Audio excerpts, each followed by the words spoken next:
play it safe. Call 1-800-GRANGER, click Granger.com, or just stop by. Granger, for the ones who get it done.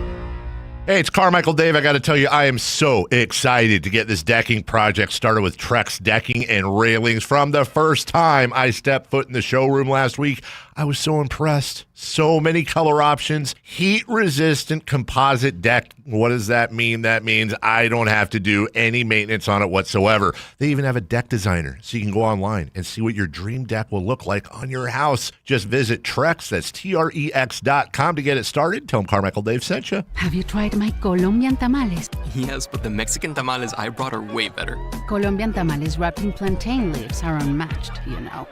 But the Mexican tamales wrapped in corn husks are the authentic ones. At least we can agree that they taste better with Pepsi. Without a doubt, tamales deserve Pepsi. No matter what tamales you love, enter for a chance to win a year's worth of groceries. Powered by Pepsi. No purchase necessary. U.S. residents 18 or over. Ends April 5th, 2026. Rules at pepsipromo.com/free groceries. Pepsi is a registered trademark of PepsiCo Inc. Guys, did you know your testosterone affects everything in your system, including how you feel and perform every day?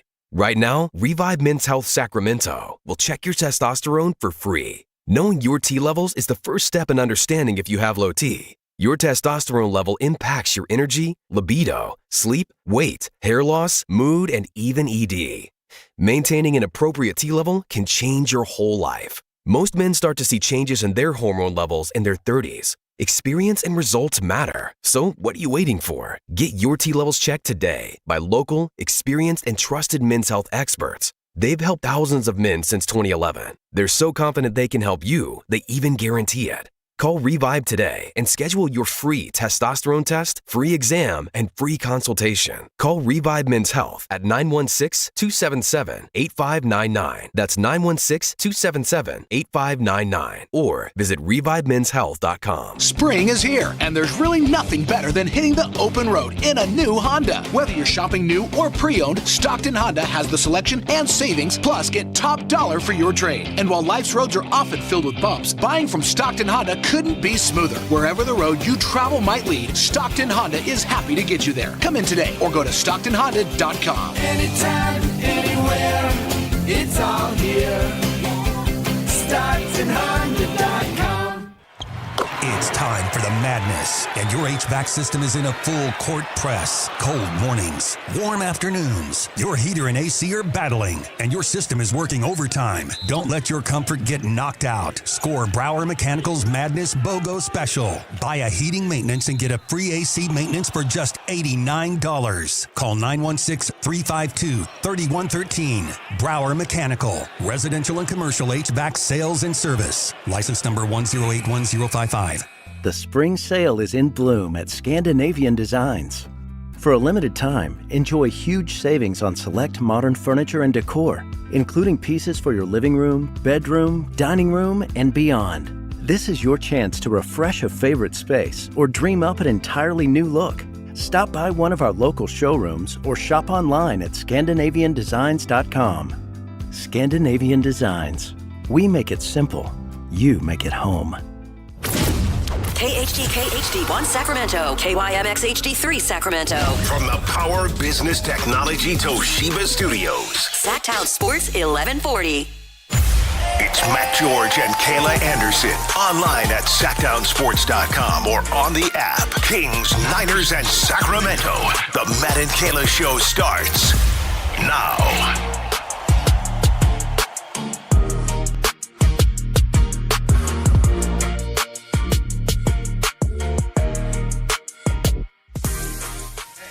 Get out.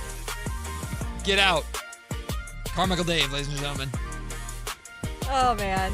I firmly disagree. I would love to hear a show of Kayla and Carmichael Dave together, just like I would love to hear a show of Kayla and Alan Stiles together. Just for the entertainment value alone. But here's the thing.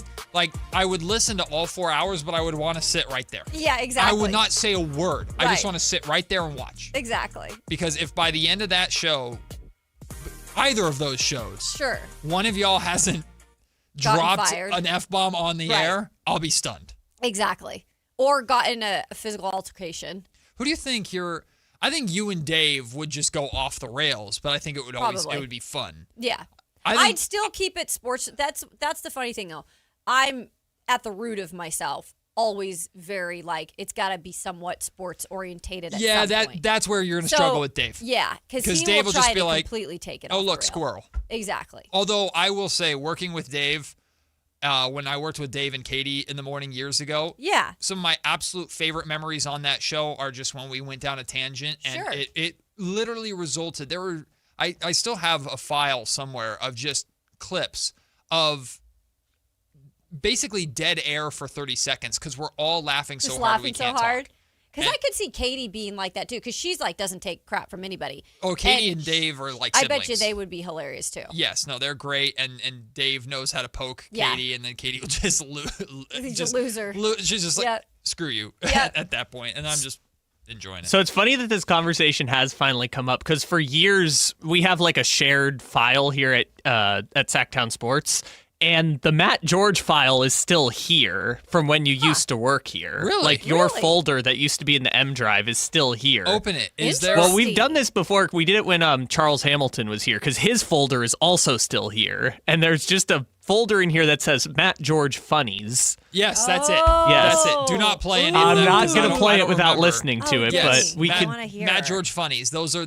I'm so glad you found it. Yes. Because those are all my favorite clips that we've cut from the morning show where we had just all sorts of this one seems safe. It's how to pronounce Rick Carlisle. Yeah, this is this is when Nate Goodyear was on the show. Not Nate Littlefield. No, Favorite Nate Goodyear. moment last night was when no, there's not actually. It's just what? Hold on, what?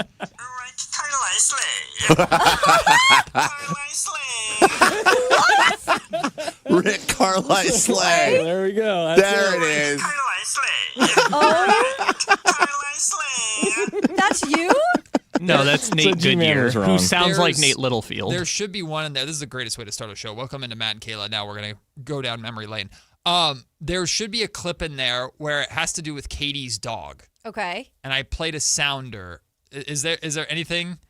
Is it the one titled Katie's Dead Dog? Yes. Oh, geez. That one. All right, we're just going to play this off the cuff. Yep. Yeah, because you were trying to get out of the bit. Because it had gone a little She was long. trying to get out of the bit. She Do you want to know? faked it. You want to know the secret Shockingly, behind my Katie joke? faked it. No, but I'm she laughing. had to tell you. Right. The secret behind it? You were pinching yourself? No. Thinking of a grandma? I don't know. Thinking about my dead dog. I'm not lying. Wow, see, that's cheating. Well, you said I wouldn't be able to not laugh. That's actually You are what had wrong. me laughing so hard. What? Was thinking about your dead dog. Nate, I'm gonna freaking punch you in the face, man. Seriously. It's gonna happen. I love it. Wow, I love is it. Katie just Kayla? No, keep, Yeah, so she's keep, very similar. Keep going Something because else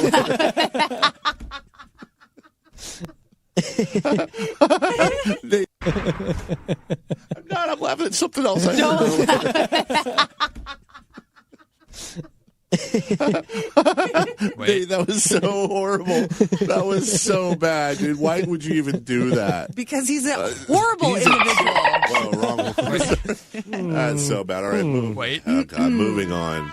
Oh, no. Stop it. Wait a That's minute. not funny. Matt, Jeez, no, Matt. that wasn't me. there are every day. Oh.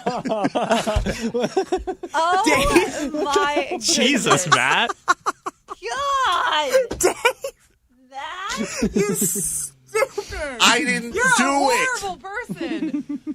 I question every day why I work with you idiots. I didn't do it. You did. So can I- Dave got blamed for that. That was so Dave used to have a famous sound machine that drove Okay. everybody crazy where he had just sounds. On his computer? I don't know. Yeah. It was like a box thing that he would bring Are you in that had just a kidding me? bunch of sounds on it. And he would play sounds all the time. So I knew I could play sounds from my computer and Dave would get blamed for it. So Katie started talking about her dead That's dog. really So funny. I played a clip of a crying dog. And he thought it was. And she thought it was Dave. him, and That's she got awesome. very upset at him, and he was dying laughing. It was great. We have so many good memories from that show, and we're excited to make more memories here on this show. Welcome in to the Matt and Kayla Show here. I'm Matt George. That's Kayla Anderson. Kyle Ledbetter on the other side of the glass. He has the power that I once had. That's true. He can play things, and we get blamed for it. But It's great. he can't pinch us because we're all wearing green That's today. true. By the way. We are. Happy St. Patrick's Day. We got the green memo. I am very not anti St. Patrick's Day at all. I just don't do it. I don't get it. Yeah, What do I do? I guess like if you have like a local pub next to you, you go drink Guinness. Like, I don't know. I'm not a beer drinker, so I'm not a big St. Patty. Because when I think of St. Patty's Day, I think of like beer. Yeah. And green beer. Uh-huh. And I don't drink any beer. So to me, I'm like, that's all I think about is people going out and celebrating, which is fun. I'm Scottish. Am I disqualified? Ooh. Are we supposed to be angry? I feel like we're not qualified to answer that question. I don't know. I genuinely don't know. Like my family, I have a huge Scottish descent to my family. Scottish and English especially, but Scotland is the primary, and we're not Ireland. Right. I don't know if there's beef. I don't know. Corned beef. There might be. I don't know. Corned beef hash. We don't get don't get a day. What do we get? We do not. What's wrong with us? You didn't We have got someone William cool Wallace. like the leprechaun That's true. who brings, luck at the end of the rainbow. We had William Wallace with his big freaking sword getting independence from England. Hell yeah. That's what we do in Scotland. We got kilts. What do you got? Oh, you do? And bagpipes. And bagpipes. Bagpipes are dope, by the way. Bagpipes are great. Yeah. I know they sound terrible when you, the No, first they're note, cool. you're like, and then they play, and you're like, oh, great. They're very cool. But Ireland's dope, too. I would love to go. I've heard it's beautiful. Eventually, one time in my life, I'll do a UK trip to go see Scotland, my family in Scotland. I do have family in Scotland. We got to go see our ancestors at some point. I got to go to Norway, so that's on my list. Oh, that's right. Yes. The great Olympic team. Congratulations on all the thank gold you. medals. Thank you. Wonderful. I'm glad you are good at hiking through the snow and shooting things. That's what they won, right? They won all of those? A lot of that Those all stuff. their gold medals? Yeah. Who was, you didn't, the guy that broke up or cheated on his girlfriend or whatever, and he's didn't not win a Norwegian, gold. right? Was he from Norway? Yes, from Norway. He was Norway. Unfortunately. Well, he never don't won a claim him. gold. National. We don't claim him. National hero. We don't claim him. 5-time medalist, mostly bronze. He's quite literally your Michael Phelps. He might be. No, there's another Norwegian guy who's their Michael Phelps. Oh. Bummer. He's won 9 golds. He's more well-behaved. Sturla didn't win a single gold. Anybody listening who is Irish, is there are we cool? Is Scotland cool? Can we hang? Can we partake? And everybody can partake in St. Patrick's Day, regardless of if you're Irish or not, right? But I feel like you guys all are. You have a little bit of feistiness to you. Yeah, All we're right, neighbors. Googling Irish-Scottish conflict on the work computer. Yeah, there you go. That's great for searches. But yeah, I've never been one for St. Patrick's Day. Some people do different traditions. Like I dropped my son off at school today. Yeah. And his teacher, who is amazing and goes above and beyond for everything, because teachers are That's so great. unbelievable. I love to hear that. Teachers are wonderful. Pay them more. Seriously. Including my wife. She had a leprechaun went and visited all their cubbies and stuff, and there's chocolate coins or a pot of gold or stuff like that. I remember doing stuff like that as a kid. It's not like the Easter bunny type thing that we would do at home. I don't know what to do for St. Patrick's Day. I was like, here, son, wear green. Don't get pinched. Don't pinch anybody. That's what you do. You just don't not wear green. That's what I always remember is just, put on green. Or if you are in your college or 20s, you go to Chicago and you go party in Chicago and they turn the river green. Yeah. So that's a thing. That's cool. My brother got to see it for the first time this weekend. Oh, nice. That looks, nice. I like it. I heard it's awesome. It looks very cool. Mm-hmm. It's a really, really cool tradition. Yeah. Why Chicago, though, and not Boston? Because isn't Boston super Irish? Or doesn't Boston have a big Irish heritage? I could be totally wrong here. Good question. It's both, yeah. I mean, Boston also does it. Chicago's lit, too, though. Mm-hmm. I've always wanted to go. By the way, Matt, apparently the War of the Three Kingdoms were fought between England, Scotland, and Ireland between who won? 1693. Who won? Give it to the Scots. England for sure won. I'm guessing they probably just agreed to the land that makes up the modern countries. We just beat each other up enough and said, all right, everybody go home. Go your separate ways. So do we think 378 years is enough time for you to now celebrate St. Patrick's Day? I don't know. I don't know what the beef is. I mean, Sandwich Magic, I'm assuming Sandwich Magic here in the Sactown Sports 1140 YouTube channel is Irish. Really? Irish. Says Scots are cool with us. Hell yeah. Good. All right. Okay. So I'm Perfect. in. Scotland's in. Apparently, the war ended with the annexation of the kingdoms of England, Scotland, and Ireland from the Commonwealth of England and establishing the traditional Commonwealth of England as we know it today. Ron Ultra, Boston water is made to throw teas into. Good point. Good point. Green tea at that. Ooh, see, now we're on to something. See? You throw some green tea in the Boston Harbor, and then you dye the Chicago River red, blue, green, whatever color it is. Yep. Great. Now we're on to something. I have a weird obsession with two very random and very different types of music. One is gospel music. Yeah. I love gospel music. You probably grew up with it, right? No, I just love gospel music. Okay. I love gospel choirs. You're talking about like going to a church or when they bring in the gospel choir. Yes. Or like to do the backup stuff sometimes. Like when one of the it's most big famous time. gospel choirs of all time is the Mississippi Gospel Choir. Yeah. Like they're It is cool. unbelievable. They're very cool. so I love gospel music. That's number one. Number two is I love Celtic music. I love Really? yes. Do you love do the river dance? I cannot. I would trip over my own feet, look like a pool noodle. But I love Celtic music. Whether it's fast, slow, like a Celtic fiddle, the flute, the bagpipe. I love Celtic music. It does get you going. So St. Patrick's Day should be a bigger holiday to me, but I just have never partaken in You can it. change your whole outlook on it today. Well, I'll be spending my St. Patrick's Day in the Golden One Center, watching De'Aaron Fox and Victor Wembanyama beat the brakes off the Kings, potentially. Who knows? Well, but I maybe, mean, it doesn't really matter. or maybe the Kings get lucky, which wouldn't be luck for other reasons. It depends. It depends on who you ask. I mean, so when the Kings played the Spurs in San Antonio, it was a very competitive game. We got the Fox, Russell Westbrook chippiness. Russ is going to play tonight, it seems like. He's not listed on the injury report, so Russ is going to be good. DeMar DeRozan's going to be good. Of course, DeMar, a former San Antonio Spur. I don't think there's any bad blood there or anything like that, but we know DeMar's going to play hard, and he's been on a tear as of late. And then Victor Wembanyama and Maxime Reynaud had a great battle in San Antonio. Victor ended up like winning it pretty significantly. Yeah, but I still feel like Max kind of, for the most part, held his own. He didn't get completely pushed The around. first half, I thought Max outplayed Wemby. That's also because Wemby wasn't going full Wemby yet. And then Wemby went full Wemby in the second half, and the rest was history. The Kings should 100% lose tonight's game. I expect it to be competitive. I expect it to be interesting. I don't know how much green there's going to be inside the Golden One Center necessarily with the San Antonio Spurs and Sacramento Kings playing, but that's not a bad way to spend your St. Patrick's Day. Exactly. Wear your purple, but then wear just like one little nugget of green so that you don't get pinched. No pinching. No pinching. In addition to, well, we're going to talk a lot, of course, about Kings and Spurs today. Coming up at noon during our lunch break segment, we'll, of course, talk about De'Aaron Fox. What is the reception we're expecting for Fox in Sacramento? He's already played a game here since being traded, and people forget the Spurs got destroyed in that game. The Kings cooked them, and Zach LaVine went off in that game. That was right after, or very recently after the trade. Not long after that, De'Aaron Fox was shut down for the season. But I'm curious if the reception is cooled off now, because there was frustration, there was animosity from a portion of the fan base towards De'Aaron Fox. There So of it course was half and half?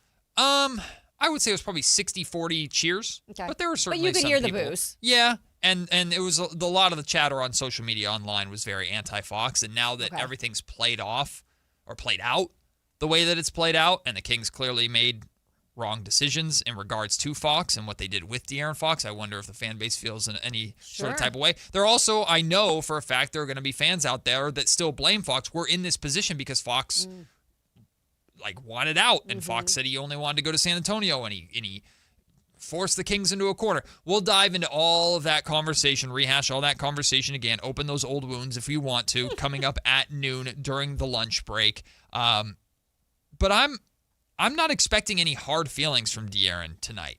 It's the same way I felt about Mike Brown with Mike Brown's return. Like, what did De'Aaron Fox, what do they need to feel bad about or feel upset about when looking at the Sacramento Kings? Look at the Kings and look at where they're at. You've already won. Like, De'Aaron, your point has been proven. You got traded away, and the team has been a dumpster fire. This season is a disaster in so many ways. Other ways it's good, like we talked about yesterday. But for the most part, this season's been a disaster for the Sacramento Kings. Meanwhile, the San Antonio Spurs immediately are title contenders. Like, why would there be hard feelings if you're De'Aaron Fox? But I think if anything, it's reversed. So, like, when Mike Brown came here, this is just observation, by the way, guys. When Mike Brown came here, there was a whole fist bump gate at the end of the game. Well, yeah, that was with Fox Doug. and Doug. Yeah. Yeah. Or, I mean, Mike and Mike Doug. and Doug. And so you wonder, like, is there anything like on the Kings side in terms of players that would be that way towards Fox? You get what I'm saying? Maybe. Like Fox and them, it's like, who cares? Like, look at us and look at you. But it's always like, how about the reverse? I mean, Levine's not playing, so Right. there's no energy of sure. Like people say this trade was bad, I'm going to show them type thing. So Mhm. I would take that out of it. Okay. Russ and Fox have always kind of gone back and forth with each other. But that's longer than here. Yeah, and what's that has funny nothing is to do with here. De'Aaron has said and shared many times that Russ was one of his favorite players growing up. Sure. Like he was a big fan of Russ, and he enjoys going back and forth with Russ. So I wouldn't put that in any extracurricular. If there's anything, it's maybe with Malik Monk. That's what I was going to say. And Malik is questionable Sure, for so he might tonight's not game. play. So, well, he's been out for the last handful. So being questionable is an improvement. And I have to imagine if you're Malik, you want to play in What's this he game. been out with again? Sorry, there's so many. I can't even keep track of the Let's injuries on this see. team. Ankle sprain. That's An right. ankle injury. Yeah, he hurt his Okay. ankle at halftime of the. What game was that? It was last week. It was during the Y2K night, I'm pretty sure, and we found out at halftime. Yes. Oh wait, he's out. Yep. He hurt his ankle or something. So Malik is questionable for tonight's game. He was a full participant in practice over the weekend before the Kings went down to LA. So on Friday, he was a full participant in practice, if I remember correctly from the reports there. That was also he when we might. found He out might play Dylan then. Cardwell. So Malik, there might be kinda want something him there to. because Malik and De'Aaron Fox, their relationship, they were roommates, best friends at Kentucky. And then De'Aaron was obviously very influential of the Sacramento Kings going and getting Malik and bringing him here. But then De'Aaron and Malik seemed to be on opposite sides of the Doug Christie, Mike Brown saga. So it's. I don't think there's animosity necessarily between the two, but both of them will probably get up a little extra juice for You that. know what's weird about you saying that? That is kind of, I think, what has happened to Jalen Hurts and A.J. Brown. Hurts brought AJ pretty much to Philly. Like he pretty much convinced him. Yep.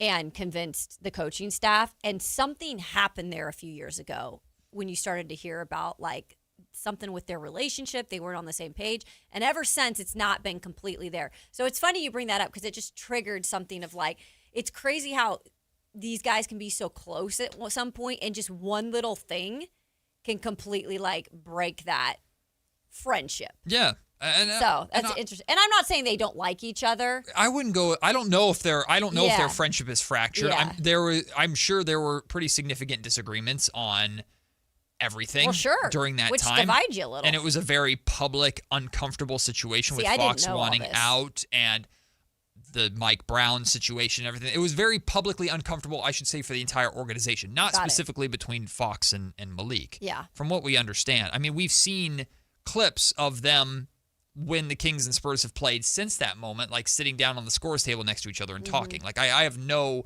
I don't think there's any hatred or any ill will between the two of them whatsoever. They were just on different sides of the. Yeah, I think there was just a fundamental disagreement within the organization of the direction of the organization, and some guys were on one side, some guys were on the other, and it's like DeMar DeRozan said, it ended up being an S show So weird. last season, and it played out the way that it played out. Disagreements in how the organization should go forward, and if we're being honest, again, we'll unpack this at noon. De'Aaron Fox, Mike Brown were on the right side, and the Kings chose wrong. If we're being honest, Kings chose wrong. Kings fans might not want to hear that, but they chose wrong. We'll talk about that. We'll unpack that all at noon.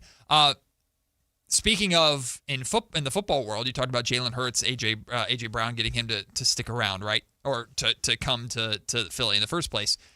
George Kittle spoke in part of the what was the Bussin' podcast? with the Boys. Yeah, Bussin' with the Boys. Thank you.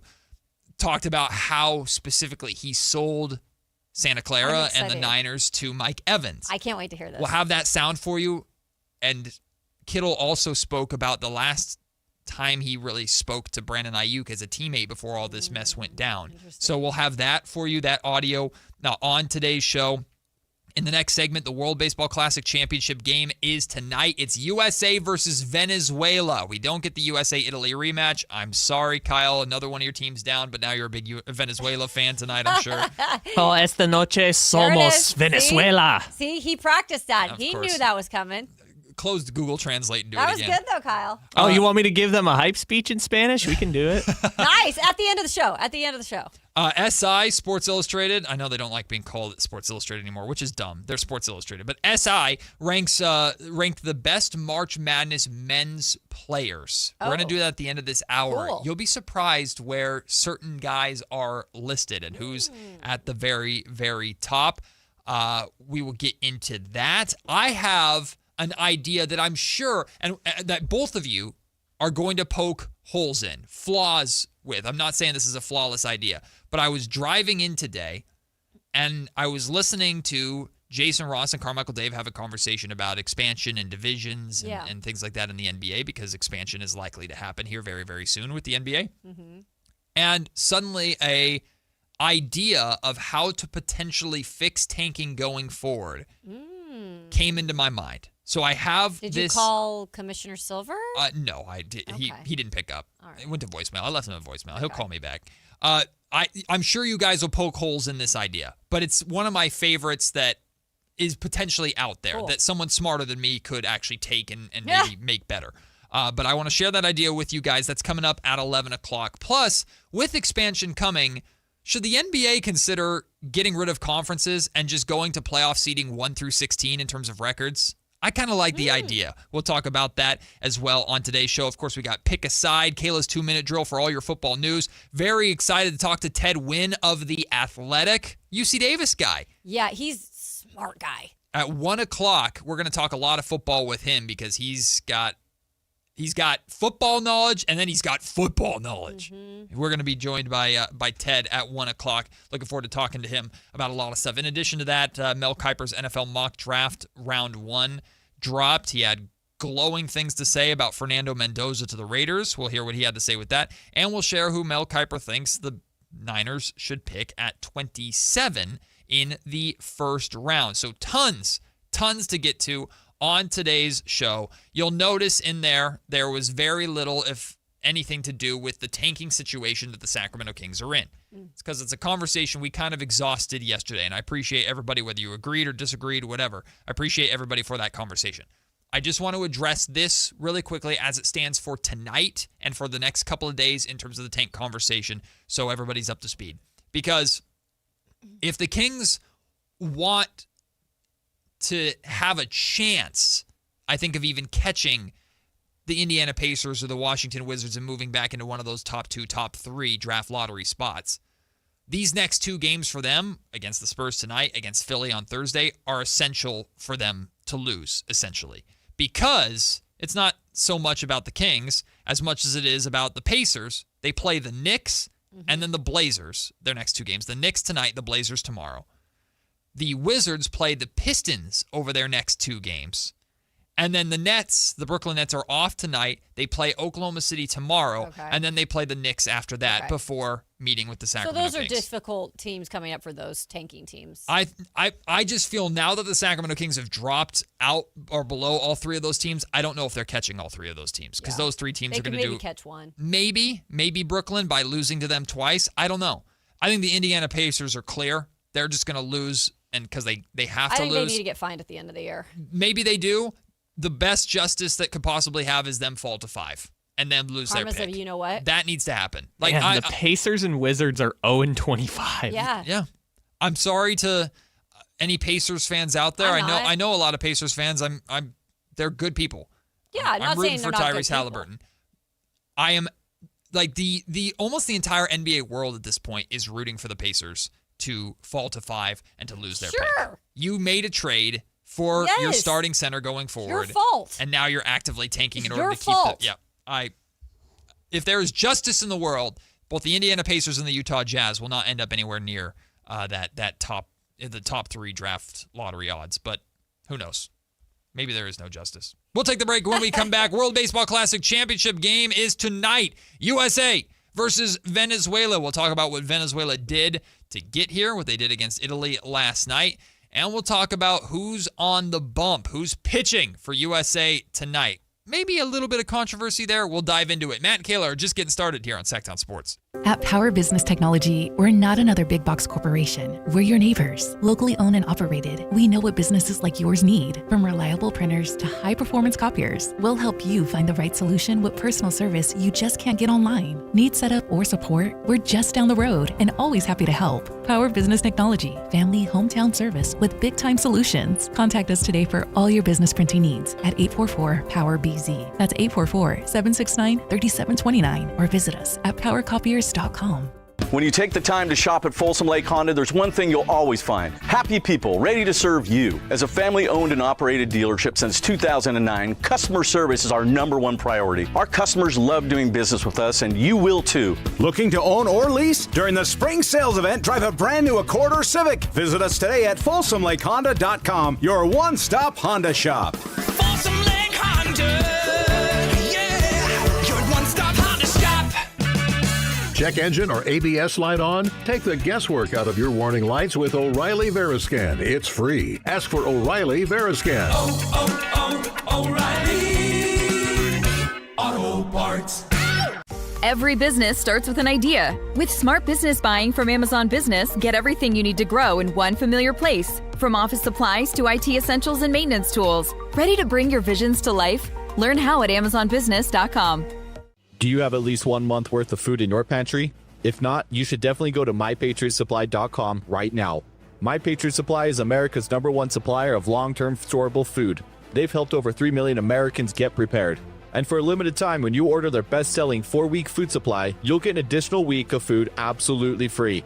There's no catch, but act fast because this offer ends soon. Claim your free emergency food kit now at MyPatriotSupply.com. That's MyPatriotSupply.com. Sacramento! Now you got a place for all things dance. The all-new Energy 100.5 HD2. Where dance music lives. Dance vibes anytime and any place when you get the free Now 100.5 app. Or listen at 100.5 HD2. Saturday, March 21st, history hits the gas. The 77th season opener at Stockton 99 Speedway. Tribute to Norman David. Gates open at 5 p.m. Get your tickets now at Stockton99.com.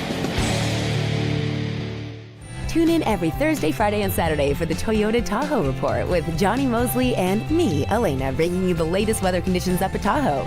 Brought to you by your local Toyota dealers. Toyota, let's go places. When life calls for a little extra, a kitchen upgrade, paying off debt, or that dream vacation, Valley Strong Credit Union is here to help. With a Valley Strong home equity loan, you can tap into your home's value with competitive rates, flexible terms, and local guidance you can trust. Get approved in as little as 5 minutes, with funding in as few as 5 days. Your goals are within reach. Visit valleystrong.com to get your offer today. Valley Strong Credit Union. Grow your possibilities. Equal housing lender, NMLS number 456506.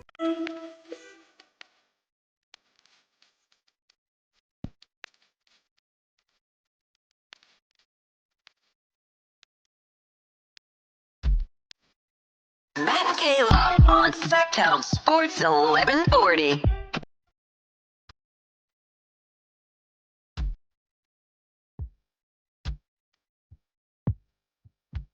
In addition to Kings and Spurs inside the Golden One Center, we got the World Baseball Classic Championship game tonight.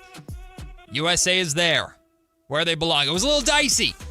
A little dicey for a while. We didn't know if USA was going to even make it to the knockout rounds, but they did make it. Got that huge win over the Dominican Republic over the weekend, 2-1 to punch their ticket. And last night they were watching intently to see would they get a rematch against Italy, who won Group B. It was Group B, right? Yeah, Group B. Or would they get a shot at Venezuela, who until recently had kind of flown under the radar. They've got some talent. I mean, Ronald Acuna Jr. is the face of that team in right field. He's fantastic. But they got a lot of talent. Jackson Chourio, they got a lot of talent on that team. Mm-hmm. Luis Arias. Yes. I'm second baseman. Why am I blanking on his freaking name? Oh, for God's sake. I'll remember it. Eugenio Suarez is on that team. Who is it? Torres. That's who it is. Oh, Glaber? Glaber Torres. Thank you. That's a very, very talented team. And they were kind of flying under the radar. The team that was like the big story, other than Dominican Republic, how dominant they were until they ran into USA, was Italy, right? Mm-hmm. Italy, look at this. Look at Italy's the hot team. Italy's kind of the Cinderella story of what's going on here.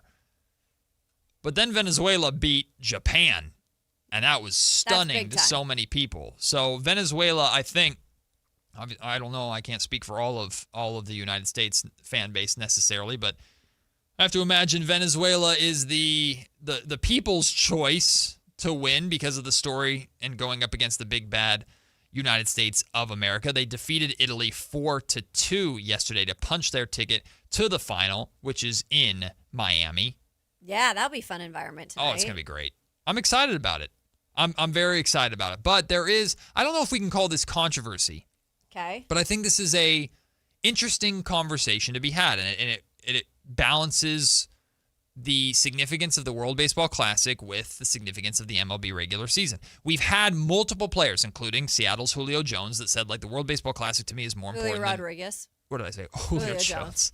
Julio Rodriguez, Yep. yes, who talked about the World Baseball Classic being bigger to him than winning a World Series. It would be bigger to him. Right. So some correct. players, and it could be a prisoner of the moment type feeling because of how much No energy doubt was about it. around the Dominican Republic team. But he's not the only player to come out and talk about like World Baseball Classic greater than World Series. Aaron Judge, in another kind of way, talked about the crowds at the World Baseball Classic being better than at the World Series. Nolan McLean is going to be on the mound tonight for Team USA. Really good pitcher. Yes. Not anything to do with him. But he's there because Tariq Skubal refuses to pitch. He's back with the team. He pitched once. Paul Skeens pitched twice. Yeah. Logan Webb has pitched twice, although Skeens, Webb in two different tiers. No disrespect to Logan Webb, but Skeens and Skubal are widely considered to be outside of Shohei Ohtani, like the two biggest pitchers in MLB baseball right now. They won the Cy Youngs last year. Right. Shohei's now back into that conversation because he's pitching again this year.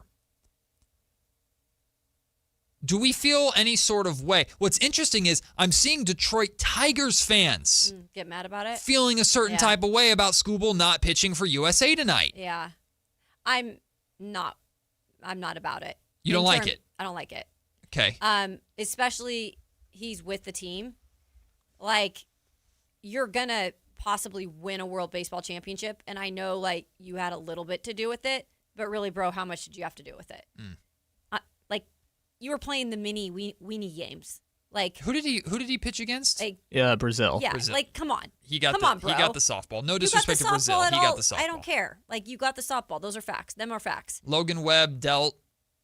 Yeah. Played really well against who was the first knockout game? God. Sorry, he was Great Britain. Logan Webb Great- was Brazil. He was Great. Skubal was Great Britain. Great. Another. Not sorry. the biggest of opponents. Subpar Better team. than Brazil, but not the biggest of opponents, right? Paul Skeens pitched very well against the Dominican Republic, stepped up when USA desperately needed him to step up, especially in a game that was a 2-1 final. Sure. Like, Skeens did his job. I don't know. I do feel it's not like anger at Skubal, but it's like, come on, man. It's like not anger. This is important. And I think the MLB, I know you want to protect the guy for a 162-game season. I know there are expectations for the Detroit Tigers to make some noise this year. Like you said, reigning Cy Young winner. If I'm the MLB, though, I'm strongly consider or talking to Skubal and saying, hey, man, like, well, this is big. This is huge for us. Well, hold on. That's not the reason why Skubal isn't pitching, though.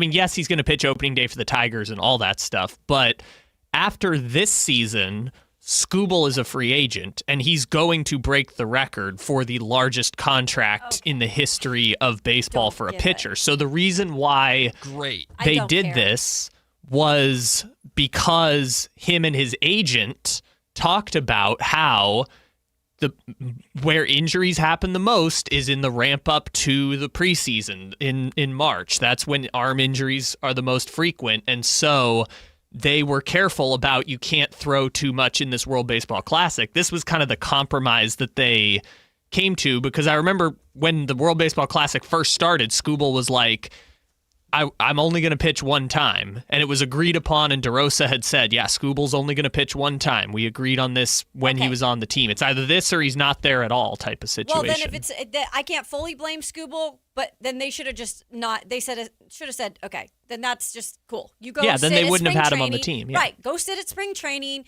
and go sip your pina coladas after practice. Like, we're going to go win it with our team. And the fact that he's there and going to act like he's a part of this. He is there. He is in the dugout. Bro, no. Like, I'm sorry. That's the part that angers me. If that's your thing with your agent that you want to stick to, that's fine. But then you don't go enter this World Baseball Classic and play in a mini-me game and then expect to ride the coattails of the rest of your American teammates. You are exactly correct, which is why after Skubal pitched that first game, he was having second thoughts like, no, I can't leave now. I can't leave now. Well, he should have. And they would, he ended up going with their original plan instead of switching it up. But that was the plan everyone agreed to at the start. So I guess I just look at it like it was either this or he wasn't there at all. And it's fair to say like, well, then you probably shouldn't have been there at all if you're Skubal. But to then come back around and be like, oh, now he should pitch. It's like this was the thing that was agreed to as a condition for him to even be on the team in the first place because you got to protect that $400 million. God, I'm heated about this now. So Skubal, I'm looking for the pitch count, and I will find it. Skubal pitched 3 innings against Great Britain. 3 innings. Struck out 5. Did give up a home run. But he pitched 3 innings. He's going to go and pitch That was a long time ago, in a couple of weeks. He's going to pitch. He's going to throw 80, 90 pitches on opening day. Sure. And, I mean, I understand. I get the point. Right. I get the protection. Then don't go into the World Baseball Classic in the first place. Yeah. I'm sorry. And Team USA, of course, wants him there, needs him there. He's one of the best arms that they've got. So it's partly their fault, too. 100%. But if it, like, this is where, regardless of if it was agreed upon or not, the court of public opinion is going to hold you accountable, or is at least going to look at you a certain type of way and go, this is the biggest thing for our country in the baseball world, and you're not participating. Yes, Kayla Anderson. I have a question for you. Please. Let me describe something that this really, really reminds me of from back in college at Washington State. Okay.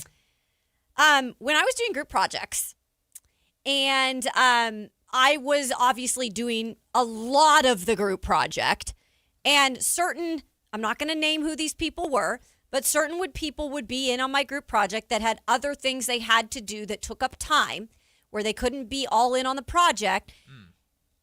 And they got an A because they were technically one little minuscule part of the group project when I pretty much did the whole group project. Maybe this is what's striking a chord.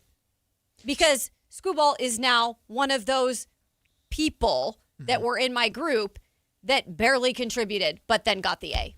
I'm sure in general, because these guys are friends, obviously, and they know each other, I'm sure in general, as long as Logan Webb can call himself a champion and Paul Skeens can call themselves a champion, like, they don't care I'm sure they that don't much care. as long. But there's also, I'm sure there is a feeling of, well, I made 2 starts. I did my job to get us this. You sacrificed maybe something happening. If I'm Paul Skeens, I'm saying I slayed the biggest beast out there. Right. That DR offense, those bats were on fire. Well, he also pitched against Mexico too. Yeah. Yeah. And to be fair, they lost that game, but he came back. He No, they stepped did win up. that game. They lost to Italy. I'm sorry, remember? Italy. They beat Mexico. Skeens, if I'm Skeens though, I'm coming out and I'm saying, and like, listen, I get on my back. I did the job. Skubal, yeah, he's my teammate, and we won.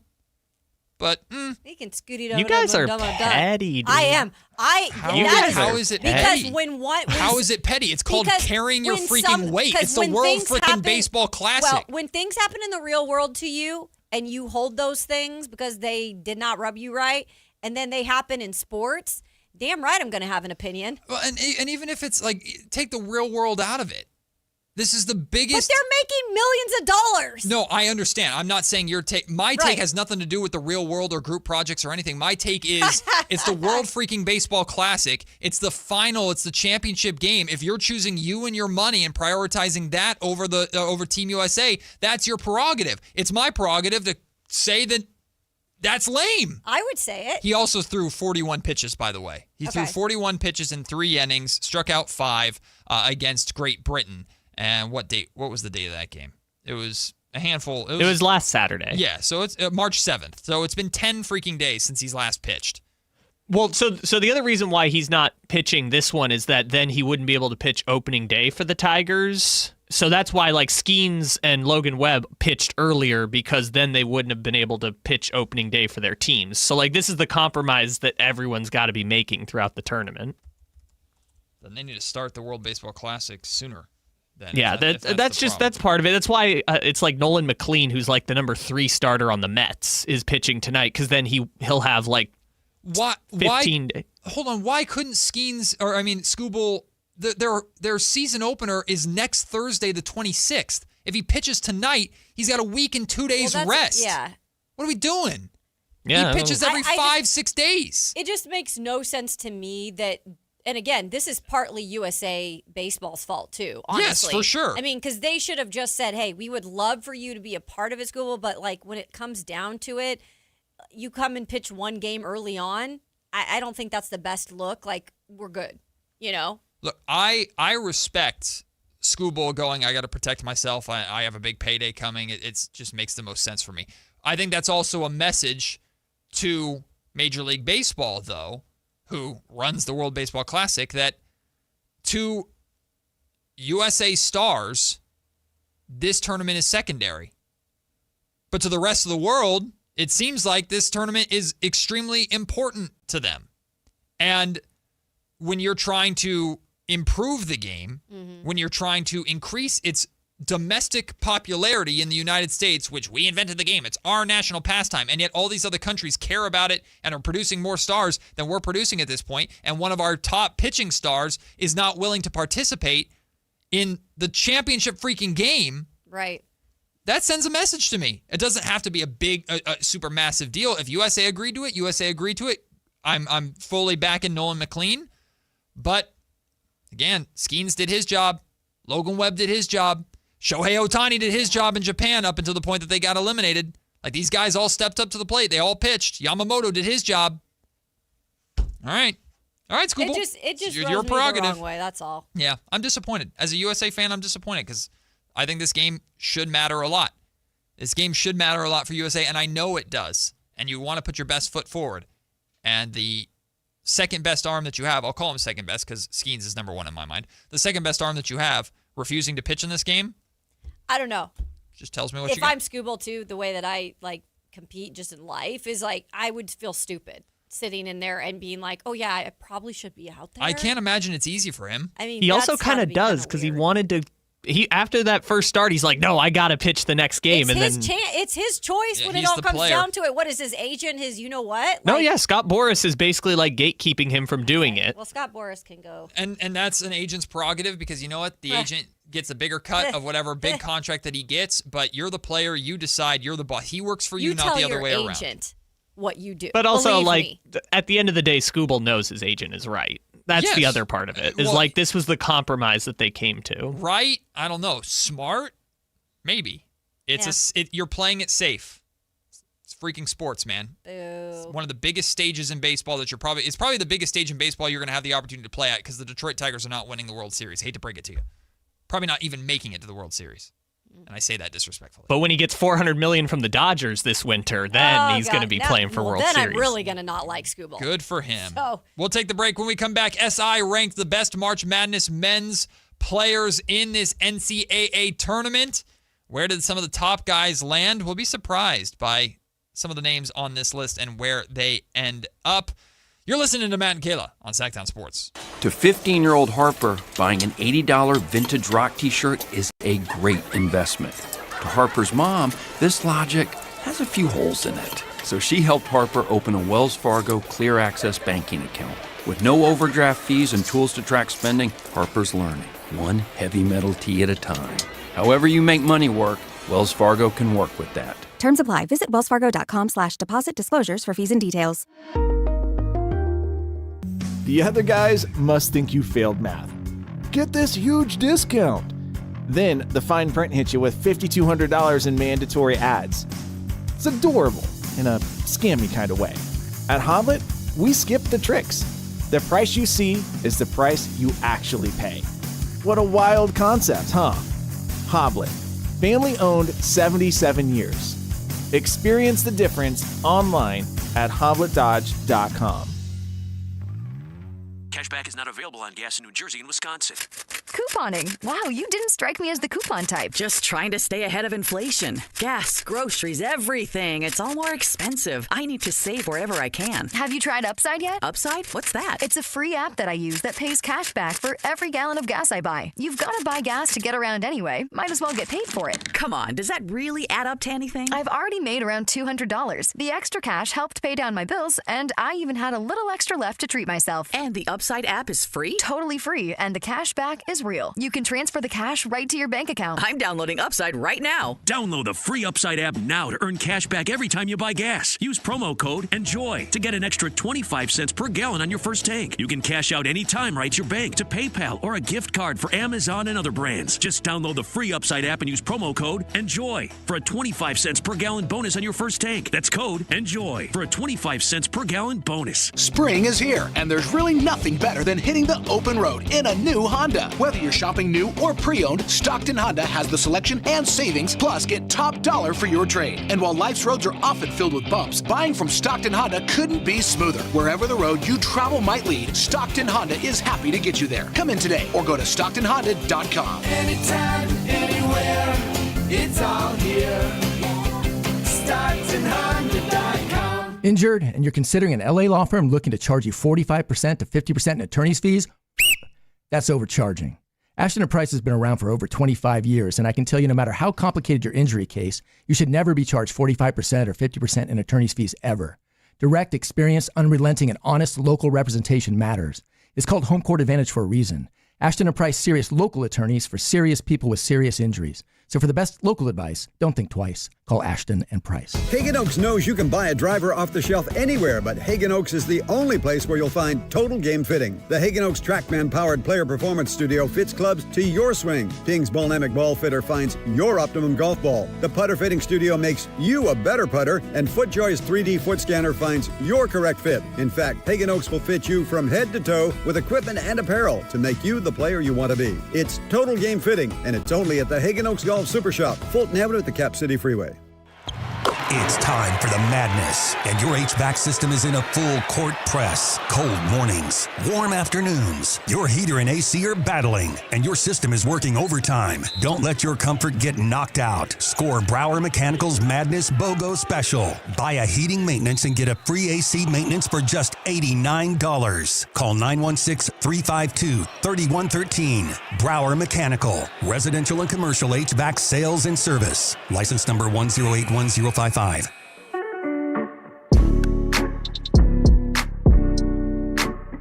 and Kayla on Sactown Sports 1140.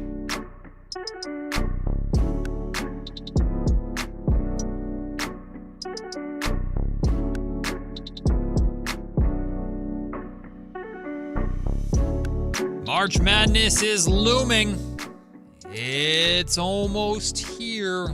The madness about to begin, both men's and women's. And of course, in a couple of weekends, we will have the women's national tournament here in Sacramento, or at least a good portion of it, expecting potentially teams like UCLA, LSU to be in the building. It's going to be really good basketball. It's going to be a lot of fun. I can go boo Kim Mulkey in Sacramento? You can. You might be. Well, I can't say you can definitively. If you want, potentially. But you might be able to go see her sweaters in person. So I have a general rule, which is you just shouldn't boo athletes or like people in sports. Like you're a grown adult. Don't boo another grown adult. I don't understand that take.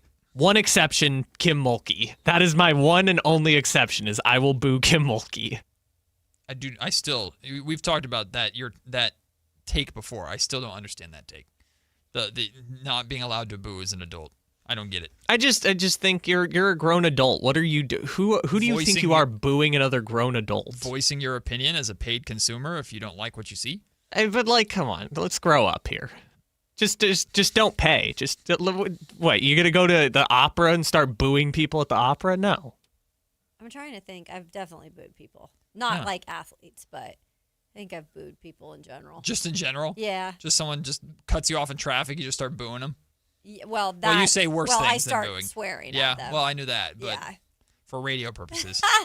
You booed him. We're to find out, like, Kayla was at a sporting event one time and accidentally trucked some athlete as they were running out of the tunnel or something. That's just not my style because you grow up covering athletes and coaches. Like, I could never do that to them. What's a hit? Like, make physical contact? To boo. Because that's just not part of. You would not, if you were a paid consumer, if you were at a Detroit Tigers game and Tariq Schoolboy is running out there and he's not pitching in the World Baseball Classic, you would voice your. I would boo the other. I would never boo my own team, which there are people who absolutely boo their own team. Yeah. The Titans did it a couple years ago. If you're playing terribly, But it's if my there's- way of voicing my displeasure with I paid my money. Now, it doesn't mean I own anything, but I'm paying to be here.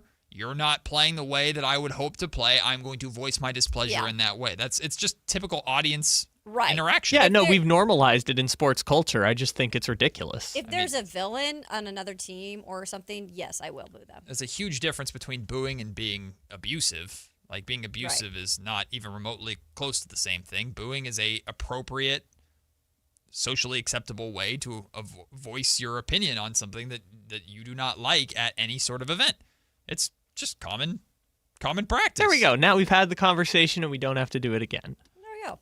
Sports Illustrated, SI, put out. I love how you still will say Sports Illustrated. We're not supposed to say it, I guess, which I think is hilarious. Which is why I don't know. I've grown up with Sports So have I- Illustrated. so have Because the I. brand is so tarnished that they're trying to separate themselves Yeah, and from I the didn't brand. know that either, by the way. So I mean, yeah, they gutted it and sold it for parts to hedge funds, and then they were using AI writers a couple years ago. Okay. So they're trying to just distance themselves from it. Sports Illustrated sells like vitamins now. I don't know if you know this. It's very weird. Well, Sports Illustrated, take that. I'm not calling you SI. Well, Sports Illustrated has a great connotation in my mind because I grew up reading Sports Illustrated magazines, and Sports Illustrated was phenomenal for so many of us growing up. So I don't think of SI or Sports Illustrated as selling whatever the hell they're selling or whatever. I think of it as good sports journalism, and they put out, the SI staff put out their rankings for the best 68 men's basketball players in the March Madness field. I bet you can guess number one pretty easy. Give it a shot. Cam Boozer. Yeah. Cam Boozer is number one. 100%. The explanation for it is Boozer is a shoe-in All-American for the NCAA tournament's top overall seed, is performed as advertised as one of the best NBA top prospects in the draft later this summer. In the meantime, Boozer is trying to will his team to a national title after averaging a double-double and doing it all on both ends. I think it's time we really start, regardless of the Kings conversation or not, I think it's time we start giving Cam Boozer the respect he deserves as a potential number one overall pick. Because he seems firmly in every conversation, in every mock draft, it's like number 2 or number 3. And there's always a respect there, but he's not the best guy. He's not the best guy. I think we should stop doing that. And it's always the reason that it's been all year. It's almost like, this is really funny. It's almost like he's too good to be true in a way that he's going to like decline at the next level. That's what I feel like the narrative on him is, though, is like he's already reached his potential at 18 years old in the college game, and he's not going to be able to continue to grow in the NBA. He's 18 freaking years old, first of all. Just because he's the most mature college player in the game does not mean he's not going to be able to grow his game at the next level. This is where the draft process, I imagine, can be pretty frustrating for players. And when you deal so much with projections, because projections have an element of the fantastical. I don't think that's a word. Fantastical? That's hilarious. The fantasy, fantastic. You can make it your own whatever. word. I don't care. You know what I'm trying to say. Phantasmic. Phantasmic, sure. Yeah. Fantastic. There's this element of let me drift away and imagine the perfect version of AJ DeBonsa, which I've of course done, or Darren Peterson, or Darius Acuff, or any of these guys. Let me imagine it. And with Cam Boozer, it's like, let me imagine him winning everywhere he goes and dominate. Oh wait, he's doing that. Okay, so how, like, basically, if you were to cut Cam Boozer, who he's been his entire basketball life as just a winner everywhere he goes, and apply that to the NBA, it's really, really, really, really, really good. But it's also kind of like, okay, we've seen it. because he's dominated. Now we just imagine him dominating at the next level, which again is a wonderful thing. But compared to, but what if AJ DeBonsa was Kevin Durant? Right. What if Acuff was Allen Iverson? Right. That's where Darren Peterson, Kobe. What if he's Kobe? Yeah. That's where the guys like Cam Boozer are probably like, what the hell, man? I'm the best now. Yes. And I have the chance to be the best still. Yes. It is the culture that we have, and I'm part of it too, of romanticizing. Mm-hmm. That's part of it, and it goes into sports. And this is a perfect example of that. Yep. Cam is kind of like already the all-around perfect partner where you're kind of bored already. Yeah. And these other players, it's like, oh, there's so much more going on. Yes, Matt. Hi. Yes, Matt. I would happily be bored of Cam Boozer in Sacramento, please. As long as I'm happy for the rest of my... Okay. Honestly, Perfect. AJ DeBonsa is still my number one guy. At this point, I don't know if the Kings are going to have a shot in hell at any of these guys. Mm-hmm. They're not trending in the greatest of directions. Please, ping pong balls. Please, basketball gods. If I'm bored of Cam Boozer in Sacramento, sign me the hell up. By the way, AJ DeBonsa is number 2 on SI's list. Okay. Acuff number 4 on this list. All right. By the way, his stock has risen. What number, if you were to guess, and obviously because I'm throwing this out there, you know that number's not where it should be. Where would you think? Give me a number for Darren Peterson. Darren Peterson.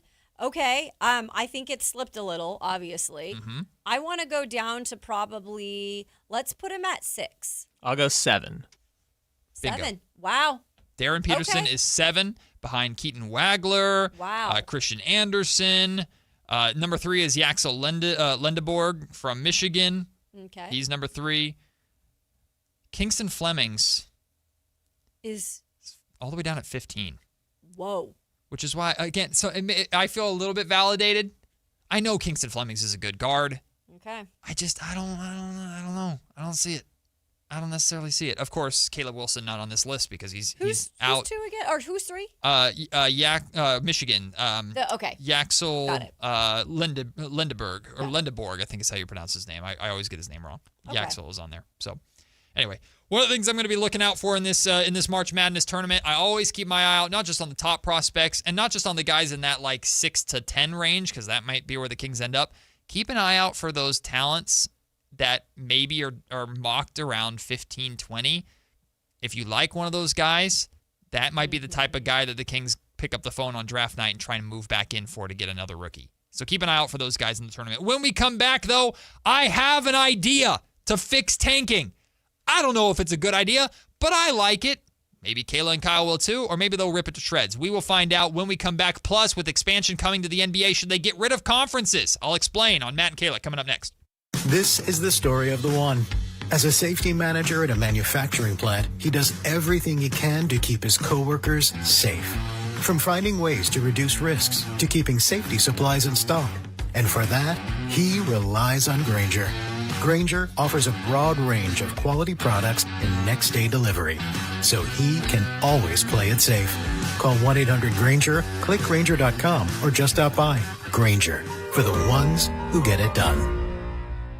Yo, Harvey, Zoe, group selfie. Ooh, nice new iPhone 17, Drewski. Let's do a triangle formation. I'm in front. With a center stage front camera, everyone fits in the shot. You got it at T-Mobile. But switching takes forever. Not anymore. Now you can switch to T-Mobile in just 15 minutes. Focus, people. Nail your pose. And you get a new iPhone 17 on them. No way. Yes way. No way. Yes way, guys. Switch to T-Mobile and get iPhone 17 on us. And right now, we'll pay off your old phone up to $800. I'm grabbing my phone and switching to T-Mobile right now. Get back, Harvey. We're taking a... let's go again, y'all.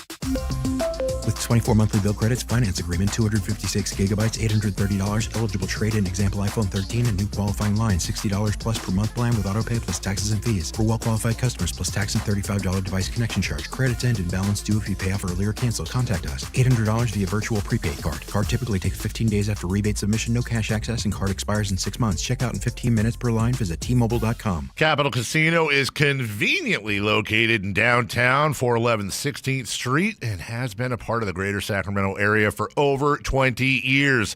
They offer the best variety of games in the region in a safe and friendly environment, and there's plenty of parking, all well lit and monitored by security.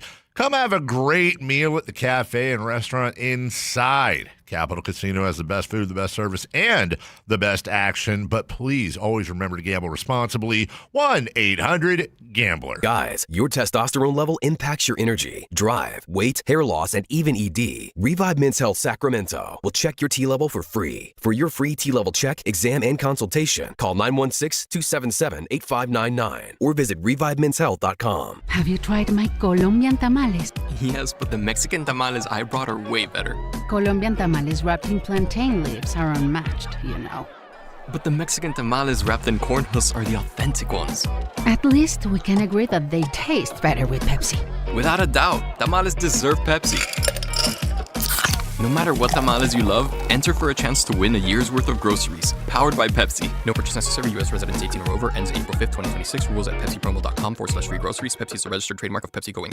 If your business depends on reliable vehicles, it's time to upgrade your fleet at myelkgrovechevrolet.com. We specialize in fleet pricing, bulk discounts, and fast approvals, so your team stays on the road and on the job. From work trucks and vans to fuel-efficient sedans and SUVs, we have the inventory, service, and financing to keep your business moving. Call or visit myelkgrovechevrolet.com today and ask about exclusive fleet savings. myelkgrovechevrolet.com. Driving business forward. KHD HD1 Sacramento, KYMX HD3 Sacramento. From the Power Business Technology Toshiba Studios. This is Sactown Sports 1140.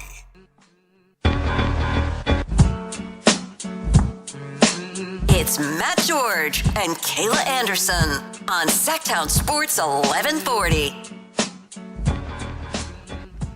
You guys remember a handful of weeks ago when all anybody was talking about in the NBA was tanking, and all anybody was doing was submitting ideas for how to fix tanking?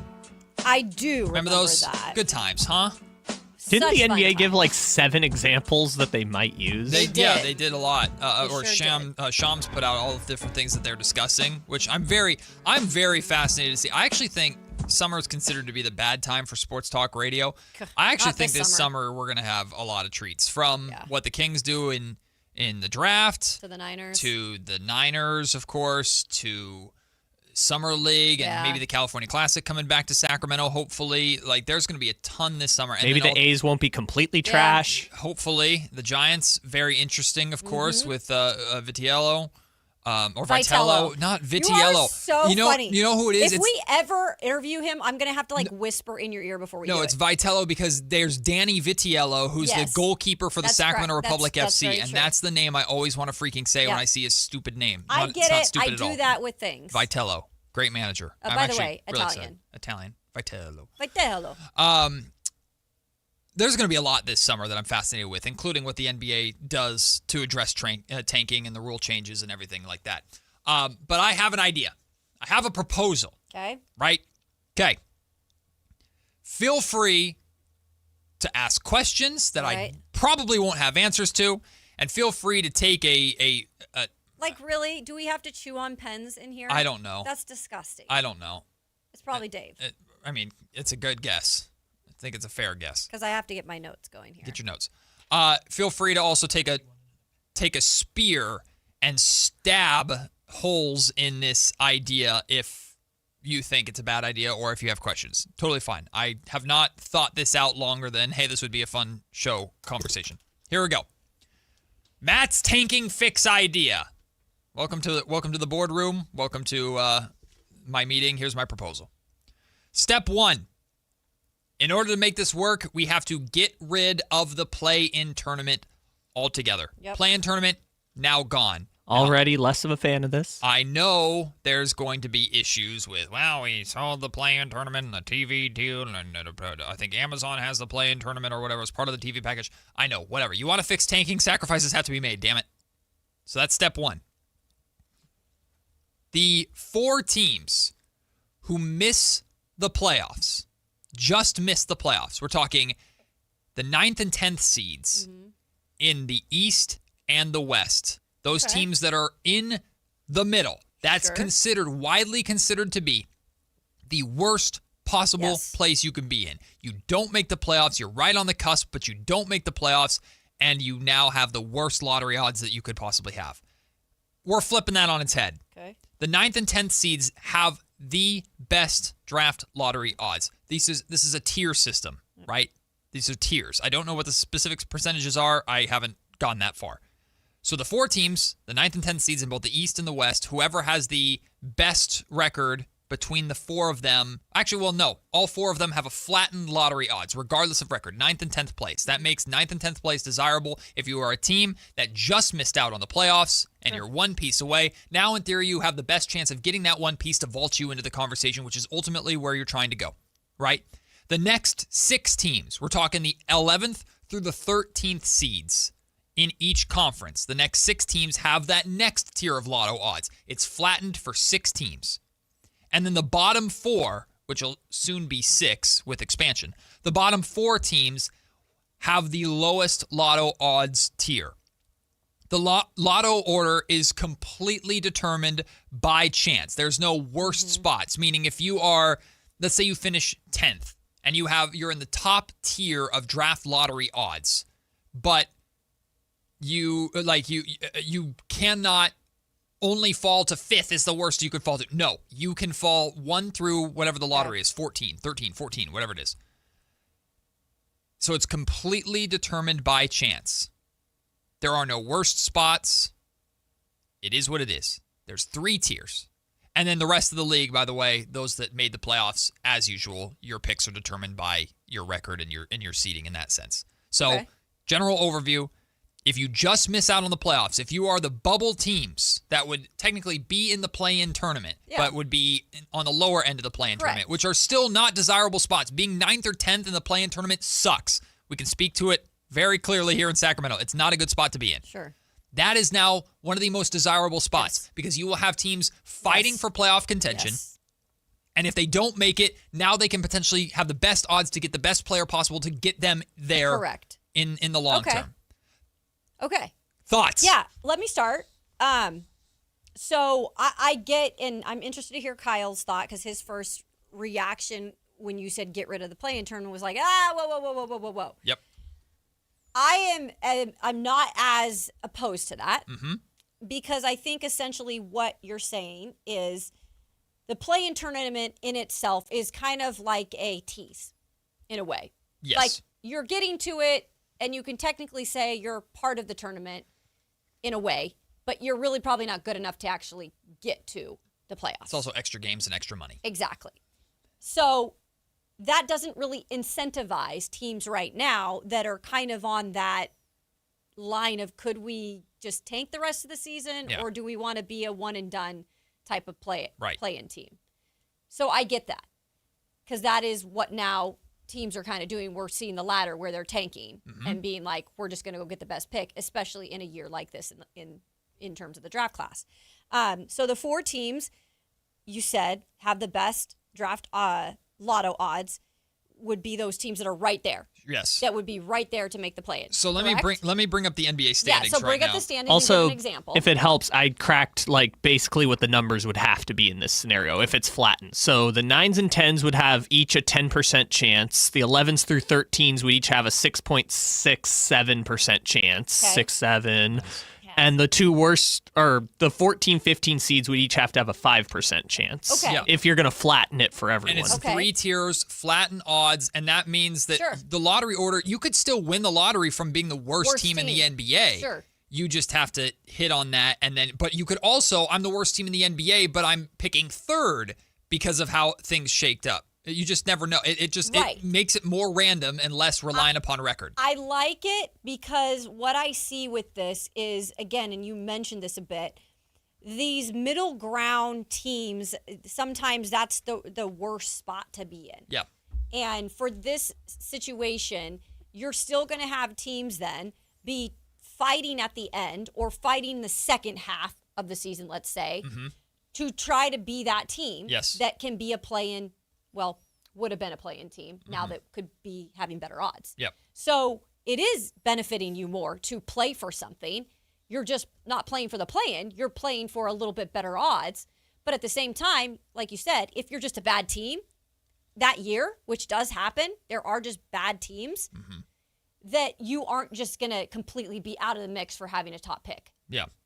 So it is a lot more even in terms of that, and it wouldn't incentivize so much tanking. It's completely dependent upon how competitive you can remain. Exactly. Even if I'm not a playoff team this year, but I can play as hard as I can and fight as hard as I can to be just on the cusp to have the best odds that I possibly can. That would make what the Kings are doing in Sacramento, playing Russ and DeMar DeRozan, that would make it matter. I get what you're saying. It would make it matter. Now, in this scenario, the Sacramento Kings are not in a good tier. They're in the lowest tier possible outside of making the playoffs outright in this scenario because they're just bad. At the bottom. They're bad. But in this scenario, what the Utah Jazz are doing doesn't exist. Like Jaren Jackson Jr. and Lauri Markkanen are still playing because even if the Jazz don't make the playoffs, maybe they do. Maybe they become a 7th or 8th seed. It's like, okay, we made it. Great. And now we can build upon that next year. But if we just miss, hey, now we're adding a top pick. Now we're adding potentially AJ DeBonsa to this group. Like, it incentivizes them to keep playing hard. It incentivizes Anthony Davis and Trae Young to be playing for Washington. The Indiana Pacers. How about the Pacers? Are still, like, they still are playing. It still matters to them. Because, again, if they, let's say they have the same pick protections, if it falls to 5, the best tier that they can be in is the top tier, which means they just missed the playoffs. So Pascal Siakam's still playing, and Vince Zubats is playing or whatever. It just incentivizes more competitiveness in the long run. Okay, so real quick, do you still take away the protected picks at some point? I mean, I wouldn't take away all pick protections because that would lessen trades. Okay. But I still am taking away these ridiculous protections of 1 through 4, it's my pick, but 5 through 7, it's your pick. Some of that's got to go away. I'm lessening that. It's either like lottery pick or top 10 protected or nothing. Okay, so that was one part of it. Is like, so in this world, would the Pacers have then traded 5 through 8 protection instead of the 1, 4, 10, whatever protect? Like, people will change their protections part, but if you're changing the protection rules, then that I think that needs to change regardless because the protections have gotten out of control to the point where it does incentivize different random tanking scenarios that benefit different teams. And when those overlap, we have a situation like we have this year where there's 5, 6 teams at the bottom who have zero interest in winning games. Yep. And the Indiana Pacers have their own reason for that, right? So the protections conversation is actually personally separate from this tanking idea. I think the protections conversation needs to happen, period. And I think that will change. It needs to change. What the Pacers did, they're in their right to do so, and it makes sense for them to do so, but the league's got to put some caveats on top of it, in my opinion. Okay, so I do see a few unintended consequences that will come along with this. We might be on the same page here, but let's talk about it. The first one is similar to what happened when they flattened the odds the last time, which was flattening the lottery odds did not reduce the amount of tanking. It just incentivized more teams to tank because more teams in the middle had a better shot at the draft. The Bulls, for example, this year, a team that could have made a push for the playoffs in the past, they were like, whatever, we'll take our 20% chance at a top 4 pick instead of trying to compete for the playoffs type of situation. So anytime you flatten the odds, you run the risk of more teams being incentivized to tank in that scenario. But in this scenario, the incentive would be more teams to compete for a playoff spot or to just outside of the playoffs. You're still getting more competitive basketball in the grand scheme of things. But this is the unintended second consequence, which is what I think is going to happen, is that because, and again, the lottery odds being flattened might disincentivize it some, but if the best chance to get a top pick is at 9 or 10, you're going to incentivize teams that are at 6, 7, or 8 to try and get down to 9 or 10, which, you know, some would say, oh, but why would you do that if you could make the playoffs? One, a lot of Kings fans last year were like, I would rather lose in the play-in than get the 8th seed in the playoffs because it gives us a chance at the top pick. Second, we've seen numerous examples in the past of teams forego getting the 7th or 8th seed in favor of jumpstarting a rebuild. Memphis fired their coach when they were in the playoffs last year. The Mavericks a couple years ago had to keep their pick, so they tanked even though they were 1 game out of the playoffs and actively tried not to make the play-in so that they could keep their pick. But those were the play-in. That was the play-in, right? So I thought a little bit about this because Kyle's right in the sense that if you're the 7th or 8th seed, Is it more valuable for me to make the playoffs and get swept by OKC? Or is it more valuable for me to drop to 9 or drop to 10 and have, or 11 or 12, well, in the West and East, it'd be 9 or 10, and get the best possible odds, which are still, what'd you say, only 10% chance? So it's not massive necessarily. But let's call it 40% to get a top 4. Like, even if it's not the top pick itself, let's say it's like you have a 40% chance of getting a top 4 pick. Well, no, but that's where we're in this scenario. You're getting rid of that. You have the top odds at the number 1 overall pick, and that's it. Or you can end up in any other scenario. So it's a completely random lottery. Like they draw every team's name out of the ping pong. Like how many ping pong balls are they drawing? I don't know that's where we're getting too far into the weeds of this conversation. That makes it less fun, and smarter people have to figure this out. The idea is that the closer you are to the playoffs without making it, the better your chances are at the number 1 overall of you getting the number 1 overall pick if you are the 9th or 10th seed. To Kyle's point, he's answering the phone, so hopefully he hears some of this. But to Kyle's point, my response to what he said is this. You already, because you have a best of 7 playoff format, the possibility of the 7th or 8th seed winning a playoff series against number 1 or number 2 is very, very low. Unless it's the We Believe Warriors, right? Which that was the last time I can remember. I know the Miami Heat went on a run fairly recently. But for the most part, the opening rounds typically go the way they go because you have to beat one of those teams 4 times. And that's incredibly difficult to do. It's not a one-off. It's not a best of 3 or anything like that. And that's not changing anytime soon because the playoffs are the playoffs. They're a moneymaker, right? So what Kyle is saying is seeds 6 through 8 could end up being worse because those teams would rather fall to 9 or 10 and have better lottery odds. But I would argue that seeds 6 through 8 already have a small chance in hell at even making it out of the first round anyway. So that's something that's at least familiar. And that is a small sacrifice to make to fix the big problem that is tanking around the league. I think the league would much rather have 6, 7, and 8 have lesser chances of making it out of the first round of the playoffs than what we have right now, which is 8 teams blatantly like, nah, we'll just lose. We don't care. But I guess so. Yeah, it solves one problem, but you're still tanking, right? Okay. So like, yeah, go ahead, Kayla. Well, my whole point of this is we're never going to fully fix tanking. Yes, you're not. We're not going to. Let's make that clear. It just can't be fully fixed. Correct. Because there are going to be organizations some years that are going to be that organization that's going to do it. So I think with this model, Kyle and Matt, is what I'm getting out of it. It would probably diminish tanking a little bit. It would probably definitely make it not so blatant.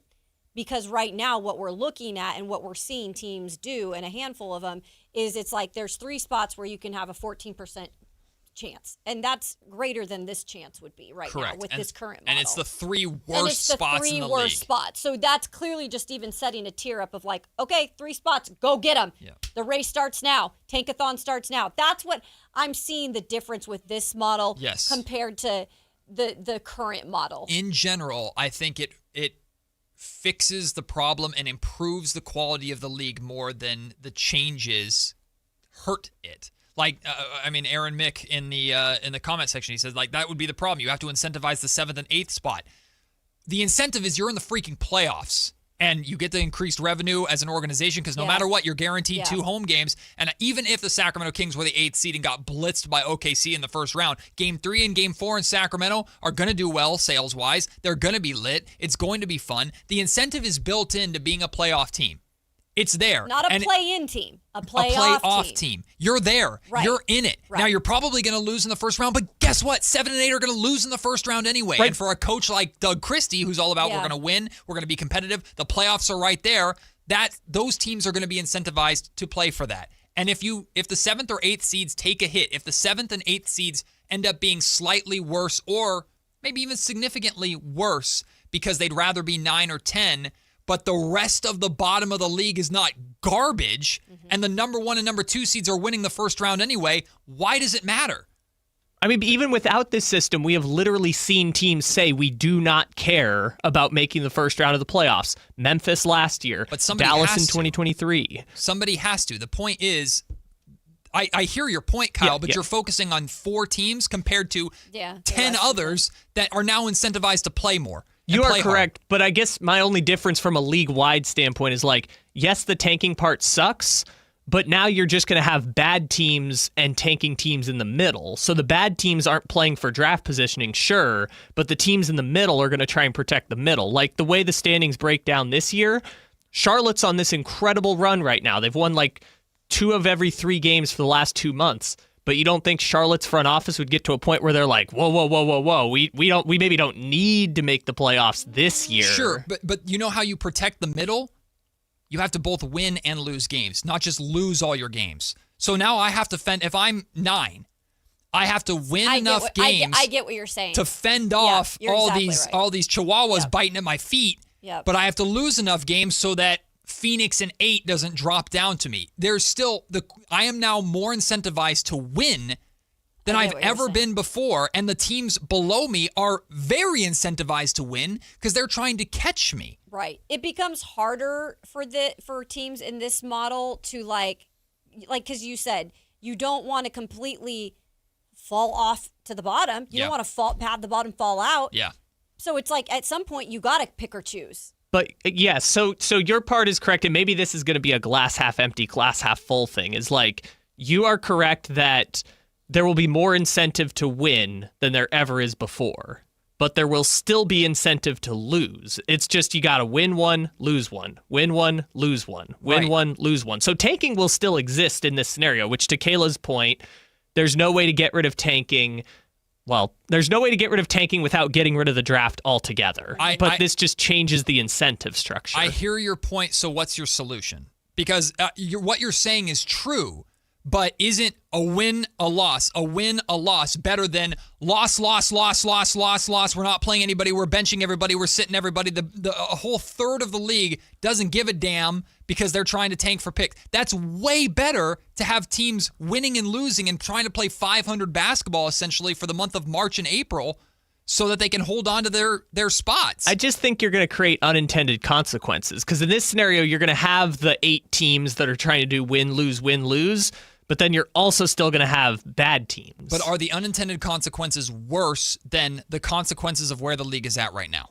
Which is, the consequences is a third of your league does not care. No, because it's easier to completely say we're going to let the bottom fall out in the second half of the season. The vast majority of your schedule is infinitely more interesting and matters a whole hell of a lot more. Because now when the Kings and the Utah Jazz play each other in April or in March, now it matters if the Kings win that game because that could move them up one more tier and push the Jazz down one more tier. Now those games matter. The top of the league also very much matters. The middle sucks right now, and the bottom, you're incentivized to suck because it's good. Like, that's the problem. Only one tier of the NBA right now, which is the top tier, is good. Now, thankfully, it's so good that the league's like, we're still making money, we're still doing great. The middle sucks. Everybody says the middle is the worst place you could be. And the bottom incentivizes you to be so bad that it's hurting the league because a third of the... So this way, yes, the middle is still not perfect, but you're incentivized to be more in the middle. The bottom, you're incentivized to win as much as possible to try and get to the middle.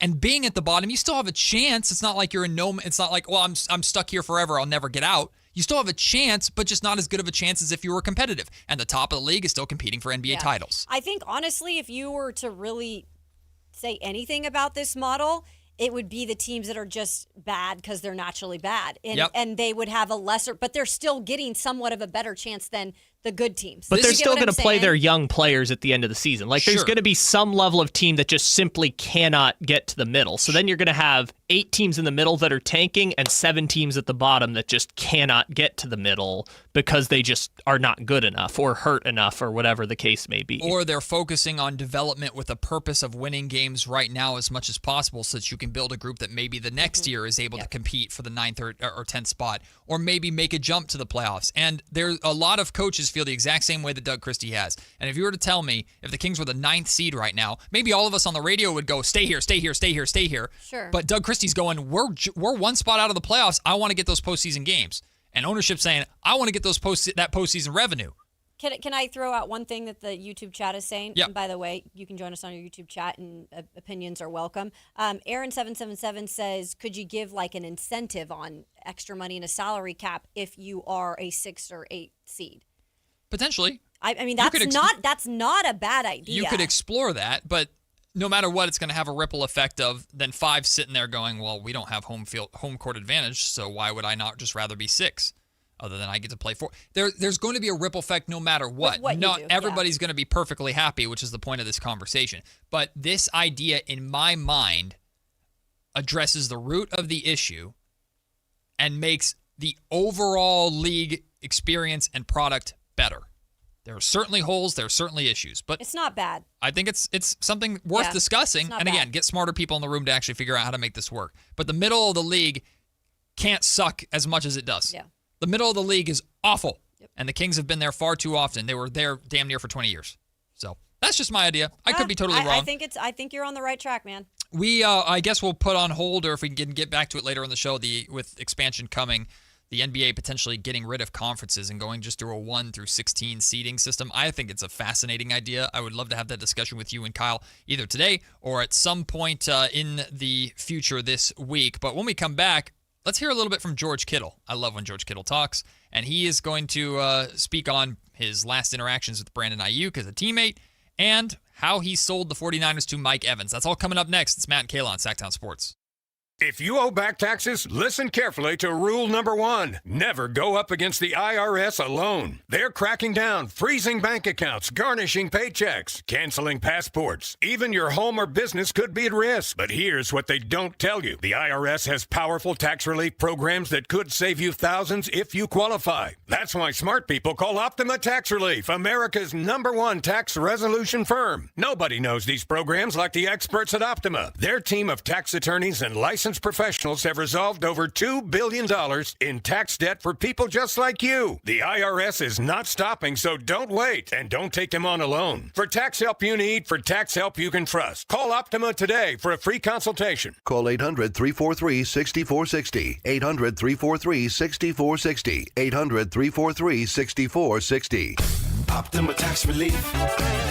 Some restrictions apply. For complete details, please visit OptimaTaxRelief.com. Spring is here, and there's really nothing better than hitting the open road in a new Honda. Whether you're shopping new or pre-owned, Stockton Honda has the selection and savings, plus get top dollar for your trade. And while life's roads are often filled with bumps, buying from Stockton Honda couldn't be smoother. Wherever the road you travel might lead, Stockton Honda is happy to get you there. Come in today or go to StocktonHonda.com. Anytime, anywhere, it's all here.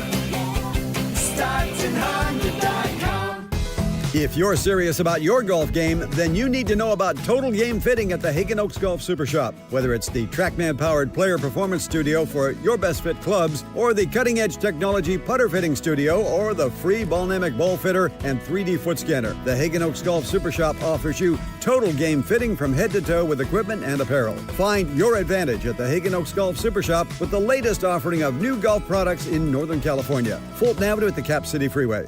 Hey, it's Carmichael Dave. I got to tell you, I am so excited to get this decking project started with Trex Decking and Railings. From the first time I stepped foot in the showroom last week, I was so impressed. So many color options, heat-resistant composite deck. What does that mean? That means I don't have to do any maintenance on it whatsoever. They even have a deck designer, so you can go online and see what your dream deck will look like on your house. Just visit Trex, that's Trex.com to get it started. Tell them Carmichael Dave sent you. Sacramento! Now you've got a place for all things dance. The all-new Energy 100.5 HD2. Where dance music lives. Dance vibes anytime and any place when you get the free Now 100.5 app. Or listen at 100.5 HD2. Capital Casino is conveniently located in downtown 411 16th Street and has been a part of the greater Sacramento area for over 20 years.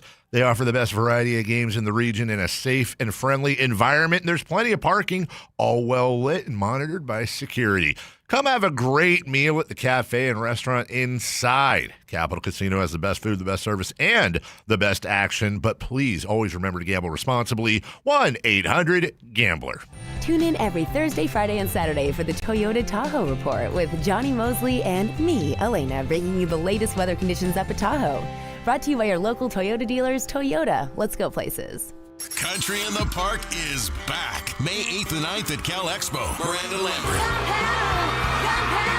John Party, Chris Young, Turnpike Troubadours, Dylan Scott, and more. Line dancing, mechanical bulls, and food trucks. Make it a lucky night out of live country music and dancing for your crew. Tickets start at only $68. Country in the Park, May 8th and 9th at Cal Expo with Residents in Cal Expo and Gornick Academy. More info at CITPFest.com.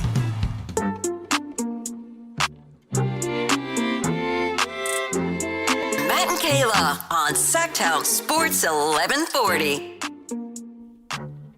Matt, isn't this your favorite song? You and Kyle's favorite song? No, it is not. It's catchy. Can you stay up all night? Stop there. 30 for 35. Stop. Can you stay up all night? It might have just been Matt that didn't like it. No, it's not. I mean, the song is. I like the song. The song is I catchy. like the catchiness. The song is catchy. Yeah. It's a bop. But I don't do numbers in general. Ariana Grande makes me uncomfortable. You don't do numbers in general. Crazy. I have been making T-shirts all day long. I don't do numbers. Like, and I did another one earlier. I said something about like, them is the facts. Them's the facts. Them's is the facts. Yeah, you were talking about Scooble. I remember them that. is the facts. I like that T-shirt.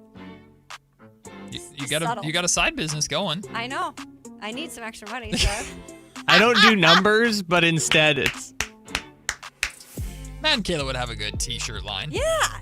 We actually did do a T-shirt line at our old station and actually sold a lot of merch for our station. Would you buy a T-shirt designed by Kayla Anderson? 916-339-1140, 800-920-1140. That says I don't do numbers.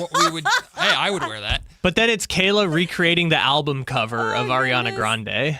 What I would need. Heck no. I don't know what that album cover is. I don't even know what the album cover is. I'm not going to look it up. It's just a close-up of her face. Oh, then no, because I hate close-ups of my face. I told Kyle at some point he got to bring the camera back.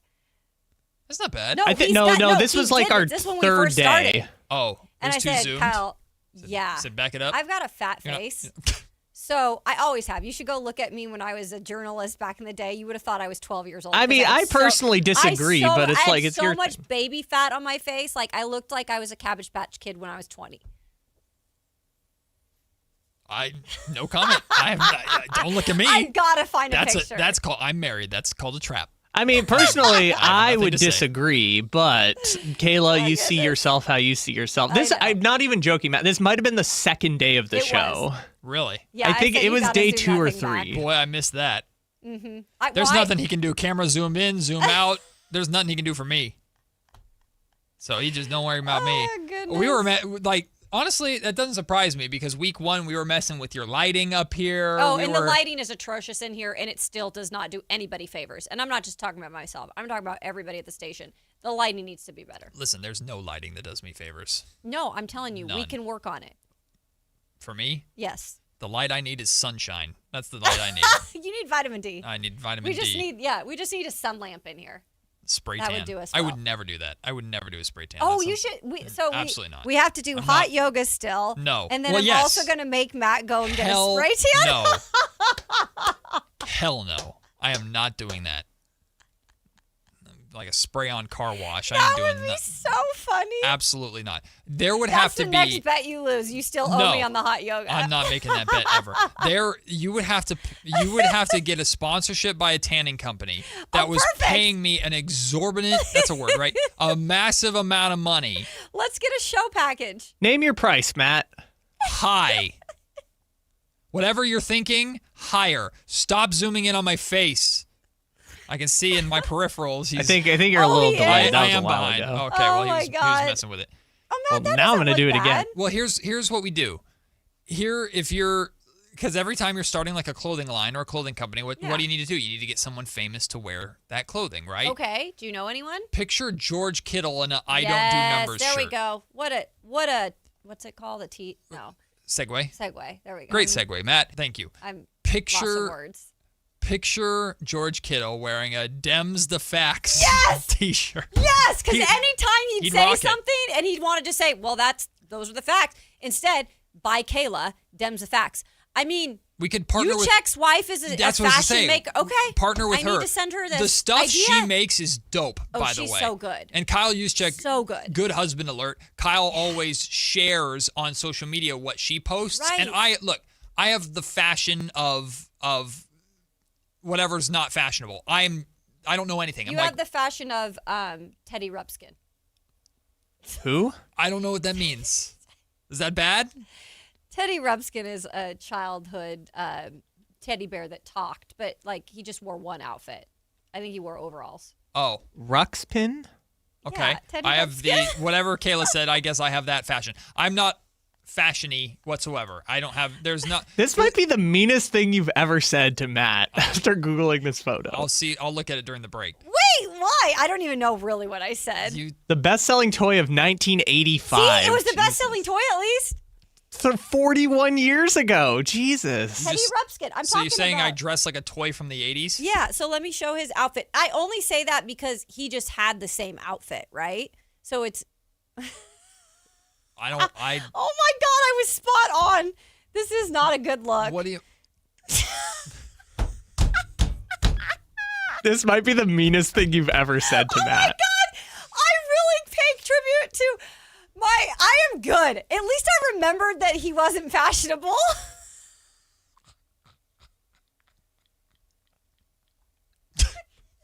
She looked at this hideous bear.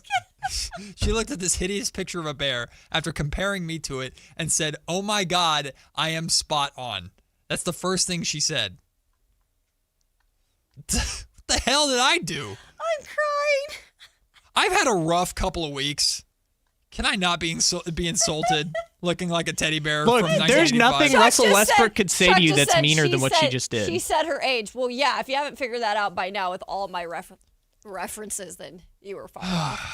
Well, now that my self-esteem is through the By the way, in God. about 2 seconds, that photo is going to be up on our YouTube so people can see this. Oh, great. Matt, now, I wasn't saying you actually did. You just said, I feel like I had the fashion of, and the first thing that came to mind is, what's like the worst fashion I can think as a childhood memory? Uh-huh. And the first thing I thought of was Teddy Rupskin for some reason. But you're saying I have that fashion. Well, you said you technically had that. Don't you play innocent. You said he said he had the fashion of someone who doesn't have fashion. And then you said Teddy Rupskin, which meant me and Matt, who were born in the 90s or 2000s, got very confused. Yeah, and then I saw the picture of the bear and it hurt my feelings. Here we are. By the way, if you want to see it on YouTube, it's up. That's hilarious. Regardless, what I was saying... Oh, my gosh. I'm crying. What I was saying was I don't get any fashion posts or nothing to my Instagram or to anything like that. Shocking. I know it's all Dungeons & Dragons and Lord of the Rings nonsense and basketball stuff. Oh, my God. Take it down. Oh, wait. Is it up? Yes, it's right. Look, I mean, you're a little behind, Kayla. It's not funny. What were they doing to Teddy Rupskin, by the way, back in the day? What the hell is that? Is that a bulletproof vest? What annoys me is we're doing this the week that I shaved for the first time in 3 weeks or 3 months or 3 years, whatever. And now I do low-key look like that. It's even got the hair right, too. Oh, my God.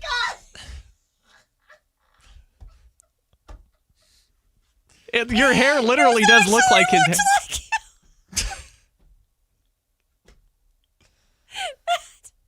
Ron Ultra says Halloween idea. Screw you. Ban him. Ban that man. Oh my God, the hair. It's spiky. It's spiky. Yeah, the hair looks just like look it. at the hair. It's spiky. Oh, the ears? The ears, too? No, the ears not. Oh, well, you said it, not me. Not the ears. But, like, the hair. Not the hair is right on because it's spiky. And by the way, I liked Teddy Rupskin. Now that you've been roasting him for 5 minutes. Oh, I actually like Teddy Rupskin. It's in a box in my garage somewhere getting eaten by moths. You know, Matt, you look like a creepy doll in the nicest way possible. You know the Chucky doll with a knife that stabbed people in those horror movies? That kind of reminds me of you. That doll was not good looking at all. That was a scary doll. it's a horror movie. That's a scary doll. Teddy, like, look at this. Look at the listener. Teddy Rupskin was the back then. The back then. Yeah, in 1985. Exactly. See, we got plenty of people that were born back then. He looks like he wants to hug me and say it's okay, and I don't like it. Steve Young wasn't even in the NFL at this point. Oh, man. My goodness. The Kings weren't even in Sacramento at this I'm sorry point. we totally derailed this, but, you can't write that kind of a script. Yep. Remind me if I can find that doll somewhere in my storage. No, This might be the meanest thing you've ever done to Matt. It is not mean.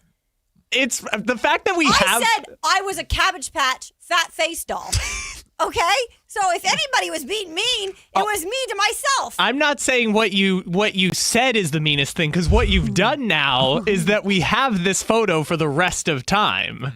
And any time we can use this to prove that Matt looks like this doll. I mean, but honestly, like, what is he wearing? That was my big... I knew it was something pretty simple and bland. But, like, now I'm looking at him. I'm like, what is that? It looks like a straight jacket with red sleeves. It really does. It really does. I mean, it's just like a little, what is it, like a vest. Yeah. Got a little vest on under his shirt. It's very 80s, for sure. It's Anyway. very 80s. Well, maybe... I don't even know how to Now say it's time to break, guys. Yeah, is it really? Yeah, George Kittle said some stuff. Oh, dang it. And, oh, shoot. It was great. Oh, don't worry, Kayla. We'll get to that. No, we will get back to George Kittle. We're going to move it down to the 12:28 segment because coming up next, it's time to pick a side. I'm going to go cry in the bathroom. It's Matt and Kayla here on Sactown Sports. The madness is here, and so is your shot at $1 million. Enter the Sactown Sports 1140 Basketball Mayhem Bracket Challenge. It's free and open to fans nationwide. Head to SactownSports.com, build your bracket, and see if you've got what it takes. This contest is brought to you by Power Business Technology. For all your business copier needs, call 1-844-POWER-BZ or visit PowerCopiers.com. Don't sleep on this. Get your picks in now. Cashback is not available on gas in New Jersey and Wisconsin. Couponing. Wow, you didn't strike me as the coupon type. Just trying to stay ahead of inflation. Gas, groceries, everything. It's all more expensive. I need to save wherever I can. Have you tried Upside yet? Upside? What's that? It's a free app that I use that pays cash back for every gallon of gas I buy. You've got to buy gas to get around anyway. Might as well get paid for it. Come on, does that really add up to anything? I've already made around $200. The extra cash helped pay down my bills, and I even had a little extra left to treat myself. And the Upside app is free? Totally free, and the cash back is real. You can transfer the cash right to your bank account. I'm downloading Upside right now. Download the free Upside app now to earn cash back every time you buy gas. Use promo code ENJOY to get an extra 25 cents per gallon on your first tank. You can cash out anytime right to your bank, to PayPal, or a gift card for Amazon and other brands. Just download the free Upside app and use promo code ENJOY for a 25 cents per gallon bonus on your first tank. That's code ENJOY for a 25 cents per gallon bonus. When you take the time to shop at Folsom Lake Honda, there's one thing you'll always find: happy people ready to serve you. As a family-owned and operated dealership since 2009, customer service is our #1 priority. Our customers love doing business with us, and you will too. Looking to own or lease? During the spring sales event, drive a brand new Accord or Civic. Visit us today at FolsomLakeHonda.com, your one-stop Honda shop. Folsom Lake Honda. Yeah, your one-stop Honda shop. Guys, your testosterone level impacts your energy, drive, weight, hair loss, and even ED. Revive Men's Health Sacramento will check your T level for free. For your free T level check, exam, and consultation, call 916-277-8599 or visit ReviveMen'sHealth.com. Russell Peters Relax World Tour. I go, my parents are from India. She goes, oh, India. See, I knew India. Indian people, you have a big eyes and long eyelash like a cow. Wow, wow, wow, wow. Saturday, April 18th, 8 p.m., the venue at Thunder Valley. Wow, wow, wow, wow. I didn't know what to do. I just tipped her and thank you, bye-bye, and I left. For tickets, visit ThunderValleyResort.com. Russell Peters Relax World Tour. Pick a side, any side. It's time for Pick a Side on Matt and Kayla.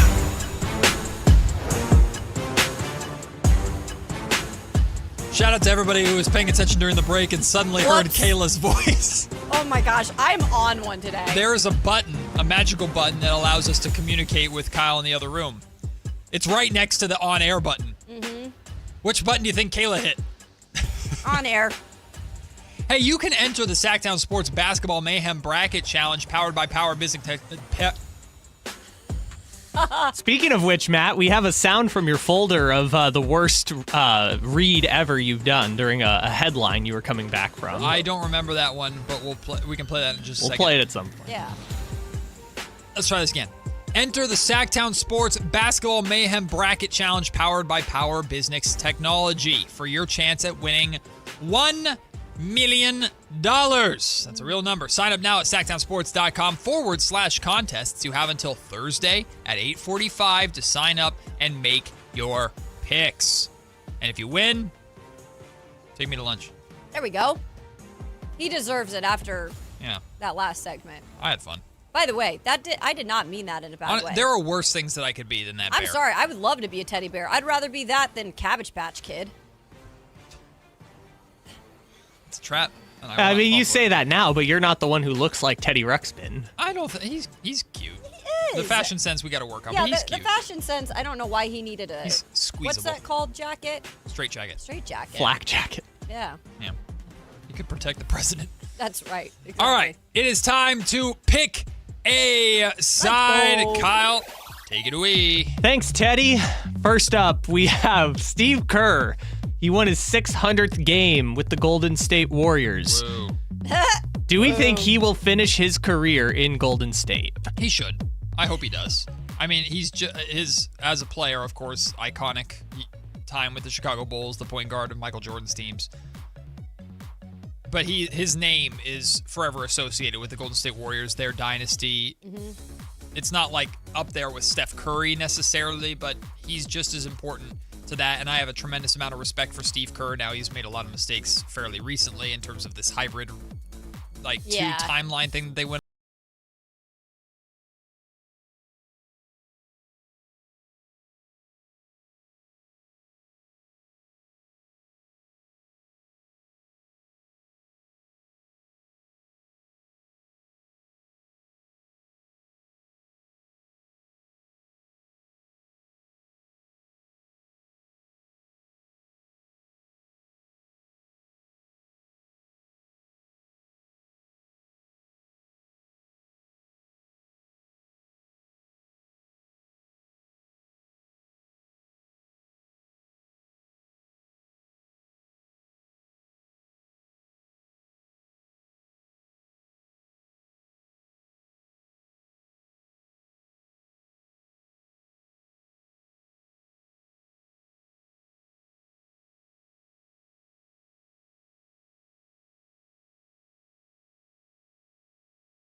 About. Let me retire. But walk away from coaching. So walk away from coaching in general. Okay. People argue that's what Popovich should have done with Duncan and Manu and Tony. Tony Parker. That's a nice TP. That's a nice point to bring up because again, he would finish his career in Golden State. He'd just retire. Yeah, just retire as a coach. In what, like a few years, you think? Well, his contract is up after this year. Yeah, and I don't think. And there's been rumors of him not coming back, which I would think would be silly. If he wants to come, unless he doesn't want to, but if he wants to come back, the Warriors need to do right by him and bring him back, have him finish it out with Steph. Yeah, so put him on the same contract timeline as Steph. Sure, I think he'll retire in terms of Golden State as a head coach. Kyle? I think he'll retire. I think he won't coach for another team other than the Warriors. He might do like the Alvin Gentry move up to the front office thing. I know he used to be a GM once upon a time. But yeah, no, he's Warriors through and through with that organization. Just how long will he coach? How long do they want to keep him around? I genuinely don't know what the Warriors are going to do in 2 years. Like, do they just send everyone out? Do they just let Steph do the retirement? I have no idea what they're going to do. All right, next one. Next up, Nashville was a topic of conversation because Stephen A. Smith says they should get an expansion NBA team. Nashville is a growing city. A lot of people love Nashville.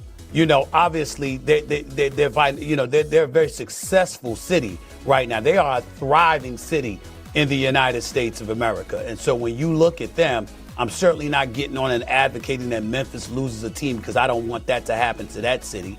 But in the same breath, you know, you wonder about Nashville, comparing that to Seattle and wondering what kind of possibilities may present itself in that regard. Is that a joke?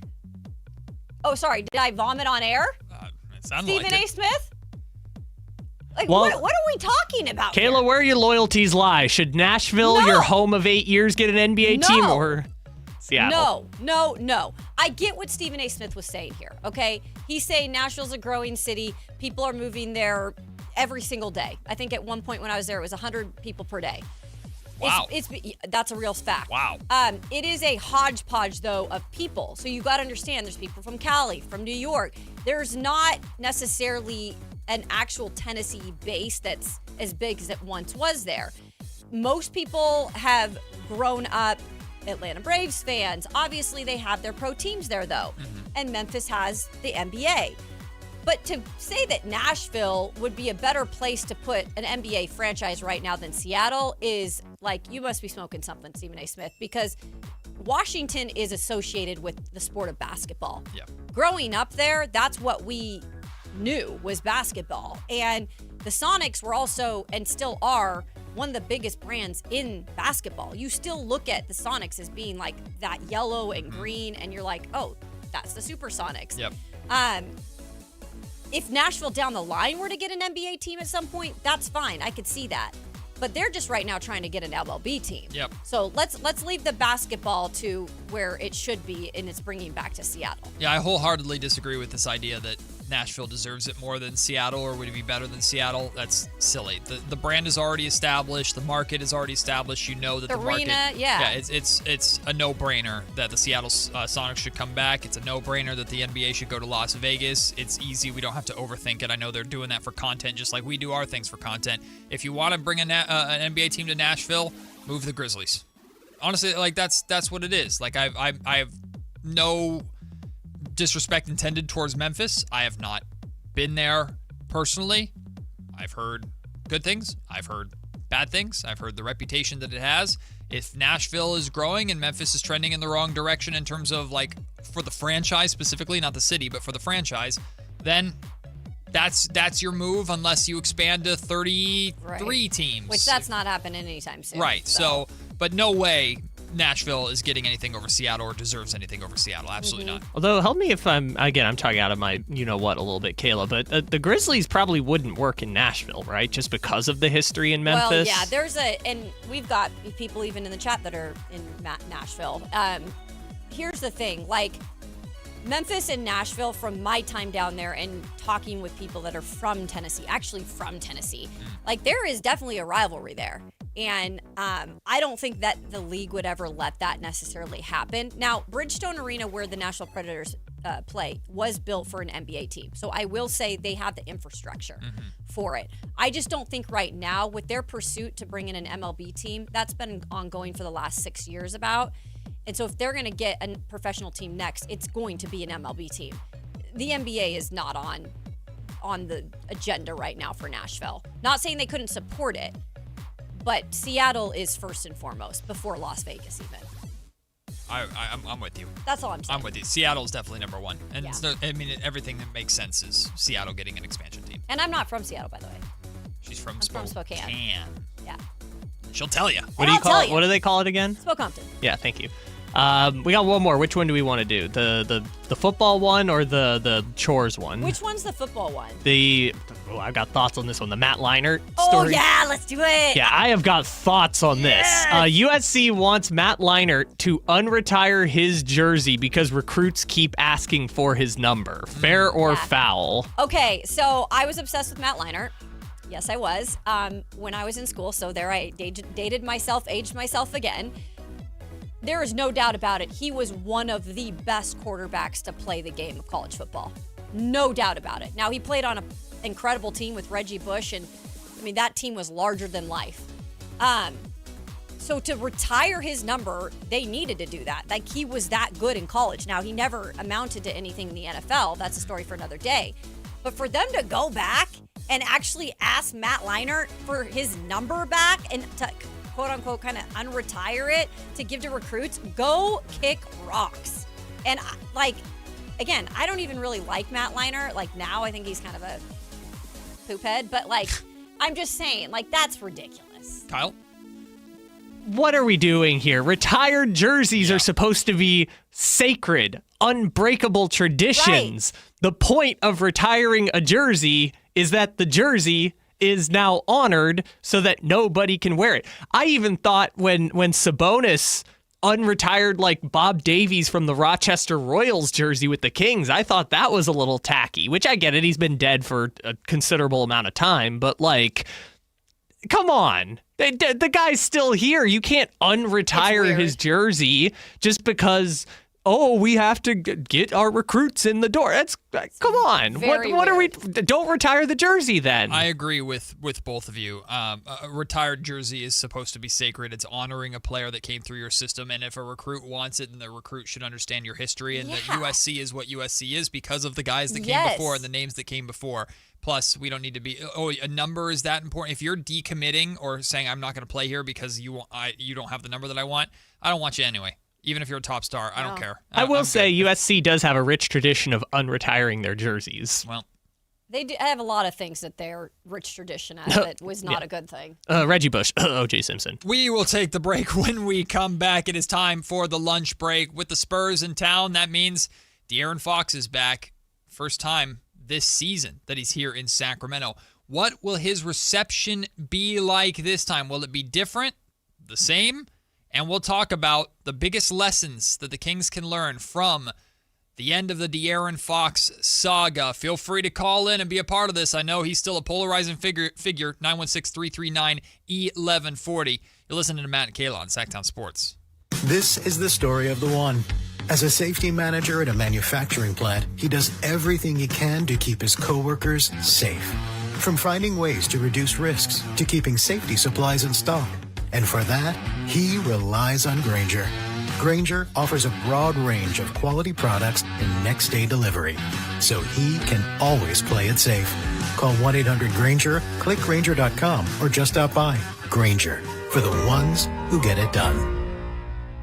Yo, Harvey, Zoe, group selfie. Ooh, nice new iPhone 17, Drewski. Let's do a triangle formation. I'm in front. With a center stage front camera, everyone fits in the shot. You got it at T-Mobile. But switching takes forever. Not anymore. Now you can switch to T-Mobile in just 15 minutes. Focus, people. Nail your pose. And you get a new iPhone 17 on them. No way. Yes way. No way. Yes way, guys. Switch to T-Mobile and get iPhone 17 on us. And right now, we'll pay off your old phone up to $800. I'm grabbing my phone and switching to T-Mobile right now. Get back, Harvey. We're taking a...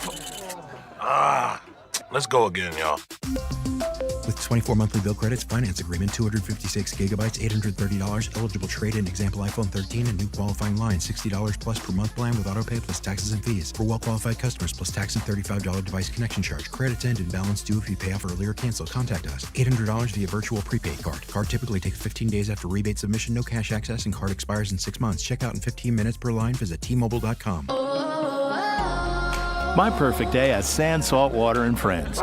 But my moderate to severe plaque psoriasis can take me out of the moment. Now I'm all in with clearer skin thanks to Skyrizi. Risankizumab Riza, a prescription-only 150 milligram injection for adults who are candidates for systemic or phototherapy. With Skyrizi, most people saw 90% clearer skin, and many were even 100% plaque-free at 4 months. Skyrizi is just 4 doses a year after 2 starter doses. Don't use if allergic to Skyrizi. Serious allergic reactions, increased infections, or lower ability to fight them may occur. Before treatment, get checked for infections and tuberculosis. Tell your doctor about any flu-like symptoms or vaccines. Thanks to Skyrizi, there's nothing on my skin. And that means everything. Ask your doctor about Skyrizi, the #1 dermatologist-prescribed biologic in psoriasis. Visit Skyrizi.com or call 1-866-SKYRIZI to learn more. Have you tried my Colombian tamales? Yes, but the Mexican tamales I brought are way better. Colombian tamales wrapped in plantain leaves are unmatched, you know. But the Mexican tamales wrapped in corn husks are the authentic ones. At least we can agree that they taste better with Pepsi. Without a doubt, tamales deserve Pepsi. No matter what tamales you love, enter for a chance to win a year's worth of groceries. Powered by Pepsi. No purchase necessary. U.S. residents 18 or over. Ends April 5th, 2026. Rules at pepsipromo.com/free groceries. Pepsi is a registered trademark of Pepsi Going. Sacramento! Now you've got a place for all things dance. The all-new Energy 100.5 HD2. Where dance music lives. Dance vibes anytime and any place when you get the free Now 100.5 app. Or listen at 100.5 HD2. If you're serious about your golf game, then you need to know about Total Game Fitting at the Hagen Oaks Golf Super Shop. Whether it's the TrackMan-powered player performance studio for your best fit clubs, or the cutting-edge technology putter fitting studio, or the free Ballnamic ball fitter and 3D foot scanner, the Hagen Oaks Golf Super Shop offers you total game fitting from head to toe with equipment and apparel. Find your advantage at the Hagen Oaks Golf Super Shop with the latest offering of new golf products in Northern California. Fulton Avenue at the Cap City Freeway. KHD1 Sacramento, KYMX HD3 Sacramento. From the Power Business Technology Toshiba Studios. Sactown Sports 1140. It's time for the lunch break. Your calls, your thoughts, your segment. Call or text us at 916-339-1140. It's the lunch break on Matt and Kayla. Lunch break time. It means it's time for your opinions. 916-339-1140, 800-920-1140. Look, the phone is already ringing. People know this is your segment, your time to call in. And we're talking to someone that you may have heard about before. One De'Aaron Fox. Right. Former Sacramento King. We were just talking about jersey retirements. Potentially, could we see number 5 hanging in the rafters of the Golden One Center one day with Fox's name on the back? Some people might say no. If you want to share your opinion on that, call in now. 916-339-1140. You, of course, can text in with that number as well. And feel free to hop in the YouTube comment section as well. You can hang out with us every show, all show long, live over there. But De'Aaron Fox and the San Antonio Spurs are in the building tonight on this St. Paddy's Day. And, of course, the San Antonio Spurs aren't too worried about the Sacramento Kings necessarily. They got their eyes set on a very deep playoff run. They got their eyes set on catching OKC. They got their eyes set on winning a title in San Antonio. Of course, it's not just De'Aaron Fox that you'd be coming to see tonight inside the G1C. The incredible Victor Wembanyama. As far as I understand, I haven't looked at the most recent injury report, but expected to play. Yeah. The return of Harrison Barnes in Sacramento. We love HB here in Sacramento. At least I do. I think I've told the story. I think I've told the story before. Harrison Barnes' kid and my son were born on the exact same day. And you told him that, right? Yep, he knows that. So we talk about That's cool. the kids every once in a while. His wife's name is Brittany. My wife's name is Brittany. Very weird. That's crazy. He's a super talented NBA player with millions of dollars, and I'm not. A super talented radio horse. And I look like a teddy bear from the 1980s, apparently. I'm a horse. Did she just say that? Yes. She called me a horse, and she said, and you're a horse? You mean host? Super talented radio host. Super talented horse is what you called me. Yeah. That would be not a bear, but a horse. Equestrian. Right. That would be pretty rude. I know. Honestly, I'll take it. This has been quite the day Honestly, for I'll take randomness. Yes, host You is never what know. I meant. But De'Aaron Fox is back in Sacramento tonight. I, of course, am very excited about that. I very much enjoyed covering De'Aaron Fox's career. De'Aaron Fox was drafted right around the time that I started working in this field professionally, so I was there for De'Aaron's entire time here in Sacramento, and I'm excited to see him back. I hope we get the opportunity to chat with him a little bit. He, of course, is going to be very busy focusing on a title like I'm talking about. I think San Antonio is going to – I remember saying when the Kings traded him to San Antonio, I remember saying, like, the Spurs, it's going to be right away. Like, right away they're going to compete, and – it's not the most brave of takes because of Victor freaking Wembanyama and De'Aaron Fox pairing together, but that team is 1,000% a title contender this year, and I'm excited to see them in action tonight. But I am curious what the reception is going to be. I think for the most part, it should be positive. I am never one to tell a fan how to fan. If you want to boo, if you want to say whatever you got to say, as long as it's within the realm of not being disrespectful, personal, and could get you kicked out of the arena, hey, do your thing. If you are still frustrated with how the De'Aaron Fox stuff went down, if you feel that Fox bears responsibility for the Kings trading him to San Antonio, making the wrong trade, bringing in Zach LaVine and where they're at now and all the fallout afterwards, that's fine. You can feel that way. I certainly disagree with you. I think Fox was more than in his right to do that. He was smart by bringing Rich Paul into the fold as his agent, even if I'm not the biggest fan of Rich Paul. I know the game. The game is the game. And on top of that, he gets his clients what they want. He for does. The most part. He does. But De'Aaron, like what people don't understand, which it's hard to explain to people, and I've tried, and stories have come out, and information has come out. Plenty has come out since the saga went down. Fox ended up making that move and going in that direction because of the actions of the organization. Fox was never a problem here by any means. He certainly disagreed with some of his teammates about directions that they were to go in and things of that nature. And Fox certainly had his flaws too, right? It was Fox that fouled Jaden Ivey, that 4-point play that lost the Kings that game against the Detroit Pistons that ultimately got Mike Brown fired. And that was a 5-game losing streak at the time. De'Aaron Fox would have times where it's like, are you going to turn it on? Like, you're De'Aaron. Like, go. He would sometimes coast at times. De'Aaron certainly had his flaws. And it's totally always fair to question whether or not the Kings could have ever won a title or made any sort of deep run with De'Aaron Fox as their number one guy. It's very clear he's number 2 in San Antonio, and it's perfect for him. It's the perfect role for him. But I am curious to see what the reception is in the Golden One Center tonight, because in my mind, De'Aaron Fox was totally justified in everything that he did. The situation was not comfortable for anybody. The Sacramento Kings ultimately made a decision. When they made the decision about Mike Brown, Fox let it be known long before that decision that if they decided to move on from Brown, they would have to move on from him as well. It wasn't a bluff. They called it. He followed through. He did what was best for him. He's going to compete for a title, and the Sacramento Kings are in dead last in the Western Conference. Yeah. He's vindicated. Yeah, it's interesting. Since I've been here, and we've obviously had the conversation before when they were in the NBA Cup game, and there was interest from this market clearly because there are the Mike Brown, De'Aaron Fox storylines there that connect directly with the Kings. So I remember there was a piqued interest, at least from us over here, or some of Kings fans at least, in the NBA Cup because of that reason. They were playing each other. But I haven't heard, I think, more like not disparaging comments or mad comments about Fox than I have, anything else. Like, I haven't heard the bad side of it as much as, it's not like they're sitting here talking about De'Aaron in like the highest regards, right? But it's not like, oh, like shame on him, whatever. Like you get those comments once in a while, I think still, but for the most part, I think people are just like, okay, it is what it is. It happened.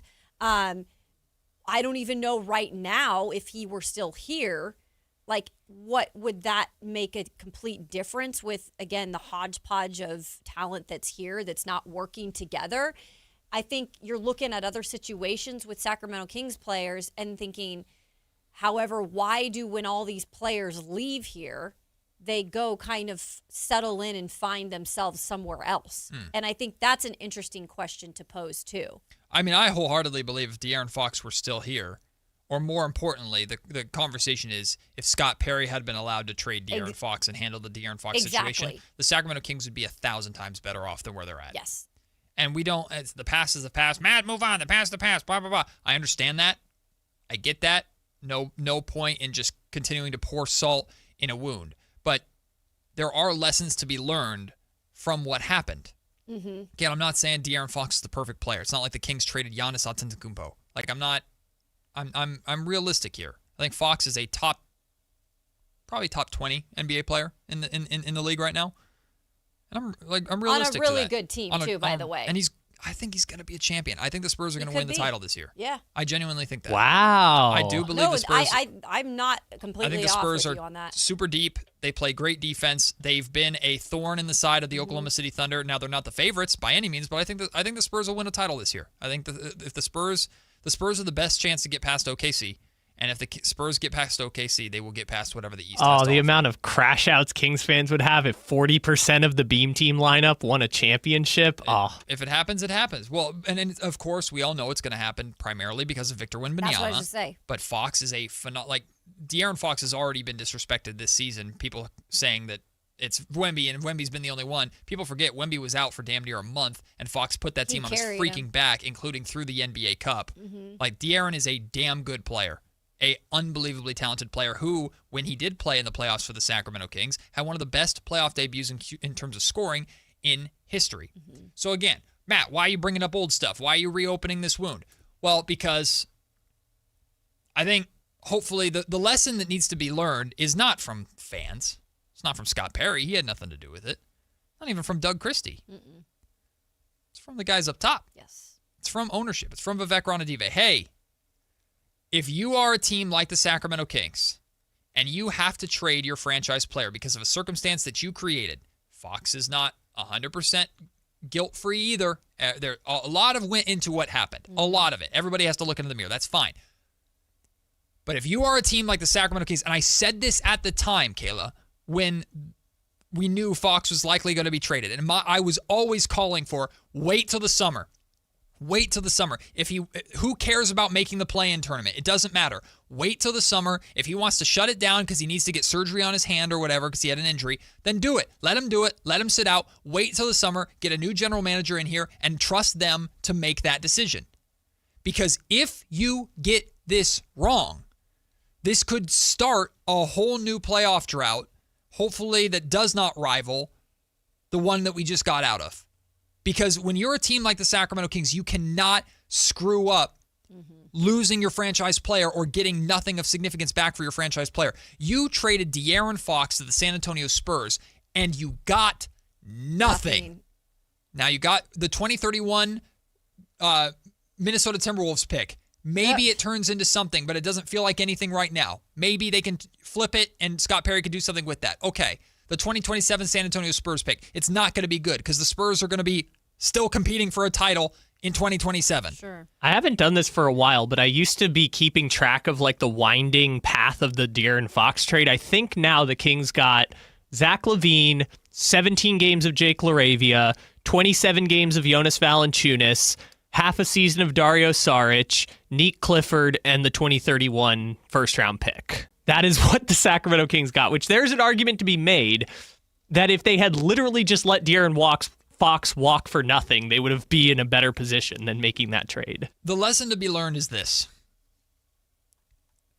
Be patient and do not make emotional decisions around cornerstones of your franchise. You cannot do. You know who can get away with that? The Lakers, the Heat, these major markets that they'll just poof, another star will appear. Or Nico Harrison gifts you a star. Yes, but that's what I'm saying. Just poof, it appears in those markets. It just happens. It is the way of the world. It sucks, whatever. But you have to be self-aware enough to understand I can't screw up trading my franchise player regardless of where my franchise player wants to go or not.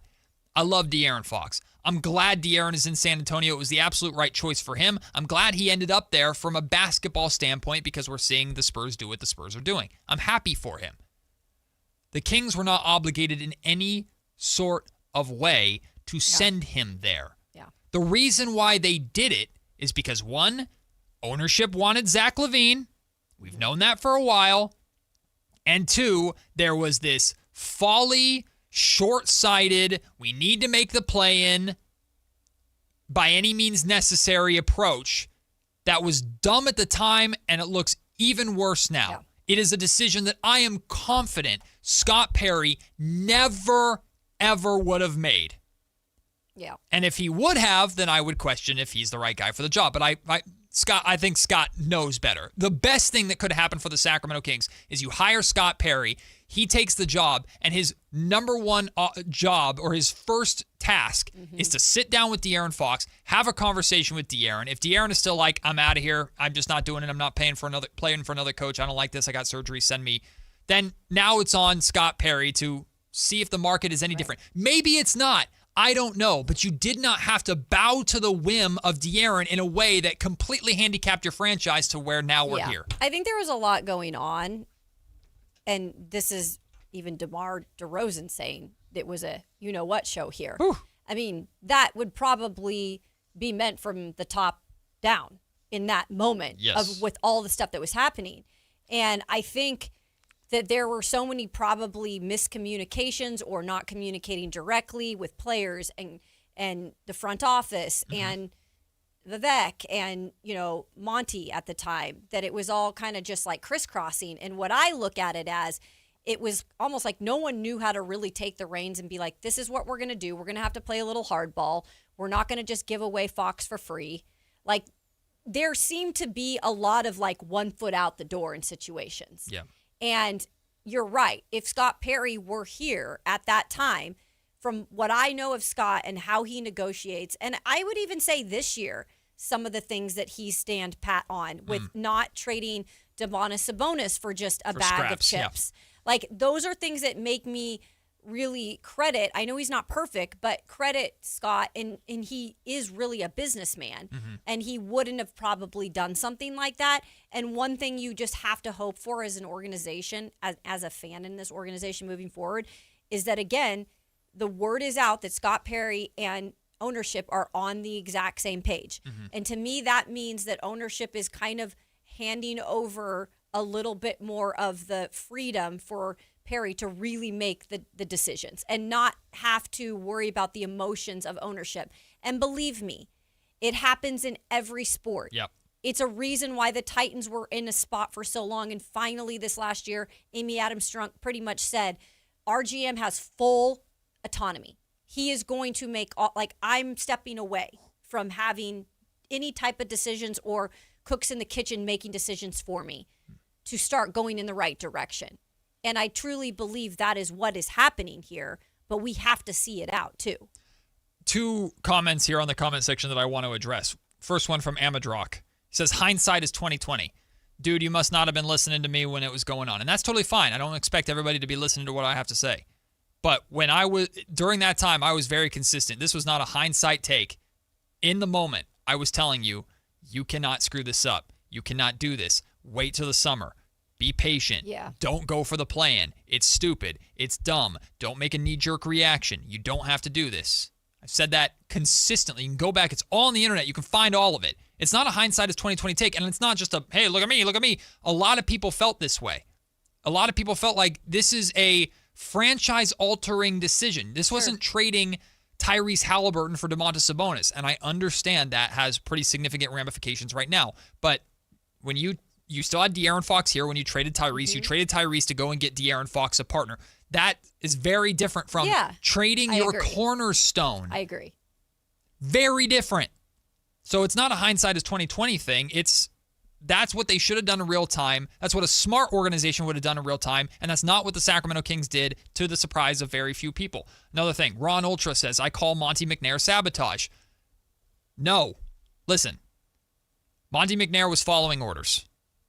And another part of this entire conversation, which has less to do with Monty and, again, has more to do with ownership, is that if Monty McNair was not going to be your general manager going forward, and I think the writing was on the wall for a while, long before the play-in tournament, that I think the Kings should probably move another direction. I was very critical of Monty McNair's last season and a half in Sacramento. Do you think he was kind of like, I'm over this? Like, I'm not saying he didn't care, but did you feel like because he wasn't making maybe the decisions that he felt like he should be making, that he was like, I'm not going to win? I'm not convinced Monty McNair wanted to fire Mike Brown. I'm not convinced, and I think the fact that it took so long for us to even have a press conference after that, and the way that press conference went down was an exception, or is an example of that. I'm not convinced that Zach LaVine at all was Monty McNair's decision, when we know ownership has had interest in Zach LaVine since before Monty McNair was there, going all the way back to the sign and trade with the Chicago Bulls, or I'm sorry, when they offered Zach a contract as a restricted free agent with the Chicago Bulls, which the Bulls matched. That was long before Monty McNair was ever here. Mm-hmm. So, I mean, connect the dots a little bit. Yeah. Also, 4 weeks after the trade, Wes Wilcox, who's the assistant GM, just left. Yep. Guys started abandoning ship because they saw what was going down. Like, regardless of if you want to blame Monty McNair or not, if you're ownership, how the hell do you allow your general manager, if you know he's pretty much out the door, to make that franchise-altering decision? Mm-hmm. Why would you do that? Oh, maybe because it wasn't fully his decision. Was it? Right? I would have I don't know if Scott Perry would have done any better. Maybe he does worse. I don't know. But it is 1,000 times better. It's just common sense. If I'm going to make a change, I should probably change the decision makers before I allow the decision maker to trade my franchise player that could have lasting effects on my organization. Let's get to Daniel. Daniel's been waiting patiently on hold, wants to jump into the conversation. Daniel, how are you? Matt, hey. I got your back on this. I remember everything you said. I remember pretty much everybody in the market, what they said about what was going to go down. And I'll go a step out. You don't have to say it. I think without you saying it, I think everyone knew the Kings were going to screw it up. They knew they were going to screw it up because it's the Kings way. And to the point of Fox, right? At the time when he did it, I wasn't happy that he forced his way off. I wasn't happy that he put the Kings in that spot. Looking back at it now, looking at what a mess this franchise is, he's 100% in the right. I'm so glad he left. I like to watch him on the Spurs because he's a completely different guy. I like to watch Davion because he's a completely different guy. I like to watch, I like to watch all the ex-Kings wherever they're at because they're different players when they leave the Kings because the Kings are an absolute mess. And I'll take it a step further. The Kings will not change until players start making it known that I want off of this team. You're going to get me off of this team. And if I get drafted by you guys, I'm not going there because I don't want my career to die because that's what happens to careers here in Sacramento. Daniel, sorry. Sounded like we broke up with you there towards the end. Daniel, I appreciate the call.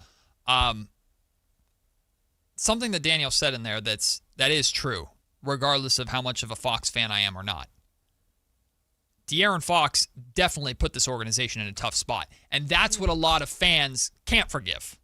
Mm-hmm. It's like whether you were done dirty or not, you put pressure and used every bit of leverage you could against the Sacramento Kings, and that played a part into where the Kings are at right now and what they got for you. Also, Zach LaVine is a Rich Paul client. So there was very much I'll get my guy here that you want if you get my guy where we want him to go by Rich Paul. The Kings got absolutely taken advantage of. They got absolutely taken advantage of. Rich Paul played the Kings like a freaking fiddle. Mm-hmm. Absolutely. Fox ended up where he wanted to go. The Kings took on Zach LaVine and his money, which is one of the worst contracts in the NBA, regardless of what we feel about Zach the player. And I have always said, even with my frustrations with Zach LaVine the player, I have always said there's a difference between Zach the player and Zach the contract. And a lot of people can't talk about Zach the player without talking about Zach the contract. I'm able to separate the two. It's not Zach LaVine's fault that he got that contract from the Bulls, and it's sure as hell not Zach LaVine's fault that the Kings were dumb enough to trade for it. Yeah. I guess the biggest question about all of this in this conversation is, has this changed? I believe it is. That is, because I think there's still, and rightfully so, there should be people still questioning if this has changed. Is this going to be a different operating situation moving forward? I would like to believe so. With Scott Perry actually making the decisions. Because when it comes down to it, Scott Perry is the general manager of this team. And Scott Perry deserves a chance to at least show that he can be a good general manager of this team.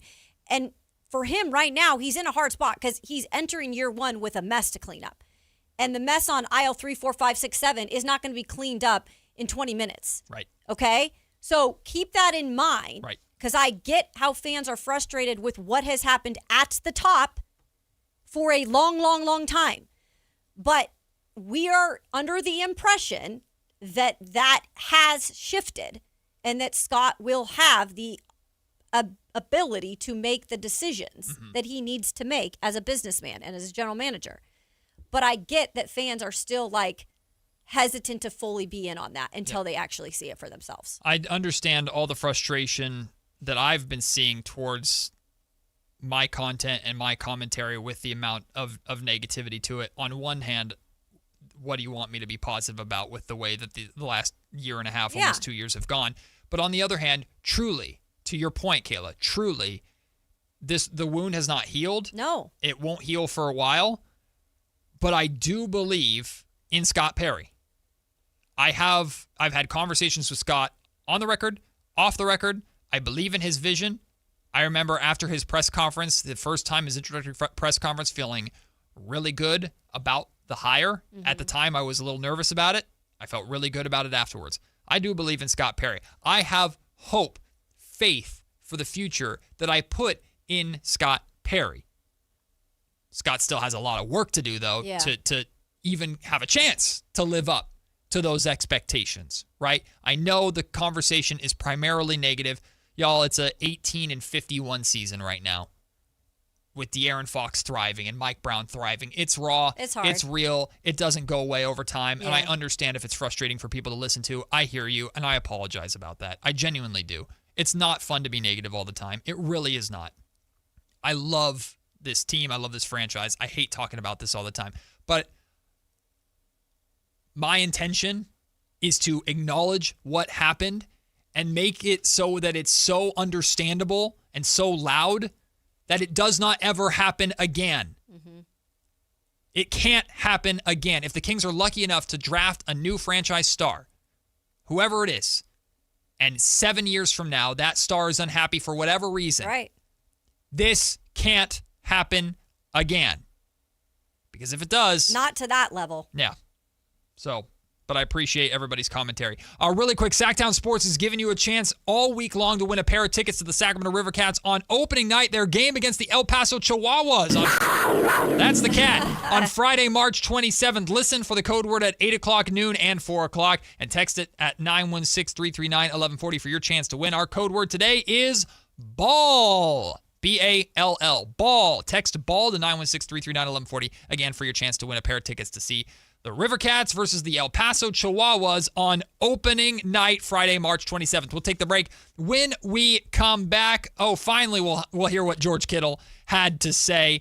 Plus, we'll talk a little bit about the Trent Williams situation, if we get to it, if we have time, and Mel Kiper's NFL mock draft round 1, if we're able to get to that too. But you're going to hear from George Kittle next, and then it's Kayla's 2-minute drill. All the football you could possibly want. It's right here for you on Sactown Sports. The madness is here, and so is your shot at $1 million. Enter the Sactown Sports 1140 Basketball Mayhem Bracket Challenge. It's free and open to fans nationwide. Head to SactownSports.com, build your bracket, and see if you've got what it takes. This contest is brought to you by Power Business Technology. For all your business copier needs, call 1-844-POWER-BZ or visit PowerCopiers.com. Don't sleep on this. Get your picks in now.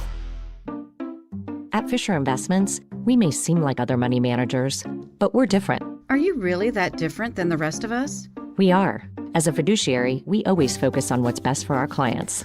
What services do you offer besides investing? We have a team of specialists in financial planning, estate planning, and more.